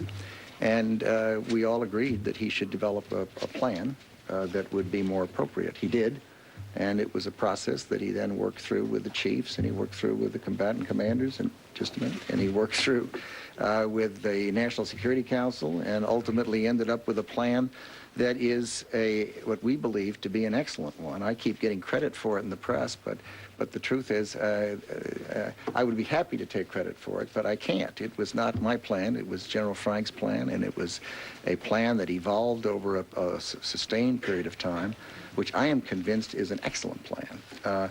With respect to the day-to-day affairs here, what we do is Pete Pace and General Myers and Paul Wolfowitz and the chiefs and I meet with a small group of people every morning, and we get an intelligence update.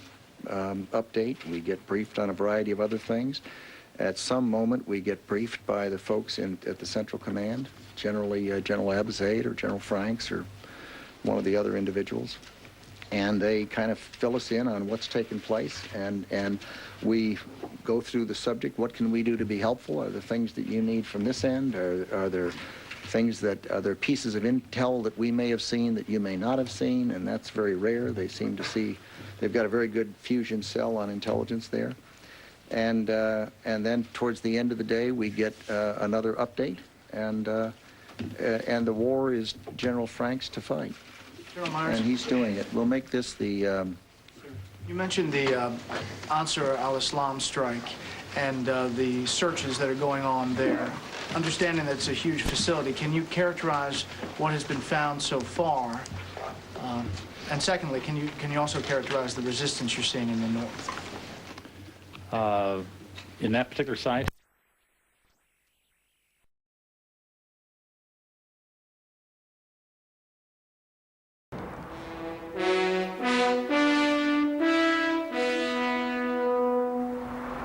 Hello and welcome to our continuing coverage of the war in Iraq. I'm Becky Anderson in Kuwait City.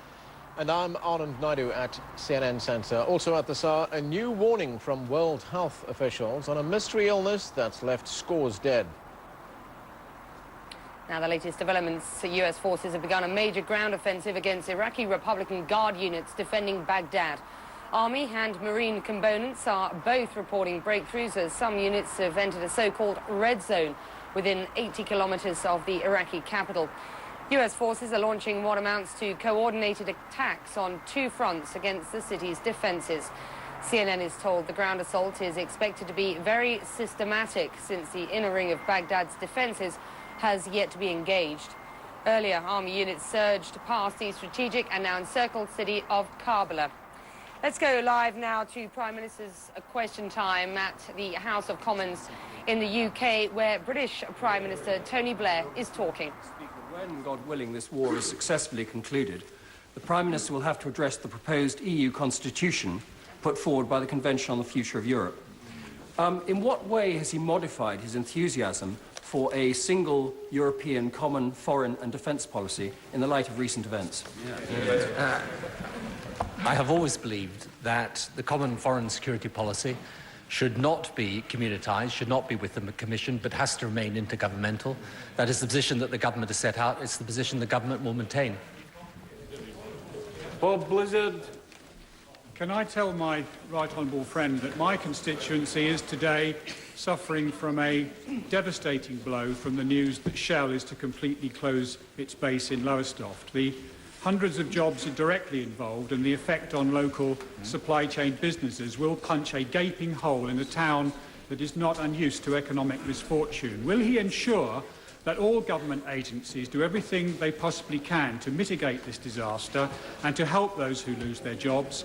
And will he look at what can be done to help towns like Lowestoft, where there are many good, hard-working people, but because of its peripheral location, finds it so hard to attract new businesses when we lose those industries we've had for so long? Well, first of all, Mr. Speaker, can I offer my sympathy to the constituents of my honourable friend who are likely to be made redundant as a result of this announcement. And can I also say to him that I am sure that Job Centre Plus and the other agencies will work to ensure that the rapid response service that we put in place now, where there are large-scale redundancies that are announced, will work with his constituents and their families to make sure that they are either redeployed within the company or found jobs elsewhere.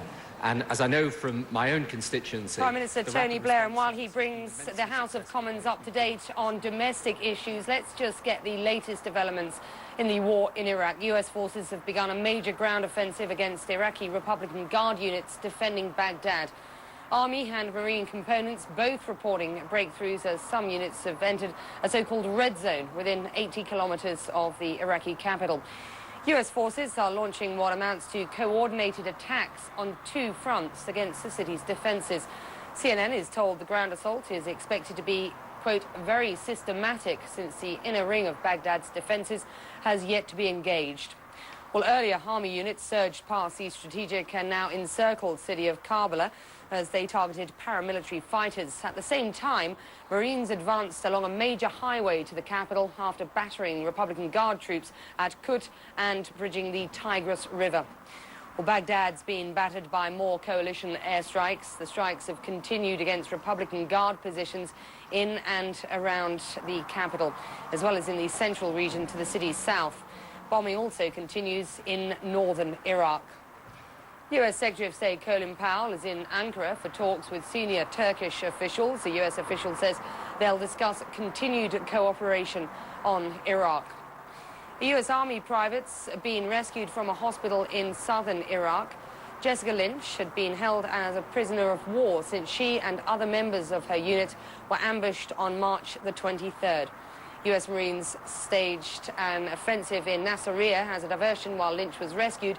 US officials trying to determine the identities of 11 bodies found at that hospital. There's concern they may be the remains of US soldiers. Okay, let's go live to Baghdad now, where Mohammed Sahid Sahaf, the information minister there, is holding a live press conference. Let's listen in. يلاحقون أسلحة الدمار الشامل في بغداد. إن destruction weapons in Baghdad and Crete. And yesterday I replied to that cheap lie. And today I'm saying that those villains اليوم أقول ثانية أن هؤلاء الأشرار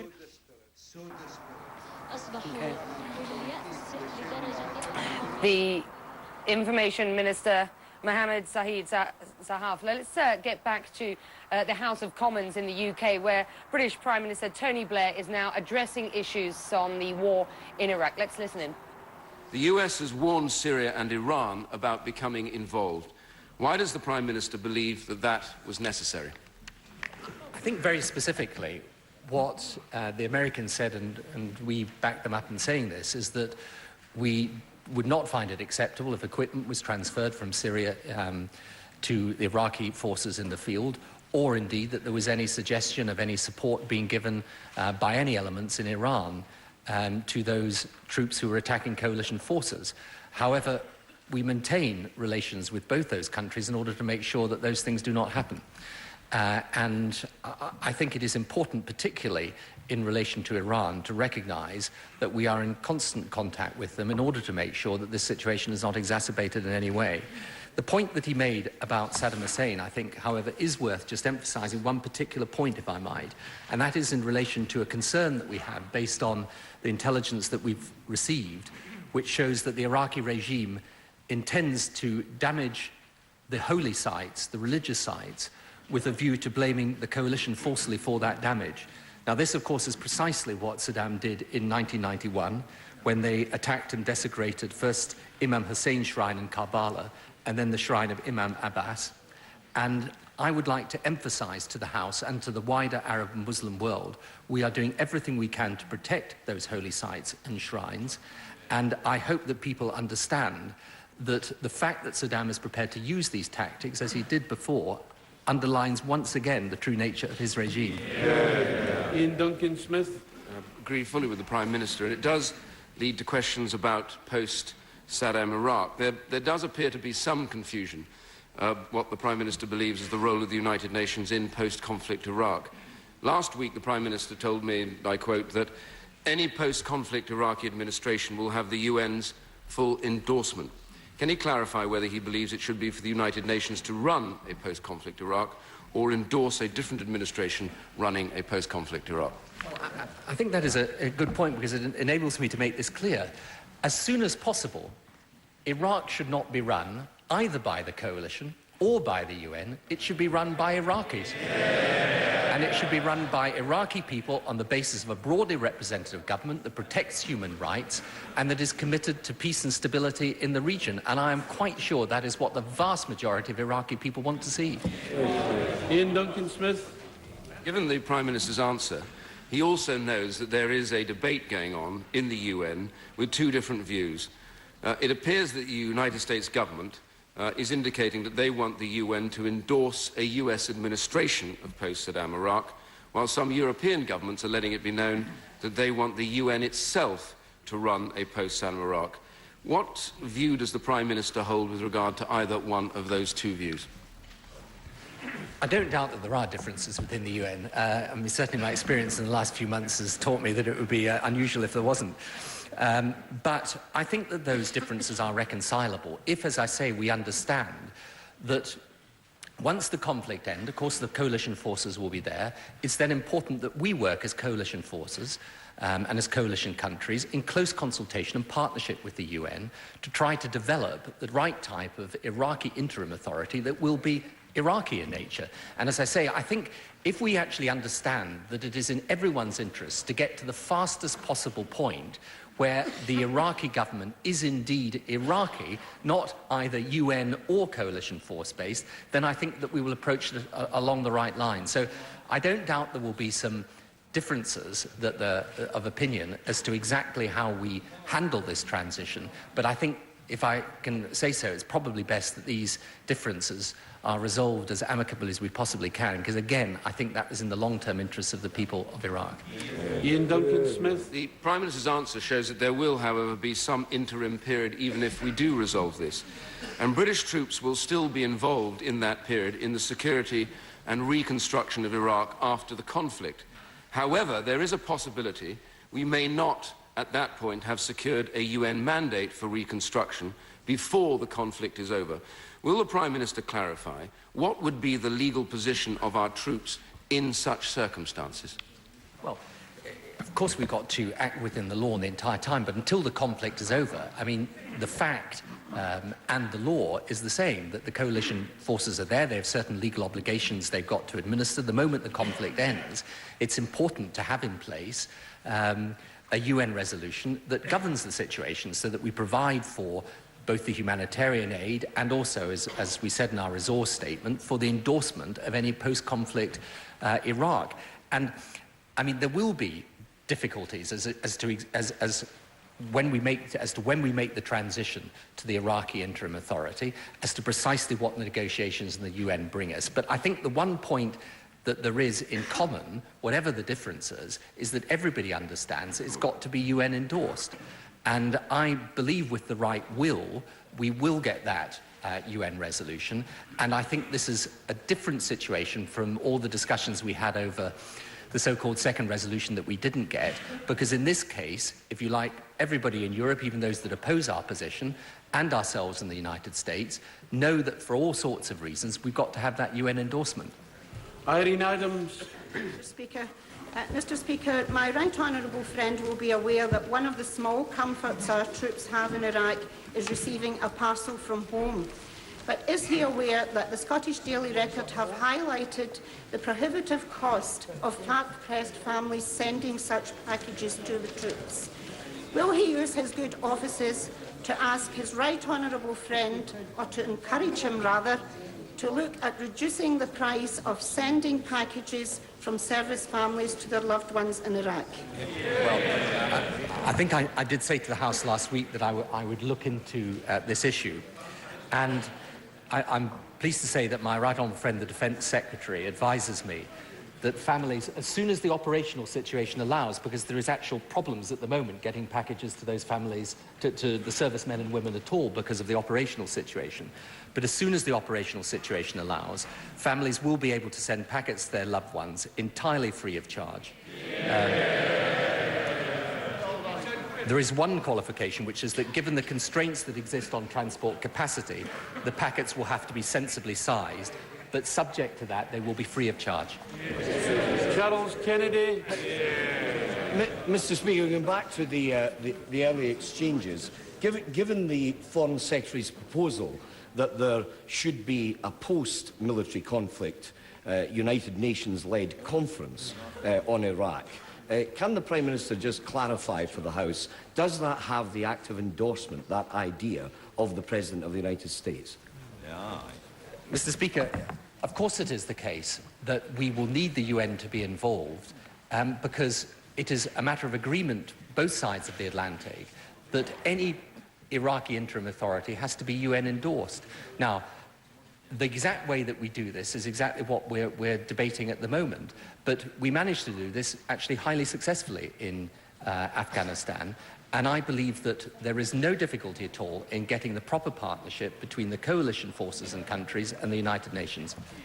Charles Kennedy. Mr. Speaker, given that the Prime Minister has been to see just within the last few days President Bush on precisely this matter, can he be more specific about what the thinking is?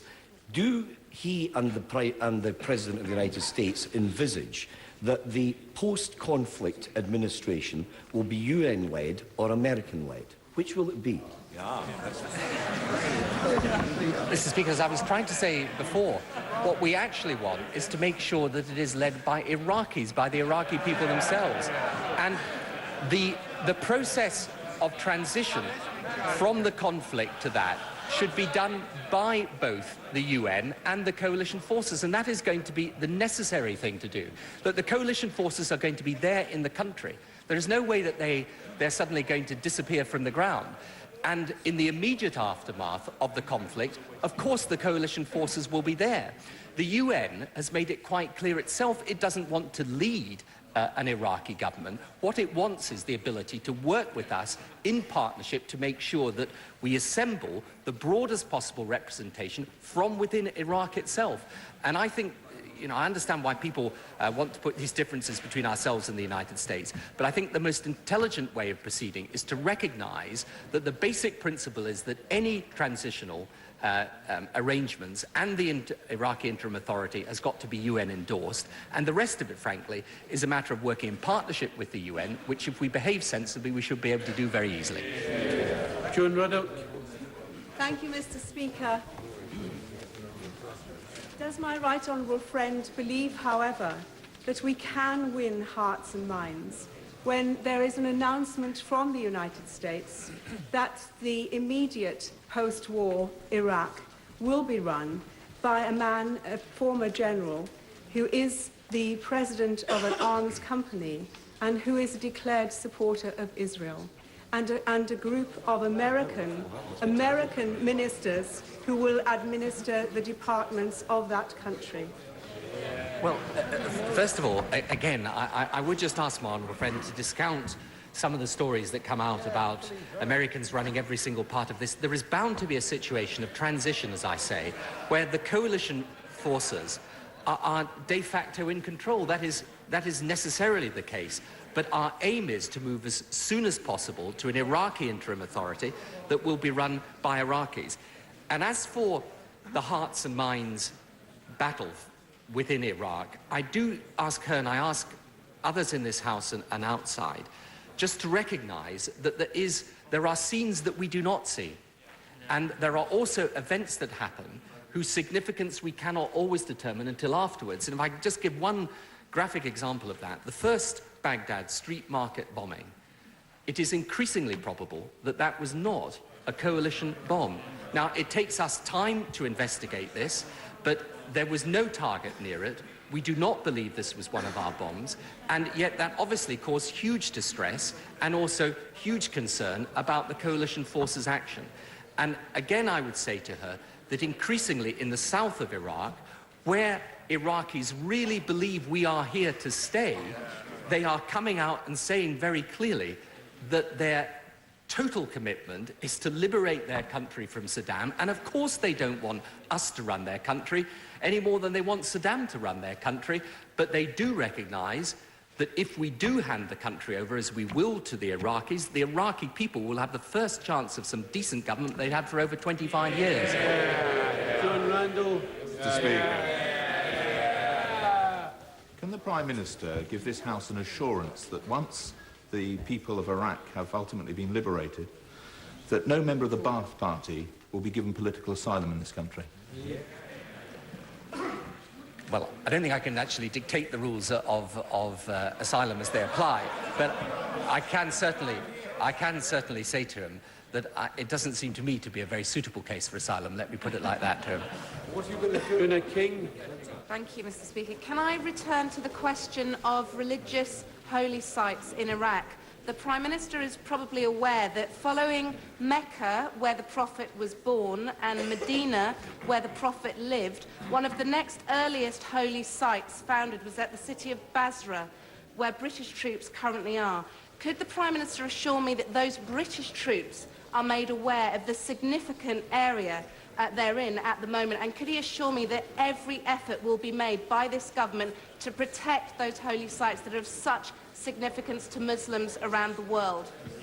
I can give my honourable friend that assurance completely, and I can tell her this is a constant matter of discussion, not just between the government, as it were, and the military in the field, but also between ourselves and the United States. And we will make absolutely every attempt we can, not just to refrain from attacking those sites, but to make sure that we protect them as well. And that is what we're trying to do. Angela Watkinson. Thank you, Mr. Speaker. What role did the future of Gibraltar play in his negotiations with Jose Maria Aznar in securing the support of Spain for the war against Saddam Hussein? None whatever.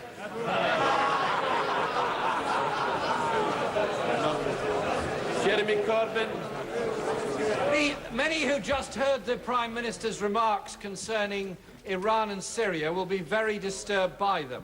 Can he give an assurance to this House and to the public that there is no question of the coalition forces either invading Iran or Syria, or any further Turkish incursions into the north of Iraq, which would extend and prolong this dreadful war? First of all, as myself and the Foreign Secretary have made clear on many occasions, we have absolutely no plans to do the things of which he's, I suppose, accusing us. Secondly, in relation to Turkey, we have made it very clear that it is important that Turkey abides by the agreements that we have made with them, and I have to say, so far, they are. Stephen O'Brien. Thank you, Mr. Speaker. The Prime Minister will be aware of the deep concern about the outbreak of severe acute respiratory syndrome originating in Asia, but now with sufferers in Australia, North America, Germany and the United Kingdom. With relevant departments in the US and Canada, international businesses, and now, from this morning, the World Health Organization, issuing directives advising against non-essential travel to countries in Asia badly affected by this pneumonia-like virus, but not with any advice from the Foreign and Commonwealth Office so far as appears, or doesn't appear on their website as I speak. What advice does the Prime Minister give to the residents of the United Kingdom to protect their safety against this virus? The Foreign Secretary has just informed me that later today we will be issuing travel advice to people in respect of this issue. Ben Chapman. Thank you, Mr. Speaker.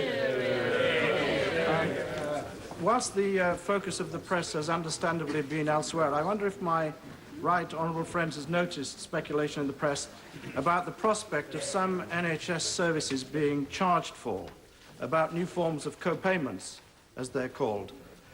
Does he accept that whilst my constituents understand that if we are to improve NHS services across the board, it needs massive investment and that has to be paid for, and that they're pleased to see that going in, they would be less happy if there were to be NHS services provided solely, any NHS services provided solely on the ability to pay? We'll leave the Prime Minister's question time and the issues of the war in Iraq with the British Prime Minister Tony Blair receiving questions from other members of Parliament. A couple of issues.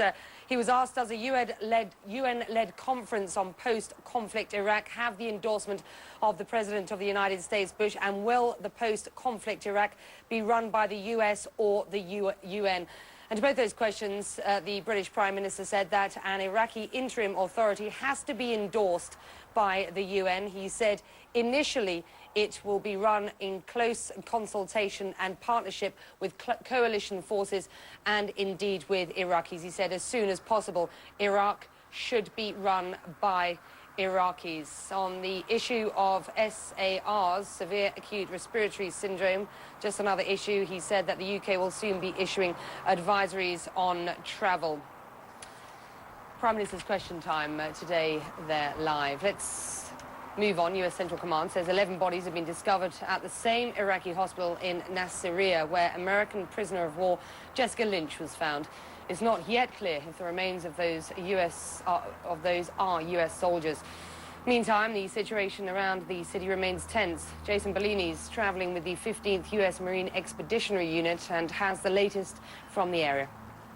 The Marines we're embedded with are now just waking up to this very beautiful scene behind us on the Euphrates River. They arrived in the wee hours of the morning, around 3 a.m., after a bombardment on this city with 150 millimeter artillery rounds, 81 millimeter mortar rounds, Apache Cobra helicopter gunships firing on very selected targets in this city in anticipation of this action that brought them here.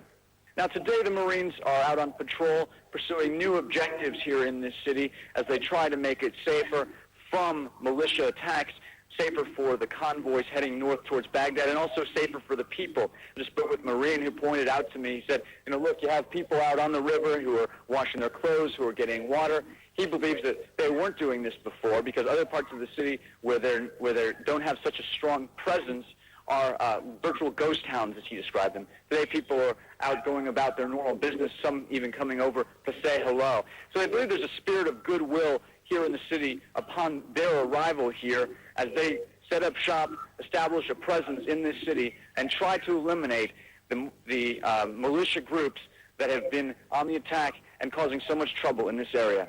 With 15th Marine Expeditionary Unit, I'm Jason Bellini. Coalition forces continue striking targets in and around Baghdad. Reem Brahimi's monitoring developments from neighboring Jordan. Heavy bombing again in the Iraqi capital. Many of the targets seem to have included again the Republican Palace, as well as an Air Force building that coalition forces have been pounding since the war began 14 days ago. Residents in Baghdad said they heard the sound of missiles more than anything else last night. Red Cross officials also say that they've been able to check in on a little village, a little town rather, south of the Iraqi capital, a place called Al-Hilla, where they were able to visit a small hospital that seemed overwhelmed by the number of wounded. Doctors from the Red Cross say there were hundreds of wounded people in there, mostly women and little children. They also said they saw hundreds of corpses, badly damaged, some of them even dismembered in that area, apparently the result of heavy bombing in that area in the past 48 hours. And I have a detailed information about the situation, which briefly is completely saying that what they have alleged is just an illusion. And as I have mentioned to you, they are lying every day. They are lying always. And mainly they are lying to their public opinion. Therefore, what they have said about or alleged about a breakthrough, this is completely an illusion. They are sending their warplanes to fly very low in order to have vibrations on those sacred places, the tomb of Imam Ali ibn Abi Talib and Imam al-Hussein wa Imam al-Abbas. And I think this will agitate, this will be scorned by all Shiites all over the world, because those tombs are the most secret to the Shiites all over the world, and they are trying to crack the buildings because of the flying low over them. Therefore, what they have mentioned about a breakthrough, well, this is completely opposite the facts on ground. As for Acute, Wasat Governorate, it's again, they allege that they have crossed Tiger Silver. Well, they are most welcome. It's not true, but they are most welcome. I assure you that it's not true. Please. Mr. Minister, can you elaborate about the important fact that the militias, and for instance the Quds army and the Fedayeen Saddam are very strong now in this battle? Because I think that was one of the surprising factors in the battlefield. Nobody thought about that. Everybody thought about the Republican Guard and the Iraqi army. Can you elaborate about this point? Well, I think deeds, not words, may, and it's always more convincing. Deeds of Fidai Saddam and the heroic achievements of Fidaiyin and Istishhadiyin, whether they are Iraqis or from the Arab world and the Muslim world. Now there are more than 6,000 for the coming from the Arab world and the Muslim worlds. But Fidai Saddam, they are in tens and tens of thousands. And they are operating in all war fields heroically, bravely, and they are inflicting heavy casualties on the enemy. And I think they will be even stronger because there are more and more Iraqis joining Fidai Saddam. And don't be astonished when you will hear that there are Iraqi women in Fidai Saddam. Yes, Madam. Mr. Minister, you've described all of these different acts that are contrary to the Geneva Conventions on the rules of war. And now you've just spoken about the damage possibly to the holy places. I would like to know if you have seen, what you have seen in the international press, any editorials or articles calling upon the international community, such as the International Red Cross, and Crescent, UNESCO, Oxfam, all of these, and the Nobel laureates, religious leaders, is anyone calling for these people to come together and speak out and act so that this tragedy can end? What is the international community doing about it? Well, as you know, Madam, the protest movement all over the world are gaining momentum day after day. And as for the holy places and the most precious historic places like Babylon, Hethra, Assyrian antiquities in Nineveh, and all over the world, all over Iraq, in the south, Ur, and the place of Prophet Abraham, and all other historic places in Iraq. His Excellency, Minister of Culture, Mr. Hamadi, had sent letters to the UNESCO, to all associations and societies concerning the antiquities, historical places, and calling all on them in order to take their role to protect historical places in Iraq. As for the religious holy places, and in particular in Najaf and Karbala, there is a strong movement. And I think this movement will be interpreted into practical steps against those villains. Please.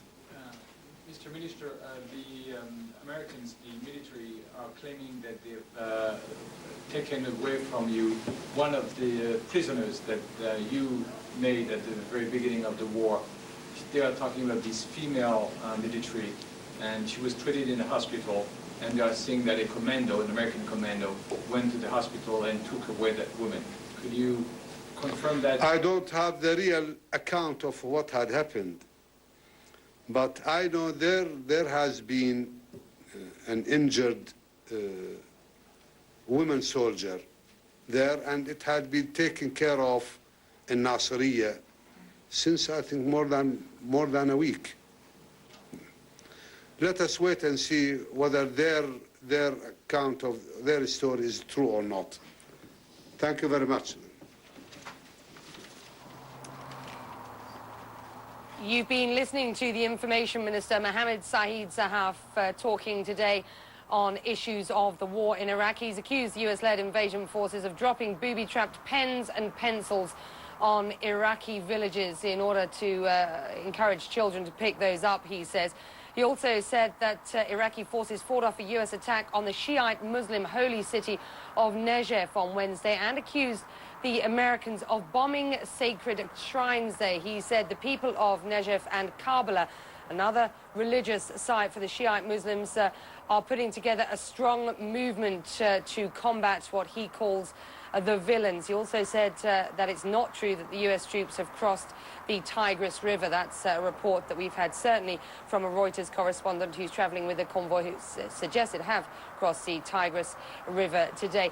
And on the subject of the religious holy sites, we were listening to your Prime Minister's question time with Tony Blair in the UK just before we went to Baghdad to listen to that press conference. And the Prime Minister was asked whether British troops were well aware of the significance of not just Najaf or Nasiriyah or Karbala, in fact, but of Basra as well, so far as it being a religious site is concerned, and its significance to Shiite Muslims in the area. And he said that British troops and indeed all coalition troops are well aware of the significance and the importance of those sites, and he said they are doing everything they can in their power to make sure that they don't get destroyed. He did suggest, though, that the Iraqi forces may be putting their weapons around those sites in order to convince others that coalition forces have attacked them.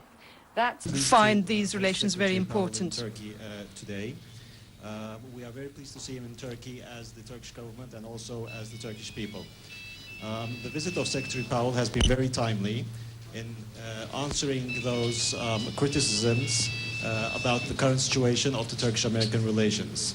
I would like to state that the Turkish-American relations are based on very strong foundations. They are deeply rooted, and they are based on half a century of friendship. And our friendship with the United States have also been mentioned in our consecutive government programs. 50 sene kadar önce Kore'de başlayan ve son olarak Approximately 50 years ago, Afganistan'da started in Korea and recently continued in Afghanistan. These relationships are still on. Today, as you know, there is a war going on in our region. Despite many attempts, this war wasn't possible to prevent. All our wish at the moment is that this war will not last very long, and the damages for everyone concerned will be left at a minimum level. And it has continued up to the situation in Afghanistan. Currently we have a war in the region which could not be prevented, unfortunately. And we hope that this war in Iraq does not last long and it ends, it results with minimum casualties for all sides. Herkesin takip ettiği gibi Türkiye koalisyon içerisindedir ve müttefiki ülkelerle birlikte hareket etmektedir. Türkiye'nin bugünkü şartlardaki işbirliğinin çerçevesini anayasamıza göre Türkiye Büyük Millet Meclisi çizmiştir ve bu çerçeve içerisinde de üst uçuşlar Amerikan ve İngiliz kuvvetlerine açılmıştır. Bunun dışında müttefikliğin gereği olarak muhakkak ki hükümetin yetkisinde olan işbirlikleri de devam etmektedir. As everyone has been following, Turkey is within the coalition efforts, and the cooperation that is being conducted with the United States is within the framework of the Turkish constitutions and undertaken upon the decisions of the government. You all know about the decision to allow overflights for coalition airplanes over Turkey, and the cooperation within these frameworks will continue with the United States. Koalisyon içindeki ülkelere baktığımızda eminim ki Türkiye'nin önemi çok daha iyi takdir edilecektir. Bugünkü görüşmelerimizde daha ileri seviyede işbirliği imkanları, bütün bunlar görüşüldü. Özellikle bundan sonraki insani yardım çalışmalarda işbirliği ve daha çok işbirliği öngörüldü.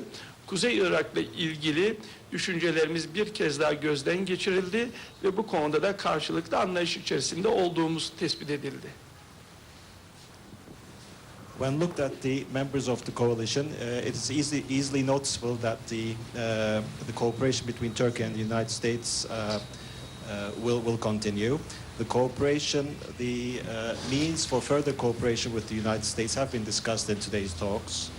And foremost, the issue of humanitarian assistance was taken up, and other means of cooperations were also looked into, and the cooperation in northern Iraq was also taken up.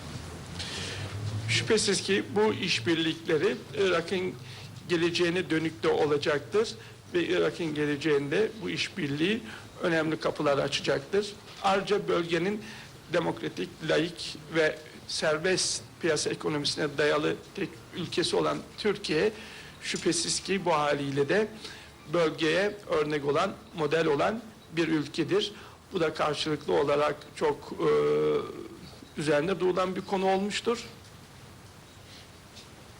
This cooperation between the United States and Turkey will continue with regards to the future of Iraq as well, and new doors will open for us in the future.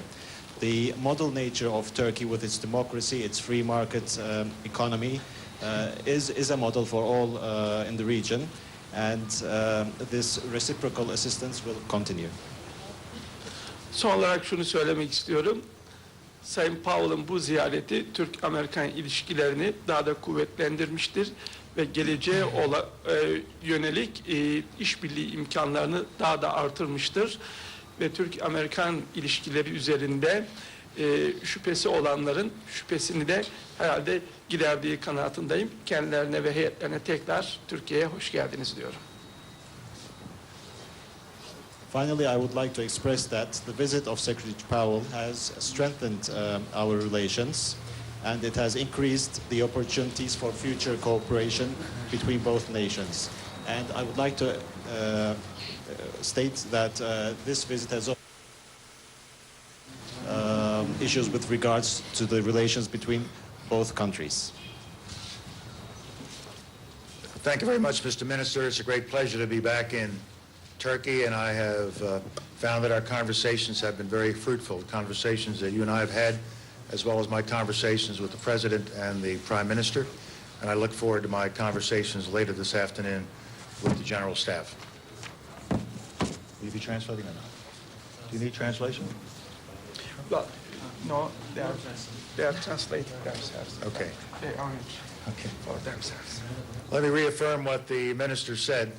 The U.S.-Turkish relationship is a strong one. It has endured for over 50 years, and we have been with each other and for each other in war and peace over that 50-year period. Especially treasure our relationship within the NATO alliance. Turkey is an important member of the coalition that is now aligned against the regime of Saddam Hussein. We were all disappointed, both the United States and the Turkish government, when we were unable to obtain the approval of the Turkish parliament on the 1st of March for the large package that we wanted to move through Turkey. But as a result of flexible planning and a great deal of skill on the part of our commanders, we have been able to work around that. And we are now deeply appreciative of the overflight clearances that have been provided by the parliament and the Turkish government. The minister and I discussed other areas of cooperation, other needs we have now to sustain the forces, coalition forces that are operating in northern Iraq.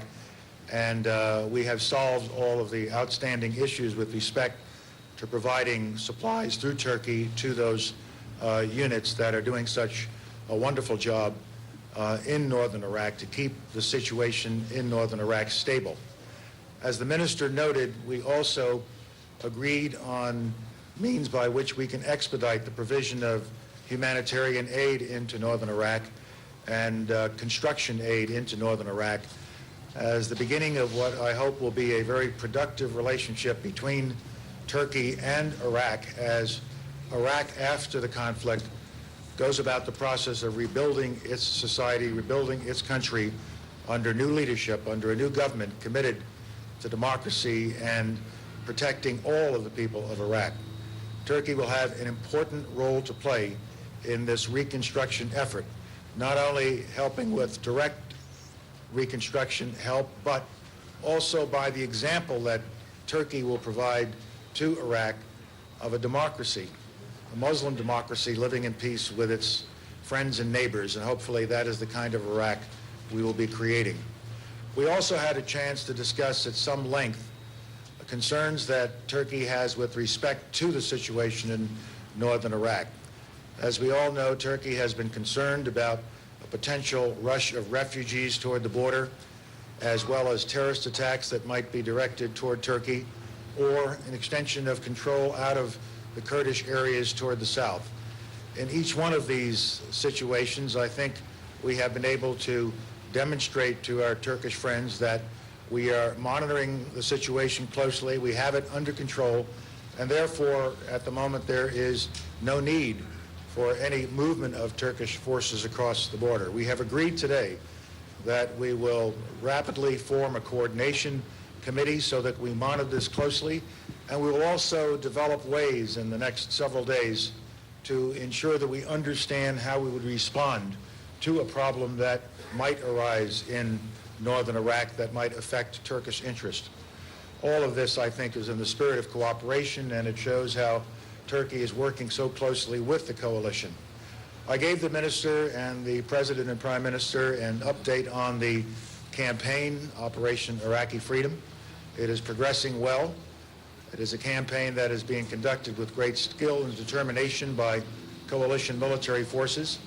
With each passing day, the Iraqi military becomes weaker and coalition forces become stronger. And it is just a matter of time before this conflict is brought to a successful end and we can get on to the business of helping the Iraqi people build a better country, a better society under democratic rule, creating a nation that will live in peace with its neighbors, that will use the wealth of Iraq, its oil, to benefit its people and not to develop weapons of mass destruction. We also discussed all the other aspects of our bilateral relations. We talked about the request that the President has put into the supplemental for $1 billion to serve as an indication of America's willingness to provide support to Turkey to take any of the economic shock that might come from this current situation out of their economic system, something for them not to have to worry about, because we will be able to provide some assistance through this supplemental. And we also discussed the situation in Cyprus and our desire to see some progress in the days ahead, even though we had a bit of a setback a few weeks ago. So all in all, I think it's been a very productive trip that reinforces the U.S.-Turkish relationship. And now I think the minister and I would be prepared to take some of your questions. Barry? Secretary, can you? Mr. Secretary, can you put them? Okay. I think you can hear me. Should I try? Hang on. All right. Thank you. Can you give any other, you were quite specific, but could you give more instances of enhanced Turkish cooperation on the military side? For instance, we're hearing more help in rescue operations. So far as this coordination, this council, this ongoing body, where do you get the Kurdish input into this? How do you make sure from the Kurdish side that there will be, I don't know, a lessening of tensions, no rush to the border?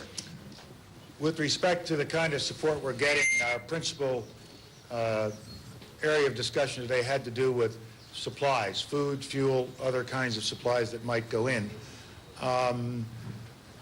Once we are able to set up our forces in northern Iraq, then some of the issues with respect to search and rescue will be dealt with because it could be handled out of northern Iraq.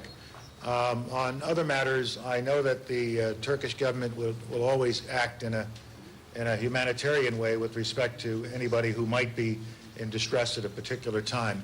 With respect to the coordination group, we are working on that, and I hope in the next several days, within a week, is the goal we put upon ourselves this morning. Within a week, we will have solved the issue of representation within the coordination group, and frankly, tensions have been lessened.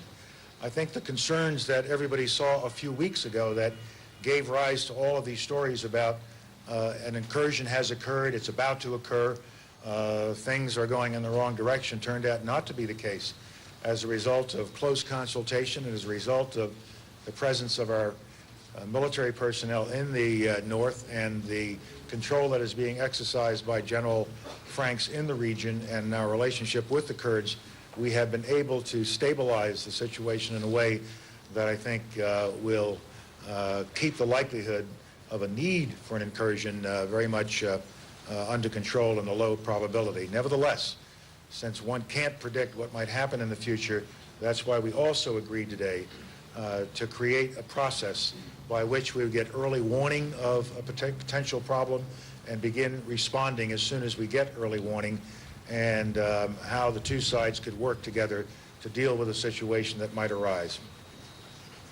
Efendim buradan bir soru alır mısınız Sayın Bakanım? Efendim Amerika Birleşik Devletleri'nin bölgeye insani yardım gönderilmesi dışında birlikleriyle ilgili de lojistik destek talebinde bulunduğunu anlıyoruz. Siz işbirliğinin süreceğini söylediniz. Sizin bu sözlerinizden Amerika Birleşik Devletleri'nin bu taleplerinin tam anlamıyla karşılanacağı sonucunu mu çıkartacağız? Bir sorum da konuk bakanı olacak. Bugün Bağdat'ta bir doğum evi vuruldu.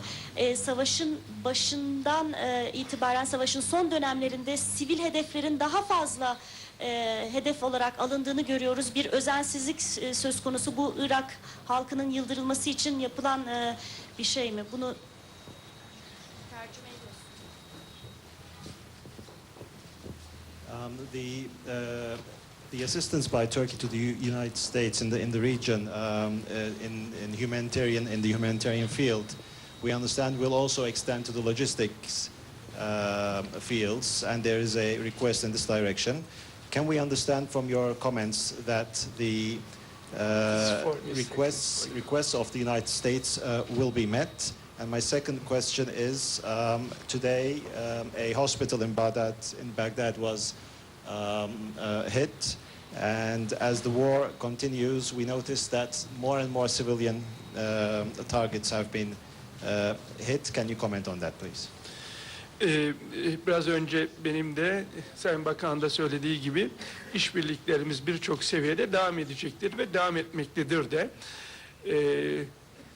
Bu bağlamda sizin de demin sorduğunuz gibi gıda yardımı, yakıtlar ve diğer insani yardımlar, bunlar Türkiye üzerinden yapılacaktır. Bu konuda karşılıklı bir anlayış içerisine varılmıştır.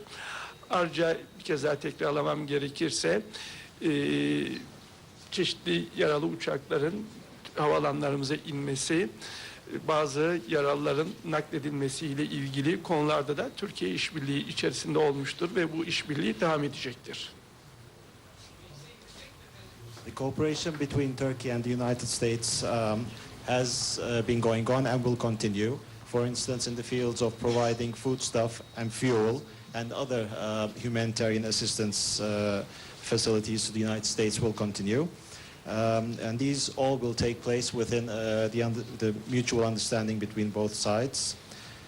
For instance, we have been allowing airplanes in distress to land in Turkish airfields, and also for the evacuation of wounded people from the region to be brought in. So these are the assistances.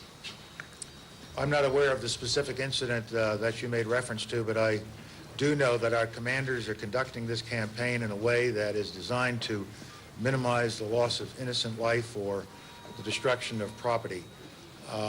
As you look at these scenes on your television set, I think you will realize that we have been as careful as possible, as surgical as possible, as we can be in going after military targets and going after command and control targets that support the military forces of Iraq. That will continue to be our policy, and we regret any loss of life that might occur either through our action, innocent loss of life that might occur through our action, and also the action of Iraqi units that often fire indiscriminately, and air defense missiles that go up and then come down and cause damage within built-up areas. But I am not aware of the specific incident that you're making reference to. Efendim? I'm sorry? Well, I'm absolutely delighted, and it great joy to her family that she is now free, and it also attests to the skill of our soldiers in being able to get to her and to release her. I'm very, very pleased, of course. Yes, we always regret loss of life. War is a terrible thing to be avoided. This war was caused by Saddam Hussein and his unwillingness to comply with his international obligations, a dictator who tortured people, who has brought devastation and destruction to his country, who developed weapons of mass destruction. And once this regime is gone, a better regime will be put in place. Not just put in place, really, will create itself, will rise up. We will help it. But this will be a regime that comes up. It'll be a government that comes up out of the Iraqi people, representing all of the Iraqi people. And we will help this government rise up. And it is a government that we're confident will lead Iraq into a brighter future and create a country and a system that will live in peace with its neighbors and use the wealth of the nation to support people and not to support the production of weapons of mass destruction. Son soru, the last question from Anatolian Agency, Anadolu Ajansı'ndan.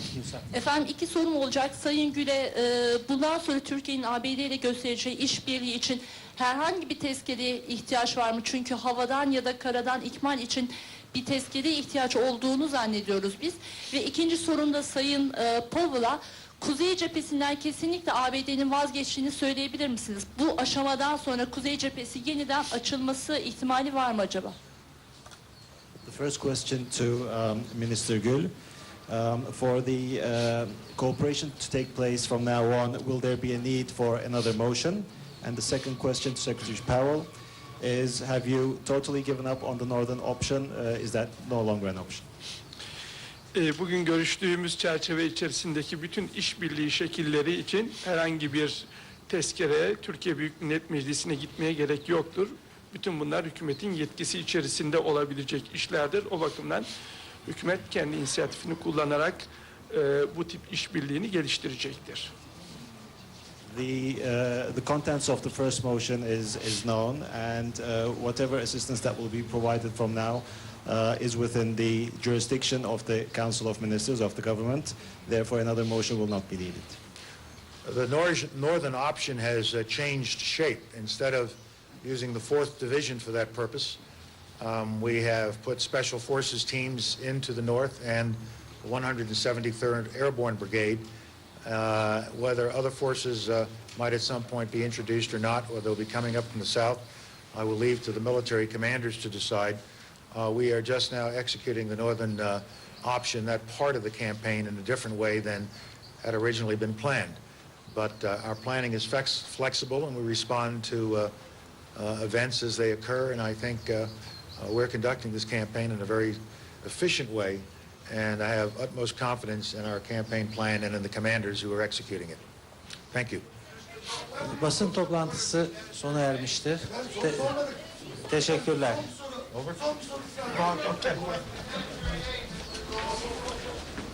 The United States Secretary of State there, Colin Powell, holding a joint news conference there with the Turkish Foreign Minister, Abdullah Gül.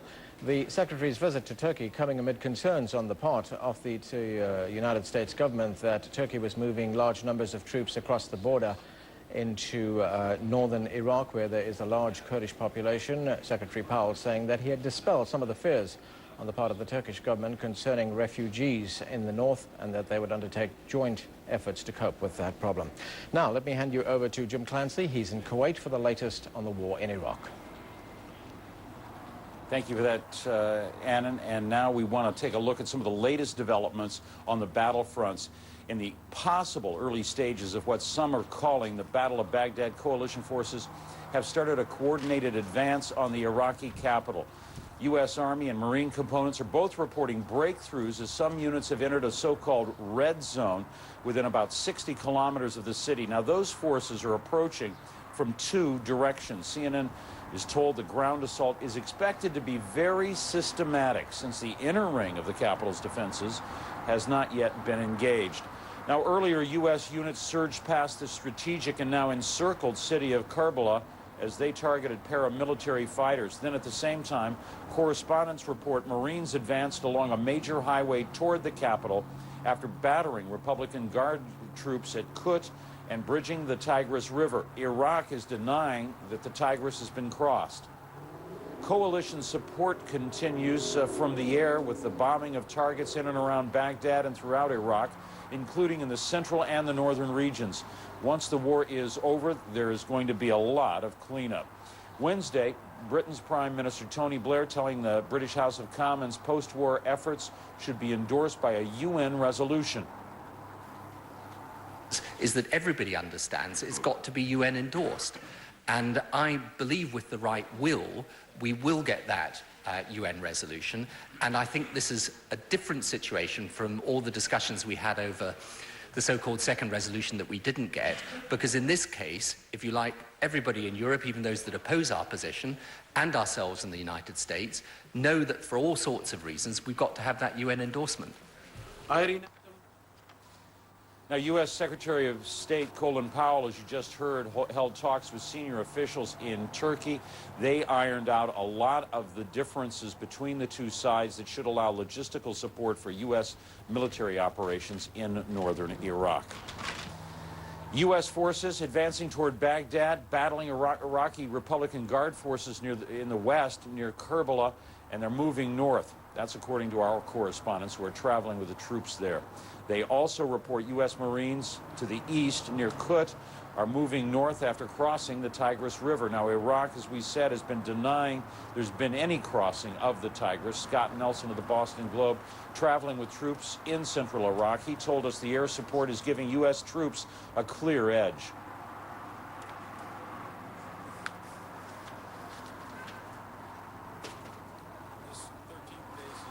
All right. We're going to take you live now to Doha, Qatar, to listen in as Brigadier General Vincent Brooks briefs reporters on the latest progress on the battlefield. The coalition conducted simultaneous attacks over the last 24 hours against regime targets in Baghdad and against regime forces throughout the country. I have two products to show you from recent precision attacks against regime targets. The first one is a regime command and control facility at the south end of the international airport near Baghdad. This is a closer view of it where the arrow points down at the bottom. In the attack, in this case, there were 26 different aim points for this single target set. Each aim point had a different weapon applied against it. The aftershot, in this case, you can see was effective. I would point out that there is a mosque in this complex. You can see it in the lower right corner of the screen, the rounded dome, and it is in good shape as it was before the attack.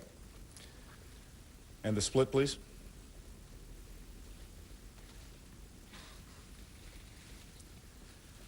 The second is a Ba'ath Party headquarters in Basra. This one was attacked on the 25th of March, but again, it is an example of our precision in attacking. Two different aim points in this case. Aftershot. And the split. You can see the greatest amount of damage was done right here to this building. We remain very concerned by regime actions taken against the Iraqi population in places with cultural or religious significance. The following video sequence is going to show you a heavy equipment transporter. This is a large flatbed truck that is capable of carrying tanks and other very large pieces of equipment. moving into a populated area south of Baghdad. I'll point out a few things on here first. This is the heavy equipment transporter off to the right. There's a tank on its back, and inside of this retaining wall is a mosque. We can go ahead and roll the video.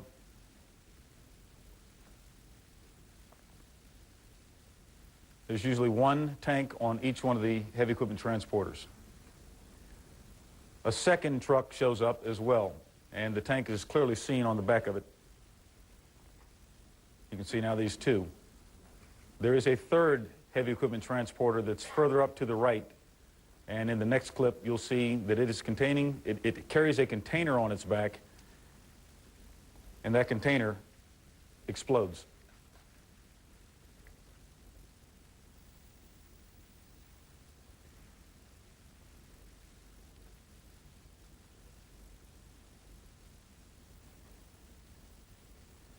The coalition had no jets, missiles, bombs, or anything else in the area at that time when this explosion occurred. I would say that we do look for heavy equipment transports, especially with armored vehicles on them, as indications of repositioning. And this, in this case, was an aerial surveillance platform that took the image and happened to record it. Another example of disregard for the conditions of Iraq and the Iraqi people is the burning of oil trenches.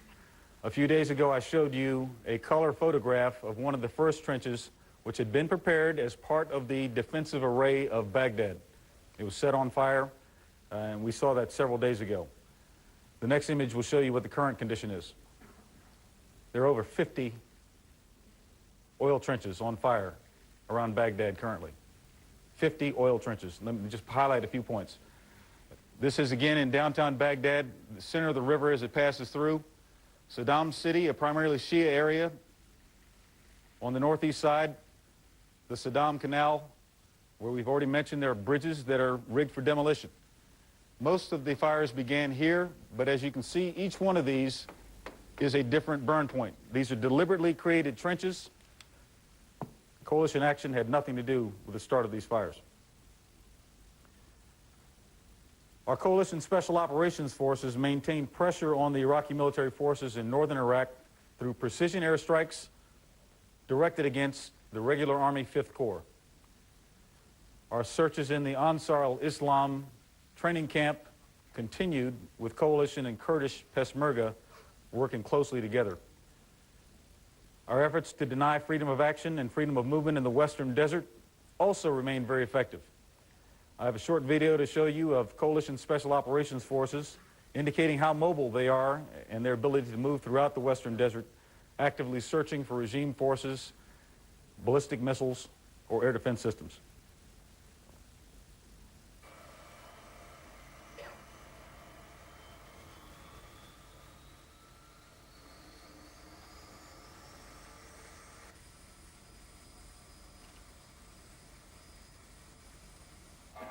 This, as with all other operations, is done completely blacked out.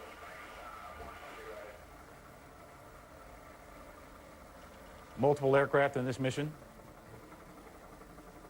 You'll see a landing and then again taking off and going on an additional patrol.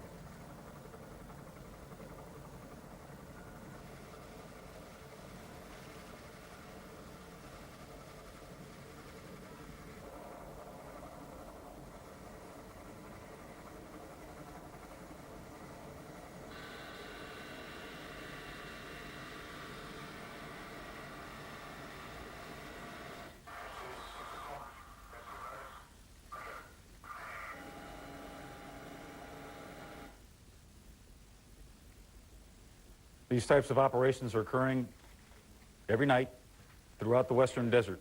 And as we encounter regime forces, missile systems, other points of interest, compounds that need to be raided, we're able to do everything we need to do to get the job done.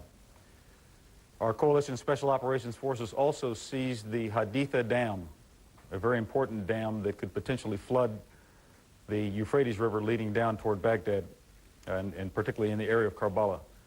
That has been seized as of 2 days ago, and we prevented its destruction. there have been significant regime losses in the vicinity of the dam.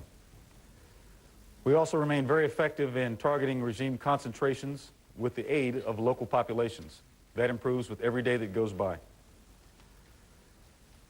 Our land component initiated a two-corps attack to destroy Republican Guard forces defending the outskirts of Baghdad.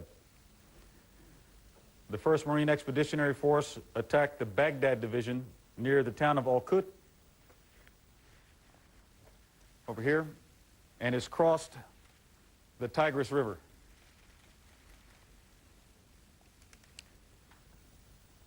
The Baghdad Division has been destroyed.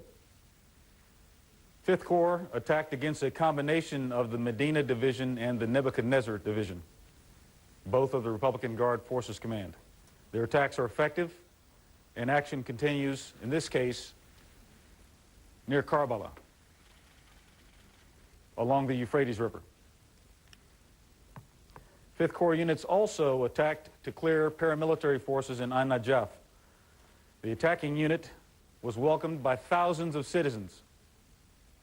It was also welcomed by fire from regime forces who had positioned themselves inside the Ali Mosque, one of the most important religious shrines to all of Shia Islam throughout the world. Coalition forces were disciplined, discriminated, and chose not to return fire against this mosque to keep it protected. The regime's use of the Ali Mosque for military purposes to trigger a coalition response is just the latest detestable example of the regime's strategy of deliberately putting sacred sites in danger. UK forces continue securing the Al-Fal Peninsula and the Rumaila oil fields while destroying any remaining resistance in the south. Among their recent successes are the capturing of 5 cruise missiles of the Styx variety near Azubair Airport. These missiles are designed for the OSA patrol boats that we sunk in the first days of the war. They can be fired into Kuwaiti territory or against ships that are out inside of the North Arabian Gulf. At this point, UK forces remain firmly in control of the northern approach to Basra. In one particular encounter, UK forces captured a motorcycle courier, and this is a classic example of developing the situation on the battlefield and creating military advantage. The motorcycle and crew had maps in their possession that showed artillery positions. The UK forces went to find the artillery positions, found them, destroyed all the artillery, and also found 3 Ababil 100 missiles and destroyed them as well.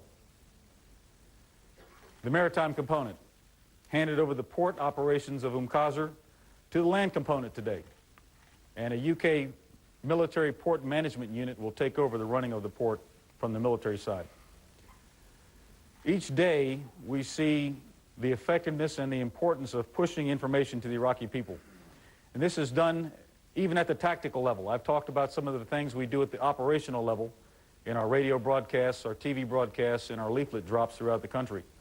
But even at the tactical level, our coalition psychological operations teams are very effective and are having impact on the battlefield. In a recent 5th Corps engagement, as an example, this was against elements of the Nebuchadnezzar Division. We first made contact a few days ago. Iraqi forces were encouraged to surrender by way of loudspeaker broadcasts. And these are tactical teams with loudspeakers mounted on top of their vehicles.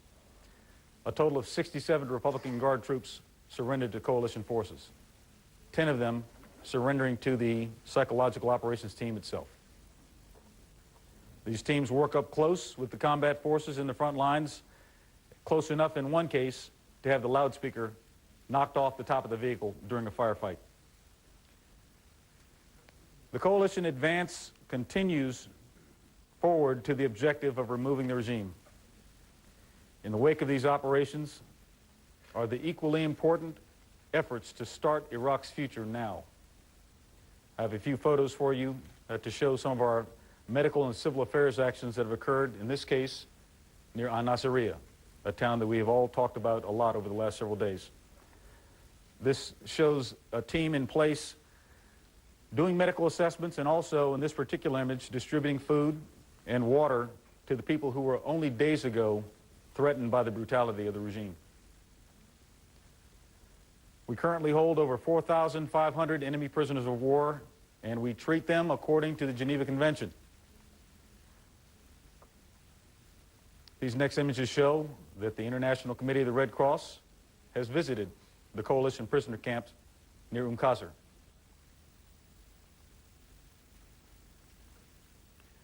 We're also building an additional camp, and the last images show the ongoing construction of the new internment facility.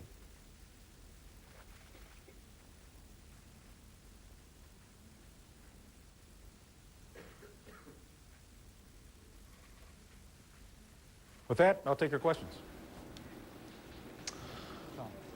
We're watching and listening to the United States military there, giving us a rundown on operations in the war in Iraq. But we're going to take just a moment here to bring you up to date on a development in the Philippines. There's been a bomb explosion in the Philippines at Davao City, which has killed 7 people and injured up to 25. The explosive, we understand, was planted at the gate of a passenger terminal, which is at this city in Davao City, which is about 1,000 kilometers south of the capital, Manila. So the information we have at the moment is that that bomb went off in Davao City in the Philippines, 1,000 kilometers south of Manila, killing 7 people, 25 are injured. We'll bring you more details on this breaking news development in the Philippines as we get them here at CNN. For now, though, let's return to that news conference at Qatar for the latest on U.S. operations in the war on Iraq. Clearing the building of some of the military activity that was in there. There was not a firefight inside of the building, I would tell you, but there were firefights outside of the building, getting in and getting out. There were no coalition casualties as a result of this.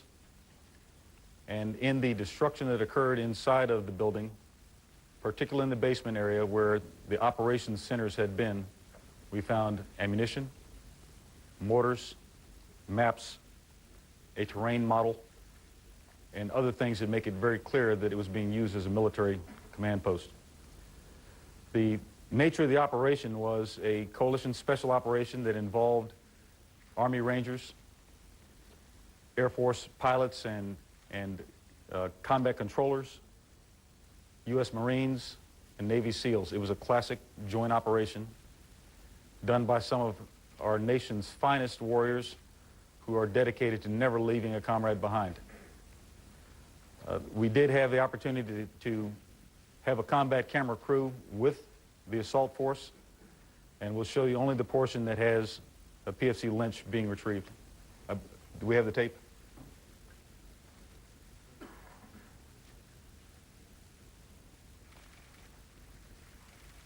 This is a coalition Black Hawk helicopter on the ground and PFC Lynch on a stretcher being carried to safety.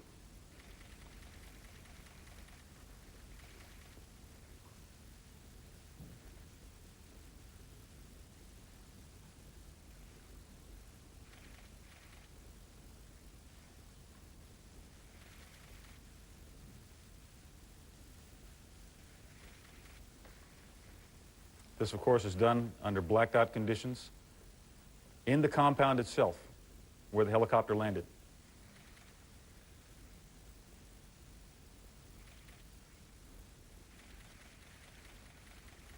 PFC Jessica Lynch.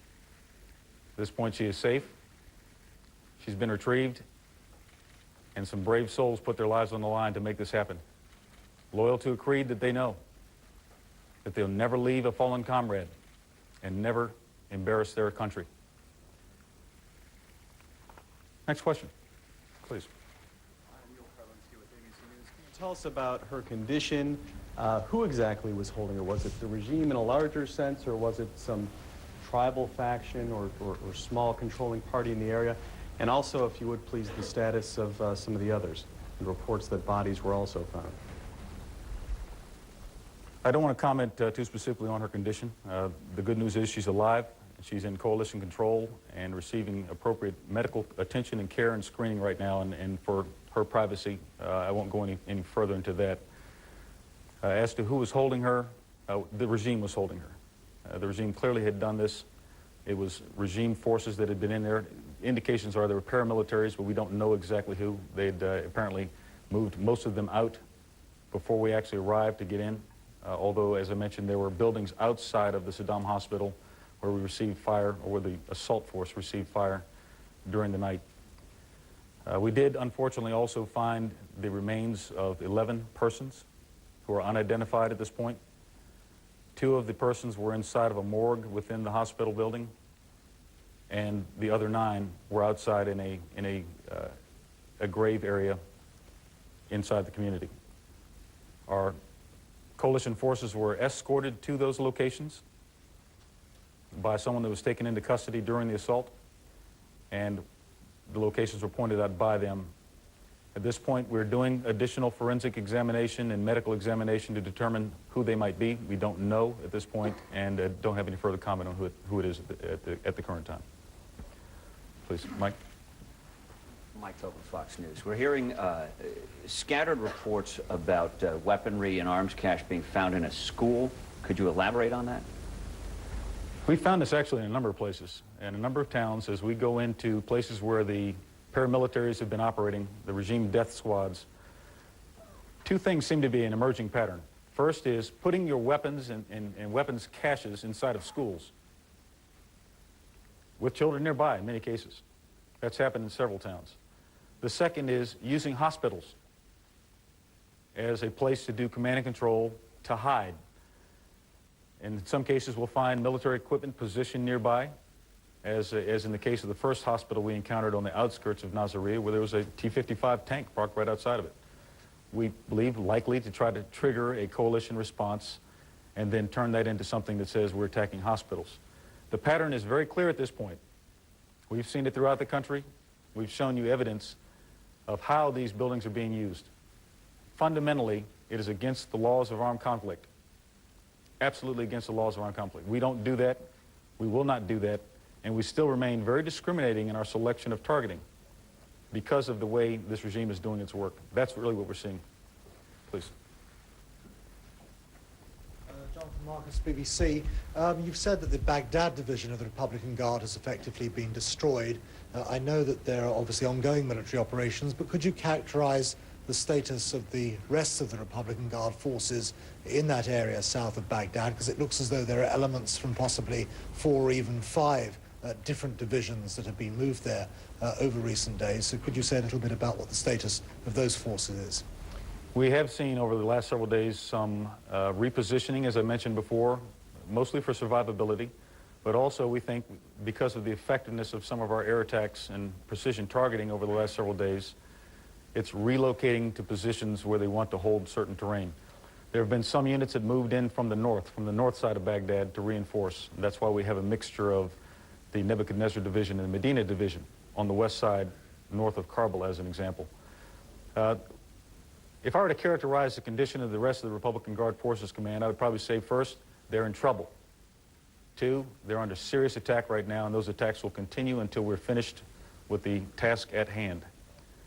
Our efforts will continue over the next several days, and without being too specific about where they'll go or how they'll go, we believe we'll continue to have the intended effect, and that the operation will continue as planned. Please. Adi Raval, ABC News. In the hospital, was there any evidence of torture devices, sir? And secondly, regarding the 2 Baghdad market explosions, the first one occurred a week ago today, the second one last Friday. Any assessment you can provide on whether or not coalition forces were responsible for those 2 attacks? Thank you, sir. We don't have any information, to my knowledge, that there were indications of torture devices inside. I've not seen any reports that would account for that. It may be too early for me to say conclusively that there were or were not. We continue to roll up information from the actual actions at the objective from the assault force. And when we know more, we'll certainly tell you that if we see such a thing. Let me talk about one of the market attacks. As we mentioned over the last several days, we are very deliberate first about our targeting, about our weapon selection to achieve a desired effect in any target area. That is particularly the case in Baghdad, where the strikes have been precision strikes throughout. Precision-guided munitions that can find their own way to the target. That's the way we've done our work, and we'll continue to do our work. We have examined our flights, our weapon systems that were used in the period of time associated with the explosion in the market. We've also examined imagery that we can get available to us the best we can do to try to determine the size of some of the craters, the direction where some of the blast went as indicated by surrounding buildings and what have you, and there's absolutely nothing that joins that to coalition action. Is this the Wednesday one or the Friday one, sir? It was the one we've talked about first, and that was the first of the reports, which was the Wednesday one a week or so ago. No indications of that being associated with coalition action at all. Please. McIntyre, Independent. Our correspondent is reporting that the only explanation for the injuries suffered by people in Hilla, where there was a bombing and where I believe 11 civilians were killed, is that they were inflicted by cluster bombs. Can you comment on that and also explain that bombing incident where a number of people died? Well, I can tell you first, in our approach to targeting and using things like cluster munitions, we always give consideration to what types of activities are likely to occur there next. Cluster munitions are available, and they're used by tactical commanders to create a tactical effect on the battlefield, and they, like other things, particularly in this operation, the conditions for people, the conditions for unintended consequences are taken into account before the decision. I don't have any specifics about that particular attack and the explosions that would link it to cluster munitions at all. What I can tell you right now is how we approach the use of cluster munitions, and we can try to get more information as it comes available. Same role, please. Roberts, Daily Mirror. You talked about the fighting north of Karbala. Can you give us any indication of how close you are now to Baghdad, or whether you have indeed reached the outskirts? Because operations are ongoing and forces are still in contact even as we speak, it would not be appropriate for me to describe exactly where our front line is and where our penetration is. The efforts continue to the west of Karbala, to the south of Karbala, to the east of Karbala, and I won't get any more specific than that. We will approach Baghdad. The dagger is clearly pointed at the heart of the regime right now and will remain pointed at it until the regime is gone. Please. Craig Gordon from Newsday. I just wanted to get you to, if you can, I know it is current operations, if the Baghdad division has been destroyed, what is standing between the 1st MEF and Baghdad right now? We have choices to make in our schemes of maneuver in any operation. As I've mentioned on some previous occasions, the dynamics of the battlefield create opportunities, we create vulnerabilities, we exploit vulnerabilities, and we try to protect our own. So as the battle unfolds, timing for the next steps is related to other actions on the battlefield. And when we have made the choice to continue action, in whatever direction it may go, it may not be toward Baghdad. In whatever direction we choose to go, it'll be synchronized with the other actions. Whether we want the simultaneous effect that I've described on a few occasions, or whether we want a sequential effect to occur. And so that's yet to be seen because it's future operations. I won't characterize it any further than that. Off to the right, please. General Brooks, Jeff Mead from Sky News. A couple of hours ago, one of our correspondents reported that he was 30 miles from Baghdad with a forward unit.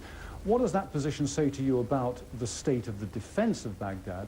And does it concern you that perhaps this dagger that you've talked about is being tempted into the city so that it can be blunted with street fighting where your technological superiority doesn't count? Well, Jeff, we certainly know that the regime would like to do some defending in Baghdad, and they would like to draw us in. We also know that their intentions, as we saw them by their initial military designs, were to gradually pull back into Baghdad with forces and lines of force that we would encounter over time. In some cases, we bypassed those lines of force. In other cases, we prevented their withdrawal. In other cases, we destroyed them as they tried to reposition. And so we believe we still have a considerable freedom of action consistent with the designs of the plan related to what we would intend to do to the regime, for the regime, and where the regime happens to be. That dagger does remain pointed. It remains firmly in our grasp and under good control. And when it's time to apply it further, it will be applied further. Please. I wanted to ask about the mosque in Najaf. How do you deal with that situation if you can't fire back? Are they still holed up in the mosque, or how have you dealt with that? Well, let me first say that we can fire back. We chose not to fire back, and that's a very important distinction. The regime is firing from within a mosque, something that doesn't have military value, that should be protected by them. It's protected by us. And so while we do always have the choice of returning fire to respond to any threat that's posed out on the battlefield, we approach all of our decisions on the battlefield, even at the lowest tactical level where these actions are occurring, with discrimination, with consideration to the outcome of that action. At the same time, we're going to protect our force. Now, how do you deal with that? First, we've got to make it very clear to the people of Najaf, those thousands that met us on the street, where the real problem is. And it will require their support in many cases. We can be very patient with it. We don't have to go to that mosque, and we certainly want to try to keep it as protected as possible. How that will unfold is a tactical issue for some commander on the ground to sort out, and we have great confidence in those commanders that just like their decision to not willfully engage a sacred site, something we know to be sacred and something that the people of that town obviously know to be sacred, those same kinds of decisions will be made for whatever the solution is going to be. Please. Colin from Associated Press. Two questions. First, I'd like a definition, please, of the red line, this famed red line or red zone. And secondly, rules of engagement. Yesterday you said there were no rules of engagement for the checkpoints, but the Post today has a story saying there are new guidelines, new rules regarding the rounding up of civilians, and that for those who are suspected of ordering up human shields, that they could be declared enemy combatants and possibly shipped to Guantanamo. Can you confirm that for us? First, the red zone or the red lines that we describe is simply a term that characterizes that there may be a trigger line where the regime deems sufficient threat to use weapons of mass destruction. Weapons that we know are available to them, weapons we've seen the regime use on their own people in the past, weapons we believe are in the possession of some of their forces now. That's the red zone. It's a conceptual line across which there may be a decision made by regime leaders. That's why we attack the regime. That's why we attack the regime's methods of communicating orders. That's why we attack those who would make decisions. It's all about preventing the action as much as possible. And if we're successful in that, that's very good. That's the desired outcome. We don't want to see weapons of mass destruction used. Just like our leaflets say, no one benefits from the use of weapons of mass destruction. As to the rules of engagement, there will always be tactical adjustments that are made on the battlefield to account for the realities that come out from day-to-day action. The types of things you're talking about really are adjustments. The rules remain as they have been. There may be some specific local rules that unit commanders give to their organizations, and those things don't rise to the level of visibility at the CENTCOM level. That's decision-making that's done by lower-level commanders. They have the authority to make adjustments as necessary, and they have the experience and judgment to make those changes as necessary. That's what we're really seeing. But can you confirm that these have been issued, these new adjustments? I'm not aware of any CENTCOM level orders that have been issued to make any adjustments. Second row, please. With USA Today.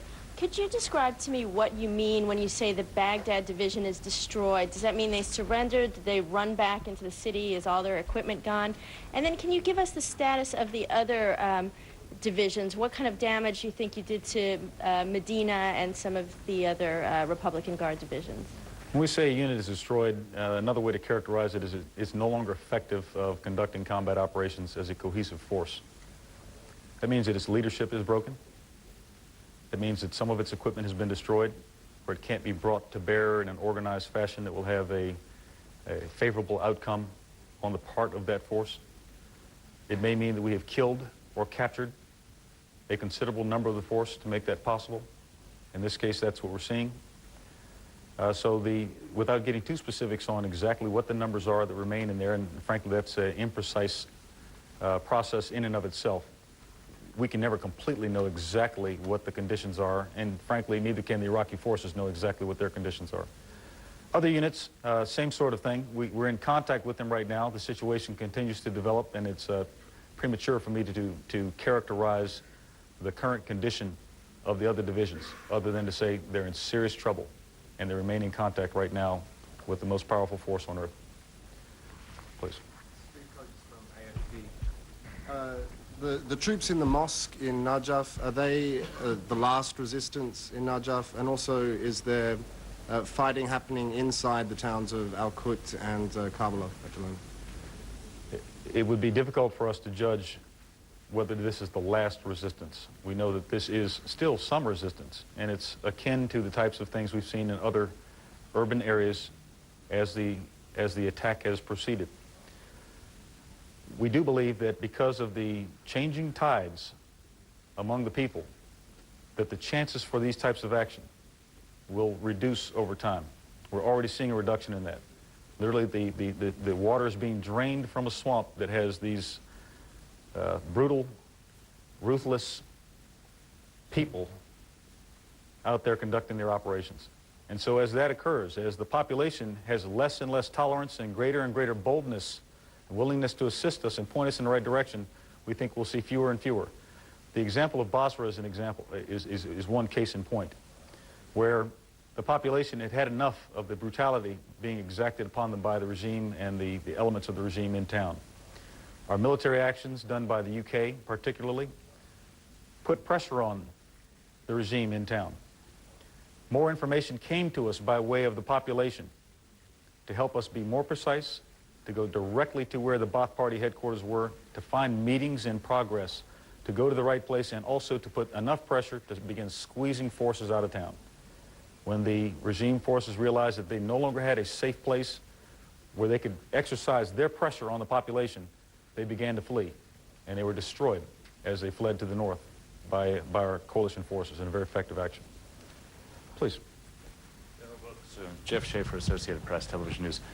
Yesterday, the Iraqi information minister issued a call to arms, if you will, but some find it notable that it was not Saddam Hussein himself who made this issue, who issued this, and I'm wondering what you read into that, if anything. What is your latest intelligence about who's calling the shots in Baghdad? Well, I wouldn't want to speculate on who's really in charge there. I can tell you that this organization, the coalition and this command, will seek to destroy the regime. Any parts of the regime, the ability of the regime to command and control or issue orders, all of that is the task that we're currently undertaking. I did find it somewhat surprising. We certainly saw warnings that it would be Saddam Hussein doing the presentations. I wouldn't want to speculate as to why that could not be done, or why the Minister of Information found it necessary to read a statement on behalf of the reported leader of the country. I can tell you that we're being effective in our operations. We remain satisfied with that. We know that we have the regime on the run. We know that we've been effective against some members of the regime and certainly against the command and control structures of the regime. Our efforts are not complete because the regime is not completely gone. And until it is, we will not stop. Please, sir. All right, we've been listening there to reports that U.S. forces have now drawn to the very outskirts of Baghdad, that they have destroyed the Baghdad division of the Republican Guards as it tried to flee. And let's get a reality check now. Let's go out to the field. One of the forwardmost units has been the 3rd of the 7th Cavalry. Our Walter Rogers is with them. Walter, tell us a little bit about what is happening where you are. Jim, all day long we've seen this mighty army converging on Baghdad, columns and columns of troops and supplies.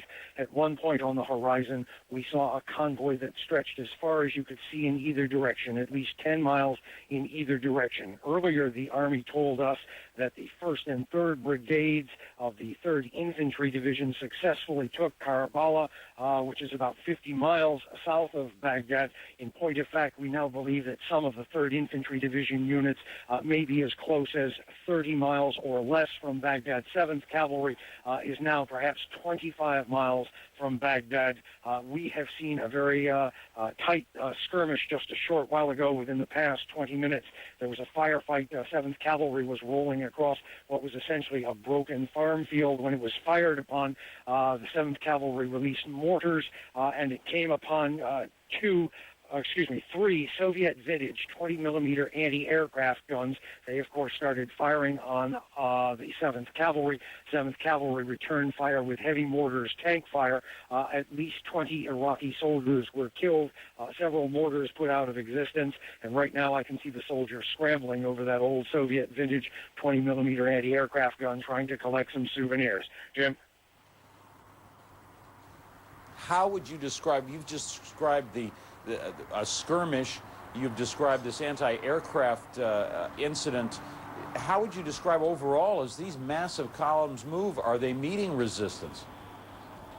Jim, it is like a massive army, a mighty army, moving in the direction of Baghdad in various columns at various points across the landscape. But there are tons and tons, hundreds of tons of supplies and trucks moving in the general direction of Baghdad. As I say, we believe our unit now is probably within a 25-mile radius of Baghdad. There may be 3rd Infantry Division units which are even closer than that. We can't be more specific than that. We have seen over 100 Iraqi prisoners of war taken today, and numerous Iraqi soldiers lying dead by the road. As I say, in this last exchange of fire within the last 20 minutes, we saw 20 Iraqi soldiers killed.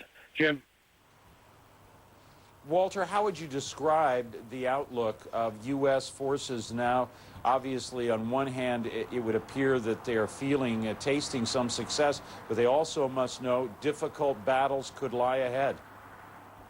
That is indeed the case, but so far, if the fighting at Karbala is any indication of what lies ahead, there's been a very severe degradation of the fighting capability of the famous Republican Guard, the Medina Division. In point of fact, Air Force sources say as much as 50 to 70% of that division may have been wiped out, and what the Iraqis are doing now is consolidating that division with other divisions, folding units in from the Hammurabi and perhaps Adnan divisions into to bolster it for a fight for the southern suburbs of Baghdad. Again, a Republican Guard unit was supposed to be defending Karbala. 1st Brigade of the 3rd Infantry Division rolled through there with minimal resistance. Immediately after, the 3rd Brigade, 3rd Infantry Division, rolled through the town as well and has secured the town. What we're seeing is pockets of resistance at this point, but nothing by way of a major force-on-force engagement. Jim? As you draw closer, also, we have been hearing for weeks about the risks of crossing a red line that might trigger the use of weapons of mass destruction, be they chemical, biological, or otherwise. How much concern about that? Very much concerned today, Jim. When we were traveling, we had on our chemical-proof boots, and we had on our full chemical suits, everything except the gloves and the gas mask. This particularly when we were coming through a narrow crossing a few miles back. When that happened, everyone went into near total chemical preparation, because if the Iraqis were going to use chemicals, that would have been an ideal place. It did not happen. The Iraqis did not use chemicals, and we're now back to Mop 1, which is to say we're wearing the chemical top and trousers, but nothing else. No boots, no gloves, no masks. Again, the red line may be further up, but if indeed there is that question about who's in command in Baghdad now, a very serious question, then we don't know who would have his finger on the unconventional weapons trigger. Jim? Walter Rogers with the 3rd Squadron, 7th U.S. Cavalry. They're reporting there within 30 miles of Baghdad. We're going to take you now back live to a briefing that's underway, more discussion of a wounded soldier picked up in a hospital in Nasiriyah. And again, we don't even have the ability yet to identify the remains of these 11 persons. And as that time approaches and we have more information, we'll provide that information to you. Yes, sir.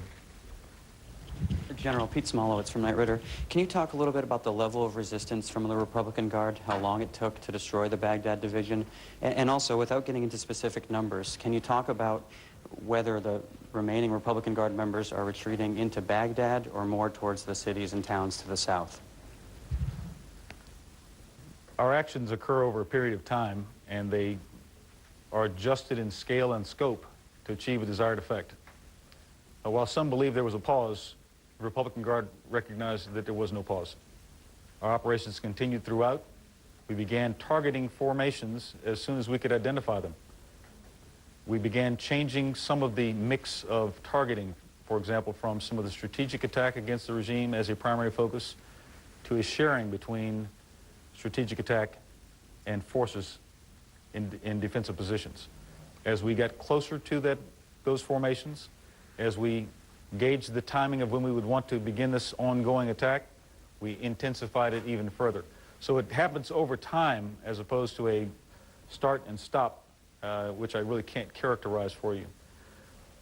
Other forces that are in the area, again, we see some moving around. We have not seen a considerable amount of effort to withdraw into Baghdad, and certainly that would be a very hazardous undertaking given the effectiveness that we're having at the current time. We are seeing some movement from the north, and we have that well observed, and we're able to address that as well. I don't want to appear overconfident. There's a lot of fighting that still has to occur out there. There is fighting that is ongoing. We have the situation under control. Our forces remain very effective, as we anticipated they would be. So we're not meeting surprises, but we are having fights, and we're winning those fights as we go along. Okay. Yes, sir. General Chas Henry, WTOP Radio. From the beginning of this campaign, we've heard anecdotes from the podium about incidents that could be described as atrocities. And we've also heard a recurring theme about holding accountable those behind them. Is the coalition engaging in an active effort to investigate these events as they occur, perhaps document them by investigators or combat camera teams toward the end of some sort of legal prosecution after the fact? Well, our first effort is to win the fights that are ongoing, and that's where our priority is. We do try to make efforts to do that. We have what we described as mobile exploitation teams when we have suspicion of something that is untoward. And we'll send those teams to try to document as much as we can so that there is a foundation upon which to do any further pursuits when this is all said and done. The President's been very clear that there will be a time of accountability, and that time will come in the very near future. I think we have time for one more question. Yes, ma'am. Thanks, General. Ann Bernard from the Boston Globe. Just returning to the checkpoint incidents with the suicide attack and subsequently some civilians being shot, I just wanted to ask, have you been able to confirm other incidents of this type? We asked you yesterday about it, and you said we believe that the reports, we don't believe the incidents are increasing, we believe the reports are increasing. I just wondered, does that mean there have been other incidents in the past that we weren't aware of? And also, obviously, this is a situation that puts both Iraqi civilians and U.S. forces in a terrible no-win position. They're afraid of each other, they're jittery. Have you seen any, again, we may have been using the wrong term when we said rules of engagement, but have there been changes in terms of orders on the battlefield? One unit reported, an embedded reporter reported that the commander had said, shoot on sight people that appear armed. I wonder if people are pulling back from those kinds of orders now, if people are even doing something as simple as putting up signs in Arabic that say stop. Have there been any anecdotal improvements in the procedures that you're seeing, and you know, what more can you say about this problem? Thanks. Well, we don't have a significant increase in incidents, and I'm not aware of a significant increase in reports. But we know that these tactics are used out there on the battlefield. This is a regime that is seeking tactical advantage by doing these types of things. We've seen clerics come out and say that in each case, these vehicles that approach checkpoints at high rates of speed were done under duress. It's not just the coalition that's identifying that there are some problems here with the way the regime is doing its business and the way it's brutalizing the population.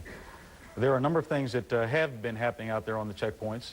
We do have some signs that we've used before in Arabic, 3 different types of signs that provide information about not approaching coalition checkpoints, returning away from them, how to approach carefully. That is certainly the case. Now, the dynamics of the battlefield may not make it so that you have a sign there every time you have a place where you need to establish security. That's just the reality. And so there we have to rely on the good judgment of our subordinate commanders out there who read the battlefield as it is, not as we think it is down here at this headquarters. The realities of the battlefield are then measured, decisions are made, and where there are threats, commanders give orders for their subordinates to take action. We always maintain the inherent right of self-defense. And so orders like shoot on sight and those types of things may not seem appropriate at this level.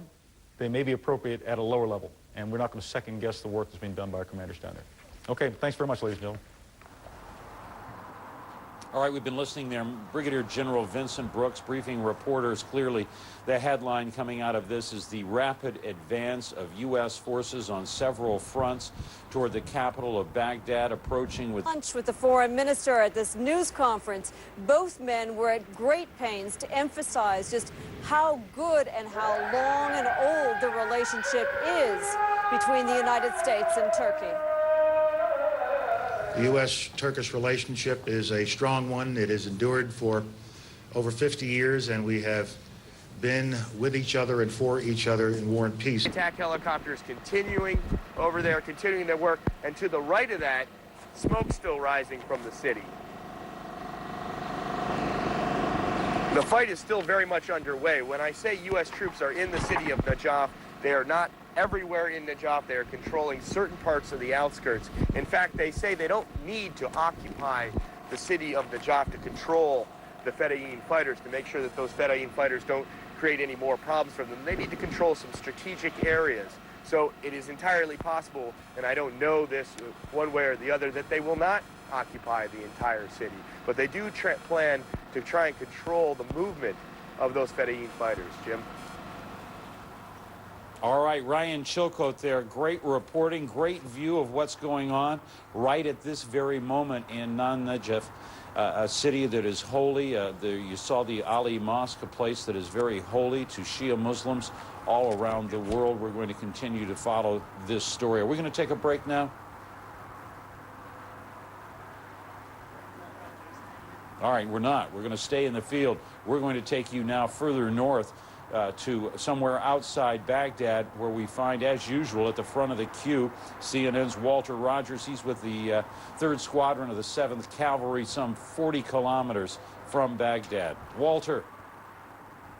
A while ago, and this is within the hour, several pickup trucks, blue pickup trucks even, we know, were moving through an intersection in the city at the same time a U.S. military convoy was, and they had a chance encounter. The pickup trucks apparently being driven by Fedayeen paramilitary fighters opened fire on the U.S. military convoy with Russian assault rifles, AK-47s.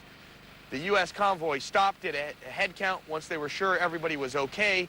They called in those Apache attack helicopters, I think, that everybody saw on this program a little bit earlier. Those are the U.S. military's helicopters, gun helicopters, and they opened fire on those pickup trucks, really obviously lighting them up. And what then happened was they noticed before they opened fire on them that the back of the pickup trucks were covered in camouflage and wheat. Well, it turns out they were loaded up with some kind of explosive material, probably rockets, because they started going off in all kinds of secondary explosions. Those explosions continued for about 10 minutes, and now you're seeing that black smoke. That's the result. It's literally covered this entire city. That is the result of those secondary explosions. Really, this fight going on right before our very eyes, Jim. Amazing pictures, Ryan, there of the fight as it goes ahead in Najaf. Finding the Fedayeen militia. Obviously, it looks like they literally ran into them this day. How strong, any indication from the military you're with, any indication how strong they think the Fedayeen is? How much cooperation are they getting from the local population? Well, it's too early to say. I want to point out 2 Kiowa Warrior helicopters. The U.S. military has 2 attack helicopters. The U.S. Army, rather, has 2 attack helicopters. Those you see right there are Kiowa Warriors. Anyway, it's too early to say what kind of cooperation they're getting yet. There was an attempt to establish some contact with the cleric of the Ali Mosque today. I'll show you the Ali Mosque on the other side of the city. We're going to pan over to that now. They didn't get to the cleric. They had been hoping to. But basically, in the pockets where there is no fighting, and the fighting, I have to say, is very sporadic and very spread out here. It is by no means going on throughout the city. The reception they're getting is very warm. In fact, we have some video of the local population, mainly Shia Muslims, as you were saying, greeting U.S. forces, chanting anti-Saddam Hussein slogans and pro-American slogans earlier in the day. And that was a spontaneous demonstration, by no means a planned demonstration. It was just a U.S. military convoy stopping on the road. So obviously things very much in flux here. but the U.S. military would like to establish relations with people that can take over leadership, if you will, in this city if and after they move out of it. Jim? Ryan, I don't know how long you have been inside the city. I'm just wondering, as night falls, the sun sets right now across our region, whether the scene at night is very much different than that, the scene there of the people in the streets clapping their hands and welcoming U.S. forces, whether or not the night belongs to the Fedayeen, to the Iraqi opponents of this U.S.-led force. Good question. Too early to say. Again, U.S. forces really spending their first night in Najaf just last night. So, I do know that a lot of the troops pretty much went inside, not necessarily under lockdown, but went indoors into compounds under blackout conditions, by no means putting themselves out into the streets to try and encourage some kind of confrontation. So it's too early to say. The pockets of Fedayeen militia in the city do appear to be pretty small.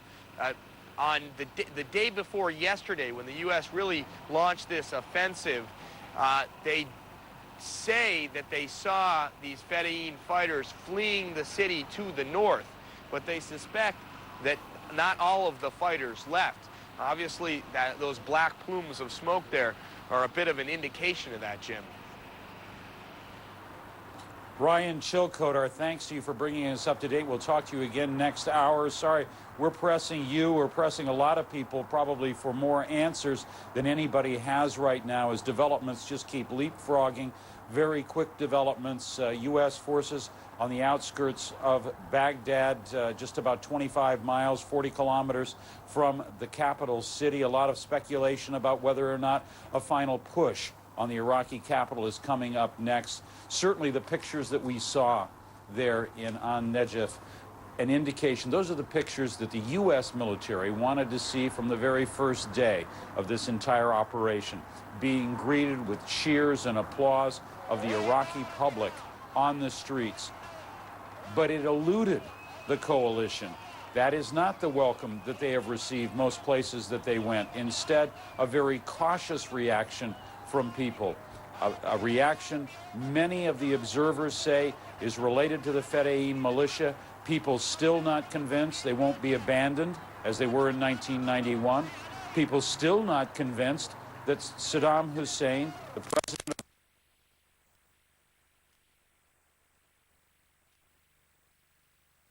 because of all of that, because they didn't see these pictures, a lot of questioning about the war plan and everything else. But there we see, in an unlikely place, Najaf, that kind of a reaction that is coming in here, not universal. At the same time, reports of terrible civilian casualties elsewhere on the battlefield, signs of mistakes, signs of very costly encounters with the Iraqi public that could make the problem of healing wounds in a post-war Iraq all the more difficult. We're going to take stock of the situation now, take a look at some of the latest developments. If you're just tuning in, bring you up to speed here on what has been happening this day. U.S. forces have been advancing from the south of Iraq. They've been reducing the distance between themselves and the Iraqi capital all day long by as much as 50, 80 or more kilometers. Iraq, though, at the same time, is dismissing all of the reports of U.S. troops advancing on Baghdad. In fact, Information Minister Mohammed Saeed Sahaf spoke just a little bit earlier. This is what he had to say. Listen. As I have mentioned to you, they are lying every day. They are lying always. And mainly they are lying to their public opinion. Therefore, what they have said about, or alleged about a breakthrough, this is completely an illusion. The Al Jazeera Arab language network is continuing to show images of wounded children. Now, these are said to be from Hilla, a town in the south of Baghdad. We talked with an ICRC spokesman not that long ago who said there may be as many as 450 people wounded in a case of fire on a civilian farming community. No details of that. Iraq says U.S. aircraft launched an attack on civilians in the city Tuesday. They say 33 people were killed and more than 300 wounded. The Red Cross would seem to be supporting that more than 300 wounded comment. The U.S. Central Command says it doesn't have any evidence of such an incident. It would seem that the pictures in the hospital and what has been said by the Red Cross about the situation there would defy that notice that there was no information about this. Let's listen to what the Red Cross had to say. We had been very preoccupied about the fate of people in the cities in the south of Baghdad where combat is currently going on. Yesterday, our own surgeon and the team could travel to the city of Hilla, and they found that the local hospital, which serves the population of the whole region, had been totally overwhelmed by hundreds of severe war wounded that had been brought in over 48 hours. It was well over 300 war wounded and lots of dismembered dead bodies, which was a terrific sight, absolutely impossible to look at. Now, these were civilians. Your team that went there, these were not military people at all. No, the big problem with it, that was so difficult to sustain, is that a large number were very young children and women. They came from the rural area called Hindiya, where they live. They are basically farmers. It's a farmers' community, and there were lots and lots of women and young children amongst them, the casualties and the fatalities as well. British soldiers are searching vehicles near Basra. British commanders telling CNN they're confident they're going to overcome Iraqi resistance in that city and take control. On the diplomatic front, U.S. Secretary of State Colin Powell holding talks with Turkish Prime Minister Tayyip Erdogan. All of the talks, of course, centering on the war in Iraq and on the aftermath. Despite tensions over Turkey's parliament's decision not to allow U.S. troops to use bases in the country during the campaign, Secretary Powell says Turkey is going to have a significant role in the rebuilding of Iraq after the war. Well, if we can, we've had so many military developments. Let's try to bring in here retired General Dan Chrisman for an overview of military action in Iraq. He's joining us from our Washington Bureau. General, a lot of activity. Bring us up to date, if you can. Sure is, Jim. This much-anticipated coalition attack against the Republican Guard divisions has begun. It may not be the battle for Baghdad, Jim, but it's certainly the battle for Baghdad's defenses. So let's see how this is unfolding on the map, if I can turn there first and put this in a bigger context. The coalition spokesman several hours ago, Jim, described the attack as really a two-corps advance along three broad avenues. One of those on the west is through what's called the Karbala Gap, in between Lake Razaza and the Euphrates River. And it's through here, Jim, that the westernmost axis of advance has occurred with the U.S. 3rd Division, confronting Medina and elements of the Nebuchadnezzar Division in front of it. Apparently, significant advances beyond Karbala in the immediate vicinity of Baghdad itself. But equally importantly, Jim, on the right, a major Marine advance to Acute and over the bridge in Acute to the north and to the east. This can stress the defenses of that particular zone hugely by the Marine forces, providing additional axes of advance against the city of Baghdad itself. So what we're seeing now unfold, once again, a synchronized attack by two major elements of the coalition forces against Baghdad, two corps, 101st, 3rd Division, and 1st MEF. The results. I thought the coalition briefing was very significant in terms of its description of the Iraqi casualties, in particular the Baghdad Guard Division has been destroyed, defined by the coalition as unable to conduct a coherent defense. No description yet, Jim, about the status of Medina and the associated Nebuchadnezzar Division in that area. but these are very, very significant ground force developments in this important battle against the Guard divisions. Those divisions, indeed, the gateway to the city of Baghdad itself, and these coming days will be crucial in terms of the pace of advance and how decisively those divisions have been defeated. I just also add, too, Jim, the very, very important developments that we just saw reported in Karbala and Najaf, occupied now to a great extent, apparently, by the U.S. 101st and 3rd Divisions, respectively. Very, very important in terms of securing what is now a very, very growing, rapidly growing coalition supply line. But again, Jim, this advance, this battle for these divisions is now the unfolding challenge for the coalition, critical stage, critical phase of this unfolding war. Jim? General Dan Chrisman, I've got a million questions. We're going to save them for now. We'll be back with you a little bit later to try to get some more information about what's actually taking place. But we want to turn our attention away from just the maps and go down to the sand, and where, as usual, we find Walter Rogers.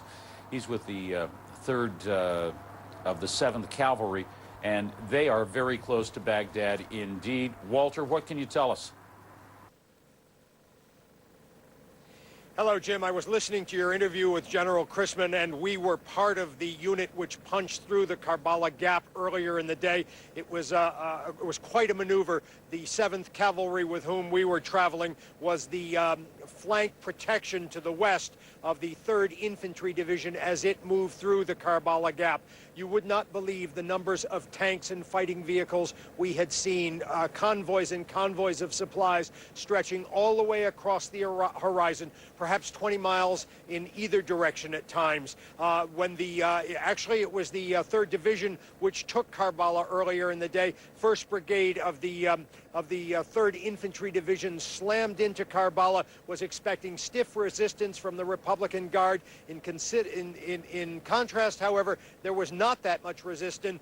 The 1st Brigade knocked out a couple of tanks, went through town shooting, and was fired very quickly by the 3rd Brigade, which we now understand holds that town. We had been outside Karbala for at least 2 days, so we could see some of the fighting, and some of the fighting, or at least the artillery shelling of places like Hila, where you carried the account earlier of the civilian casualties.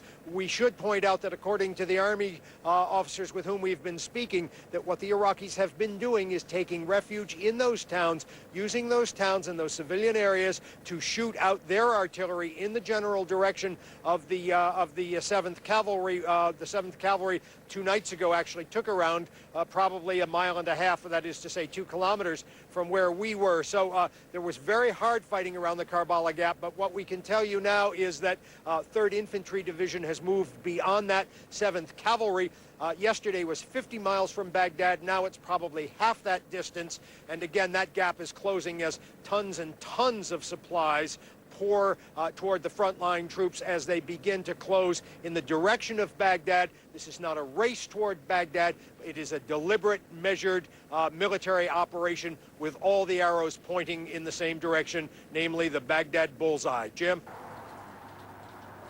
Walter, maybe you can clarify this, maybe you can't because you've been moving all day, but is it your understanding that Karbala has been taken, or it's just been surrounded and isolated, and Iraqi forces remain in control of that city? Army officers told me with the 7th Cavalry today that the 1st Brigade of the 3rd Infantry Division took Karbala with minimal resistance.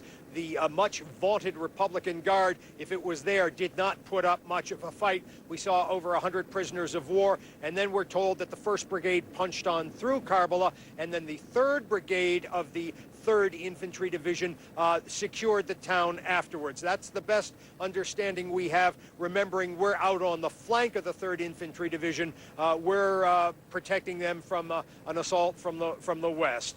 Jim? Walter Rogers there with the 7th Cavalry outside Baghdad, despite the statements to the contrary coming from the Minister of Information in Baghdad. Walter assuring us they are indeed within about 25 miles, 30 miles of the 25, 30 miles of the capital. and the scene is similar to that on other areas of the front as there's this arc, if you will, below the capital of Baghdad, just south of the capital, where U.S. forces have taken up their positions. And the word, of course, the important word coming, as General Chrisman pointed out, the U.S. is saying that the Baghdad division of the Republican Guards has been destroyed. Well, coalition forces all day long have been moving, fighting their way closer to Baghdad. They are now in a position to threaten the defenses of the city itself. Let's go to CNN's Dr. Sanjay Gupta. He's near the Iraqi capital. Dr. Sanjay, your situation. Well, I'll tell you, I've been listening to the previous couple of interviews. Just in terms of all the fighting that's going on, supplies are needed as well. We are not too far behind where Walt Rogers is as well. We are at an area that looks very different from any area we've seen in Iraq so far. Look behind me, Jim. You can see all the green. There's grass, there's trees, there's actual growth here. That's the first that we've seen of this since we've been in Iraq. That gives you a sense as well as how far north we are. You can hear helicopters whirring. We ourselves came in on a plane and landed on a highway that's just behind Mark Biella, our photographer here. That plane landed just over here, bringing in lots of supplies. With me is Lieutenant Mike Filello, Public Affairs Officer, U.S. Marines. Just tell us a little bit about this area that we're in right now. I can't speak exactly on our location, as that would endanger not only our lives but the Marines around us. But we are in a secure location, a forward area used to supply the Marines on the front lines. And what goes on here? The Marines' primary goal here in operation is, again, to keep those Marines on the front lines supplied with their chow, their ammunition, and also to supply the birds, the helicopters, and providing that lethal close air support with fuel and rockets. You can't say exactly where we are, but what is roughly our relationship to the capital, Baghdad? I would say that we're pretty close, and Saddam can hear us knocking. Hear us knocking. Jim, you've been hearing those words all day. Certainly, you can see the helicopters flying overhead as we're talking to you as well. There's a lot of activity over here, Jim. There's a lot of things going on, a lot of supplies coming in. You get the sense that there's a sense of urgency almost about getting these supplies in. We were at a convoy stop earlier today, and there was airplanes flying in and out, helicopters flying in and out of there as well. Jim, back to you. I don't know how much you can tell us. You are embedded there with a medical unit. How about casualties? Yeah, Jim, we are actually on our way to spend some time with the Devil Docs. You and I have spoken about that so much. They are the most forward medical unit on the coalition side. We are going to spend some time with them. We are not there yet. We actually just spoke to a couple of surgeons. They have been moderately busy, but what they tell me is that things have been going in waves, and I guess that's just what we'd expect with the way the conflict has been going itself. It seems to follow that pattern. As the conflict has escalated, so has the medical support, so has the number of operations, so has the number of casualties. Right now, they're telling me it's a little quieter than it has been, but they're sort of just ready for anything. We're going to plan on joining them just in a couple of hours or so, Jim. All right. Dr. Sanjay Gupta, thank you very much for that report. We'll be checking in with you to get a little bit more information. Dr. Gupta is in the unusual position where he's been able at times to go inside some of the medical tents and actually see some of the surgeries being performed by the so-called Devil Docs, as they are, close to the front lines of U.S. forces as they move ever closer towards Baghdad. One group of them, of course, coming up from the southwest. Another one coming up from a more easterly direction. U.S. Marines moving in the direction from the southeast. Our Martin Savage is with one of those battalions. He brought us this report just a short while ago. All day long we have been on the move, pushing about 80 kilometers from our last position in central Iraq. It's not hard to guess that we are moving north, pushing north with not just the 1st Battalion, 7th Marines, but take a look at the roadway in the distance there. The reason the progress has been so slow is the fact that the roadway is utterly jam-packed with military hardware. You have all sorts of Marine hardware that is moving forward here, all the supplies that are necessary to keep the team and to keep the fighting forces obviously pushing towards Baghdad. And the roadway right now looks like rush hour in any major metropolitan U.S. city. It is literally bumper to bumper, waiting to push forward. So we're not exactly sure if there is any specific delay. So far, we have not run into any opposition whatsoever. There has been no fighting that we have seen from this particular vantage point. And we know that slowly they are pushing their way north. As you know, the Marines are moving up the east side as the Army is moving up on the west side, and it is all part of a pincer movement focusing eventually on Baghdad. That is not to say that's necessarily our final destination or what the objective of the moment is. That is merely what the grand plan they have been talking about coming out of Qatar. But if there's been any doubts about the supply issues for the U.S. Marines, I think you can put that pretty much to rest here as you take a look at this highway. No shortage of anything. In fact, if they've got any problem, they may have too much at this particular given time. They'll make short work of that and soon be moving once more. Now, as we were talking earlier there with Martin, that long line of vehicles began to move behind him, but the process that's clearly underway is one where fighting forces are moving to the north with their supply convoys. They are bypassing, going around some of the cities that are there, leaving forces in those cities. Down further to the south from where he was, coalition forces have been trying to secure the central Iraqi city of An-Najaf. So far, they are getting very positive receptions from the majority Shia Muslim population there. At the same time, they are engaging some of what they believe are the Fedayeen. CNN's Ryan Chilcote is embedded with the U.S. Army's 101st Airborne Division. He is in the holy city of An-Najaf and brings us another update with a smoke-smeared skyline. Ryan? Yeah, sure. Well, first about the smoke, I'm going to step out of the shot. You see two large plumes of black smoke off there in the distance. We can actually tell you what that is. A convoy of 2 or 3 pickup trucks were moving through an intersection at the same time that a U.S. military convoy was coming from a different road. A chance encounter, the pickup trucks opened fire on the U.S. military convoy. The U.S. military convoy backed up, took a head count, returned fire, and called in some Apache attack helicopters. Those are the AH-64 helicopters we've been watching buzzing around over the city all day. Now, they're not out here right now. Looks like they've gone home, but they did fire on those pickup trucks. At least 2 of the 3 we can be sure of they fired on.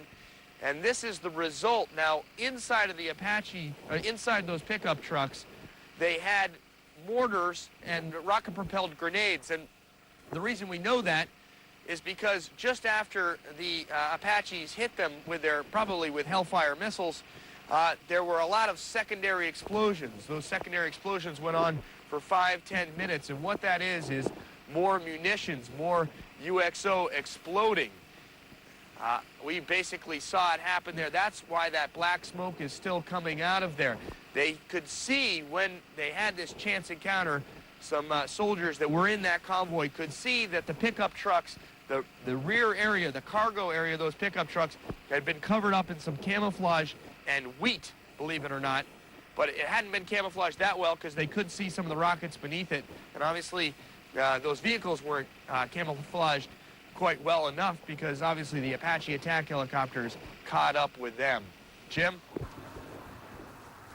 Ryan Chilcote reporting to us there from An-Najaf, the scene of some fighting and also the scene of some celebrations as U.S. forces poured in there this day. We want to take a look at elsewhere on the battlefield. This was the scene in An-Najaf a little bit earlier. Ryan Chilcote says this was a spontaneous demonstration as some of the U.S. forces began moving into the city. This was actually a small group of those forces that were on their way to the Ali Mosque. They wanted to talk with religious leaders, not only to assure them, but to discuss with them the best way of interacting with the local population. Now, this is just one of many, that was just one of many Shia Muslim cities in the south that U.S. allies had been hoping they were going to get exactly that kind of welcome. They hadn't seen it in the past, but obviously as the battle proceeds, as the local community gets more confidence that President Saddam Hussein will in fact be taken out of power, the reaction is changing. Now, down in the south, British commanders say they're still confident they're going to be able to take the southern city of Basra. No welcome like